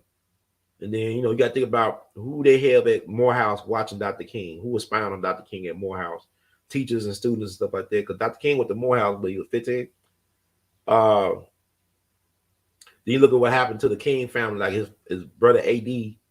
died under suspect circumstances in the swimming pool. The next year he could swim. But they were trying to kill Dr. King in Louisville, Muhammad Ali's hometown. They were trying to kill Dr. King in Louisville. And his brother A.D. had a church in Louisville. And the reason why we know about this is because a white cop in Louisville snitched on his brethren. He snitched on the other cops that were planning to kill Dr. King. And they act like it was we just joking around. We didn't mean nothing about it. Right. They finally got Dr. King in Memphis, of course. Then you got to think about his mom got killed at Ebenezer at the Oregon by a Hebrew Israelite who passed away in prison. I don't know, Maurice Chenault, whatever his name is. I think it was from Ohio. But the King family been under attack. So when folks talking about Dexter and the third and Bernice and them fighting them, I don't care. They never had a normal life. Their family been under attack for generations, man. I mean, how you supposed to be normal? What is normal? But I'm saying, like, even when in that article I just read, which is on Wikipedia, the infighting, hot going on, what people do. I remember when, like, the black farmer thing, we had, folks that own land in Mississippi. This is before the other black farmer thing, I think. I don't like so many of these things, man. And we had some cousins in Mississippi, right? They got paid out, but they didn't want to tell the other family members about them getting paid out. And because they were not the best educated thing, they left a lot more money on the table. Had they told some of the more educated people in the family, because reading is fundamental, they probably had a better understanding of the payout that everybody could have got. But they were so greedy and selfish and short-sighted that they took less money off the table than they could have had. And this is what happened with people. My thing about so-called education, and what I'm going to do with indoctrination. I've already been indoctrinated. Why I need a scholarship to get more indoctrinated? I need me some money so I can buy me some land so I can do the things I want to do. I'm not worried about what the next person is doing because money is meant to be spent and invested. And if they want to spend on malt liquor, at least buy a liquor store. If you want to spend on shoes, at least buy stock in the shoe company. That's your business. It's not my concern. But white folks are the only group of people that is allowed to mess over and blow over money. They should have got $700 million as a start. It should have been $700 million. They were mad about $700 million. Ain't Walt Disney headquartered in damn Florida? You got all these industries and stuff in Florida. Give black folks. How many alligators been eating black folks for just? They used to use black babies as bait. They used to throw them in and get eaten by alligators and stuff in Florida. I've been reading a story. Now I could be off about this. I don't know. I think it's happened. I want to say it happened in Florida back in the 40s. I could be wrong. It could be 30s or 40s. And I might post this later on. I'm just off the top of my head. I think a black dude, he got killed by these white mob for giving a white girl a Valentine's Day card or something. They had his father watch his son get murdered by these white people. And I can't think of, maybe I might try to look that up. But I'm just saying, like, this stuff is strange, man. This is a weird time to be alive. But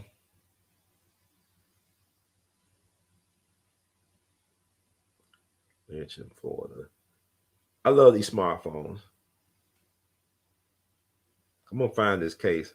There's so many cases like that we don't talk about, but they used to use black babies as alligator bait. Okay, I found it too, just like that. 15-year-old boy lynched in Florida for sending love note. On January the 2nd, 1944, 15-year-old Willie James Howard, a black boy, was kidnapped and lynched by 3 white men in Suwannee County, Florida, after being accused of sending a love note to the daughter of one of the men. During Christmas 1943, William Howard sent cards to all of his co-workers at the Van Priest dime store in Live Oak, Florida. Unlike the other cards, Willie card to Cynthia Goff, a white store employee, revealed a youthful crush. His greeting expressed hope that white people could someday, or would someday like black people, and concluded, "I love your name, I love your voice. For a SH, you are my choice." So let me read this again. During Christmas 1943, Willie Howard sent cards to all of his co-workers at the Van Priest dime store in Live Oak, Florida. Under the other cards, Willie's card. Damn. Oh, wait a minute. Smirking record rate. This is real. This is what he said to the white girl in the car. This is back in 1943, man. 44, right? This boy named George Steeney got put in an electric chair in South Carolina. They say he killed them 2 white girls. This is what this dude was saying in Florida. He said, I love your name. I love your voice. For a sweetheart, you are my choice. After reading the card, Cynthia's father, Phil Goff, brought two friends to the Howard home and demanded to see Willie. Despite his mother's pleading, the men dragged Willie away and did kidnap Willie's father, James Howard, from work. The men drove the two Howards to the embankment of the Suwannee River, bound Willie's hands and feet, stood him at the edge of the water, and told him to either jump or be shot. Willie jumped into the cold water below and drowned while his father was forced to watch at gunpoint. This is who y'all want to be around. This is who y'all beg for reparations. Willie's dead body was pulled from the river the next day. Goff and his accomplices later admitted to the local sheriff that they took Willie to the river to punish him, but claimed that the teen had become hysterical and jumped into the water, unprovoked at the thought of being whipped by his father. Fearful for his own life and the other members of his family, James Howard signed a statement supporting Goff's account. He and his family fled Live Oak 3 days later and then shared the story of Willie's lynching. Learn more about the lynching here. God. I'm not laughing at that, man. This what happened. This is, I told you off the top of my head, I knew a story I heard of. That's the story. Think how many of those type of stories are out there? How many families have been traumatized for generations by these type of stories that people whispered in the darks and whatnot? Think about all these stories that we don't even know about. I just told you about Rosewood. This happened in Florida too. Florida had some of the most lynchings in all the country. This is really why Ron DeSantis don't want to talk about critical race theory. Talk about the critical race theory in Florida history when it comes to treatment of black people. Not just Trayvon Martin, but God bless the memory of this little kid. He could have been a grandfather, great grandfather. It's genocide by another name, man. Oh my God. Willie James Howard, I won't forget you. And I hope y'all don't forget him too. Look him up, pass it among your people. There's so many of these type of stories that we talk about. And I say like that Rosewood thing is a joke. I mean, you talking about how they fight, and people gonna fight for money. People fight over, white folks kill their people over money. You know, like that Curtis Flower case in Mississippi with Bertha Tardy, the furniture owner and manager, Bertha Tardy Furniture in Winona, Mississippi. They blamed Curtis Flowers, a black man who was a former employee, for killing 4 people, including the mom. And he got out. He was on death row for years, and he finally got out of prison a couple of years ago. But I interviewed his mom and private investigators and lawyers involved in the case. And his mama told me on my show, I ain't gonna forget this, they did several court cases because they kept on finding him guilty, and then all of a sudden get overturned on appeal. So they had about like 6 court cases on the same circumstantial evidence as it relates to Curtis Flower, the same evidence in all 6 trials. And his mom said they was on a break. I think this was in Biloxi, because they kept on moving around the state, the case. And the daughter of Bertha Tardy came to her and offered her like a cigarette or something like that, and something like that. And she was saying that the mama said that the daughter of Bertha Tardy told her that we know that Curtis didn't do this, but somebody got to go down for it. She said, we know that Curtis didn't kill my mom, but somebody got to pay for it. And really, it could have been some of her relatives that could have killed her, because they were fighting over control of that furniture store. Because normally her husband would be there the day she got killed, and he wasn't there that day, from my understanding, for what I read and researched. But anyway, this is, I don't know, man. I don't know. But anyway, let me get off. It's 4 hours, man. It don't make no sense. Let me read a disclaimer to get out of here. Look up Willie James Howard. That's sad. He got killed over a Valentine's Day card. I mean, it wasn't Valentine, but he got killed over basically like, damn, man. His daddy had to watch his son get killed. Couldn't even protect his son. And y'all talk about Mose Wright, Emmett Till's great uncle. But I'm going to tell you this. I don't see him as a coward. I don't, because they didn't tell him what they did at that store.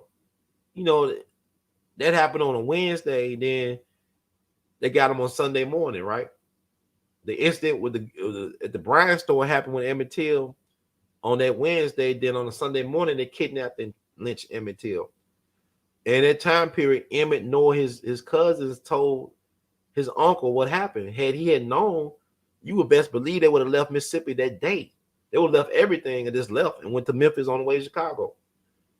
So then the uncle did testify in court. There they be. He pointed out the person who kidnapped his nephew. But you know what they does to a man? Probably to see your son get killed like that. You supposed to be the protector and the provider, and to see your son lose his life, then to lie on the death of your son, to lie on how he died. Imagine how many stories are like that. I remember James Chaney reading about that's the black the two Jew dudes and two Jews and a black dude like Andrew Goodman, Mickey Swerner, and James Chaney, a black guy from Meridian.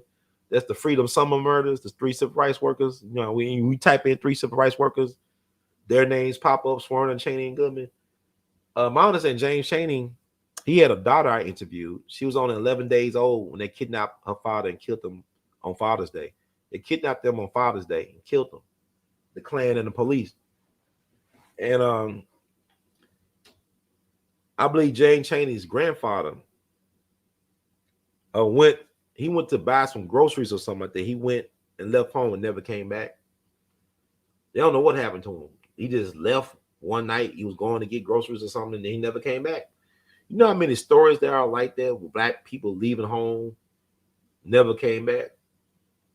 You know how many black folks had to leave all their property behind because of state-sponsored white terrorism? You know how many black governors and black senators could have been from Mississippi had it not been from state-sponsored white terrorism, Mississippi Sovereignty Commission, the White Citizen Council. And let me get out of here. I'm about to, hour number 4. Jesus. I could have did 2 or 3 shows how much I've been talking on here. But thank y'all for being patient. If you like the words from Brother Herb, please spread the word. Subscribe to We All Be TV. And thank you to my moderators and the donators and supporters. You know, Cash App, $R2C2H2. You can also Google Pay, PayPal, and Zelle support, R2C2H2 at gmail.com. That's R2C2H2 at gmail.com. Apple Cash, 901-299-4355. That's Apple Cash, 901-299-4355. You can Venmo your support at R2C2H2. That's at R2C2H2. Also by Art of His Art, R2C2H2.com. That's R2C2H2.com. And also by Art of His Wear. You know, I got my shirt, my Uncle Frenchie and his wife on this. Auntie Liv just had a birthday in December. Happy belated Auntie birthday, life affirmation day. Go to our Teespring page. And, you know, I got to get this thing. It's messing up. My Teespring page is below. It's the shelf below the video description box on YouTube. But I got to get it fixed because they're not sending you to the right place when you go to the Teespring. So I got to get that looked at. And it's really been like that for a minute. But they've been doing a lot of stuff. Like I said, they do a lot of stuff to my page and other things they be doing. And I just like, man, how many battles I got to fight? I'm trying to figure out what to fight and who to fight. But yeah, thank y'all so much. Hope y'all learned something. I mean, I can't believe I've been on here for 4 hours. I hope y'all learned something that can help you in better understanding our situation and your situation, and hope you can pass along to other people. Because a lot of us don't talk about stuff like this, and I know it can be painful for a lot of us to deal with this stuff, but you know, it needs to be acknowledged. Your pain needs to be acknowledged. Our collective pain needs to be acknowledged and needs to be compensated. And we need warriors on the front line to get the word out and to advocate. It's so much stuff that we need to do because, you know, I like a party. I like to dance. Of course, you know I like to dance and I like to have a good time, but it's a time and place for everything. It's a time and place for everything. Time and place for everything. So I mean, take care of yourself. That's important. And I remember, like, I used to teach at the summer schools and stuff like that at these black art camps, and I used to get fired or let go, and people misunderstood what I was trying to do because I would be teaching the kids their history, like I'll show them documentaries and stuff like that, and have them create art based on Black history. And they thought I was being mean towards white people. They say, man, why you so racist, man, Mr. Ron? You like a racist. How I'm a racist, man? What you talking about? Because you talking about this blackity stuff and blackity, black. Now, this is years before they started talking about critical race theory. I was doing this. So I always been ahead of my time. Now they want to know. We need to know this stuff. Now these people grown. They politicians, they business people. Now I said, Mr. Ron, we thank you for helping us get that knowledge. But it cost me a job. It cost me money to help my own people. But it is what it is. It's going to cost you. If it don't cost you, that means you're not doing what you're supposed to be doing. Because everything has a cost to it. Everything has a cost. Yeah, I'm sure. Yeah, this We Are the T-shirt collection.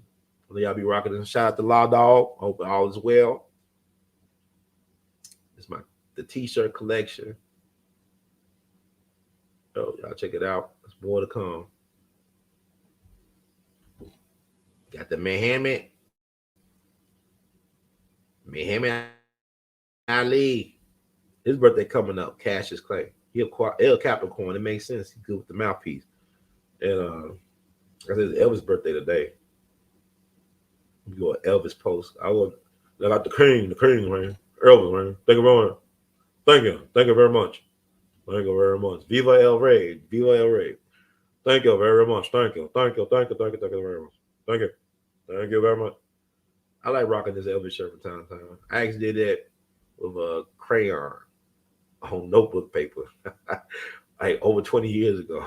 Yeah, I got a lot of work. I don't know. I'm weird, but I like Elvis. I like him. He got art. But we're gonna do a show about Elvis. Set the record straight. Let's see. Stop.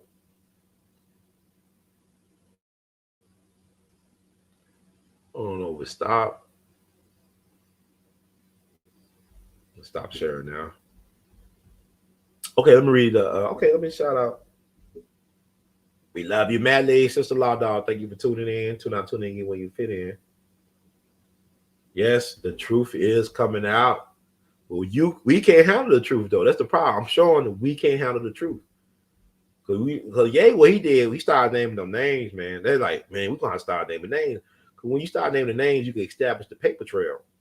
Then you get your reparations. All this spookism that people be doing, talking about some dominant society and no race soldiers. No, name their names, man.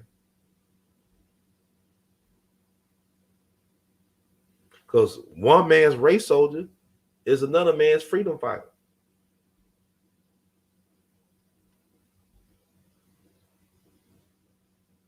Are you talking about the Willie James Howard thing? Yeah, said.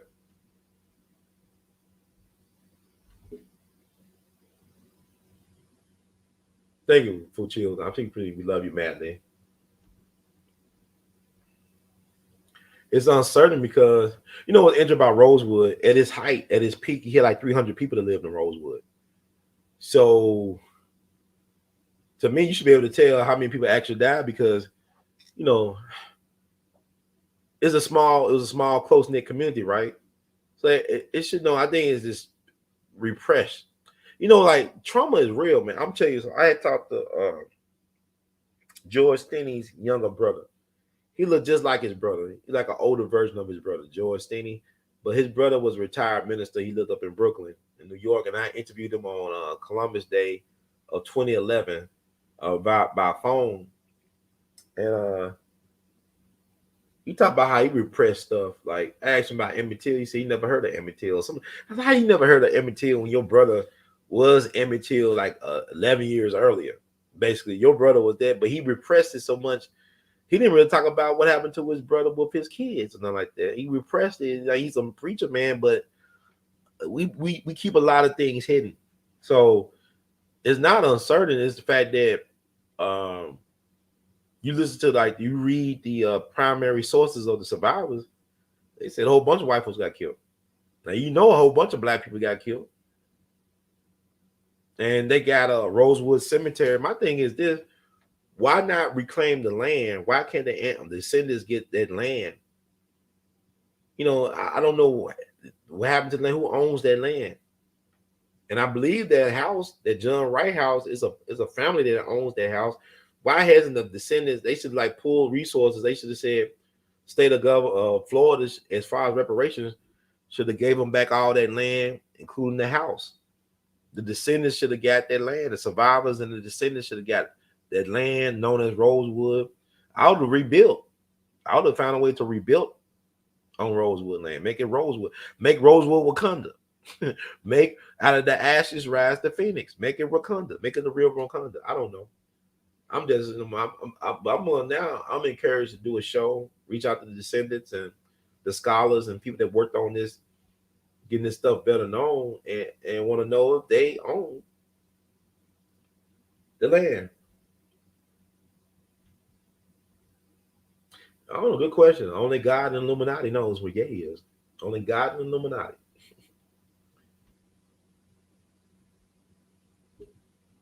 Thank you for receiving. We love you madly. But let me get on out of here. Thank y'all for participating. I'm gonna read this disclaimer. But I know I like to run my mouth, and that stuff get you in trouble in these days. But let's see.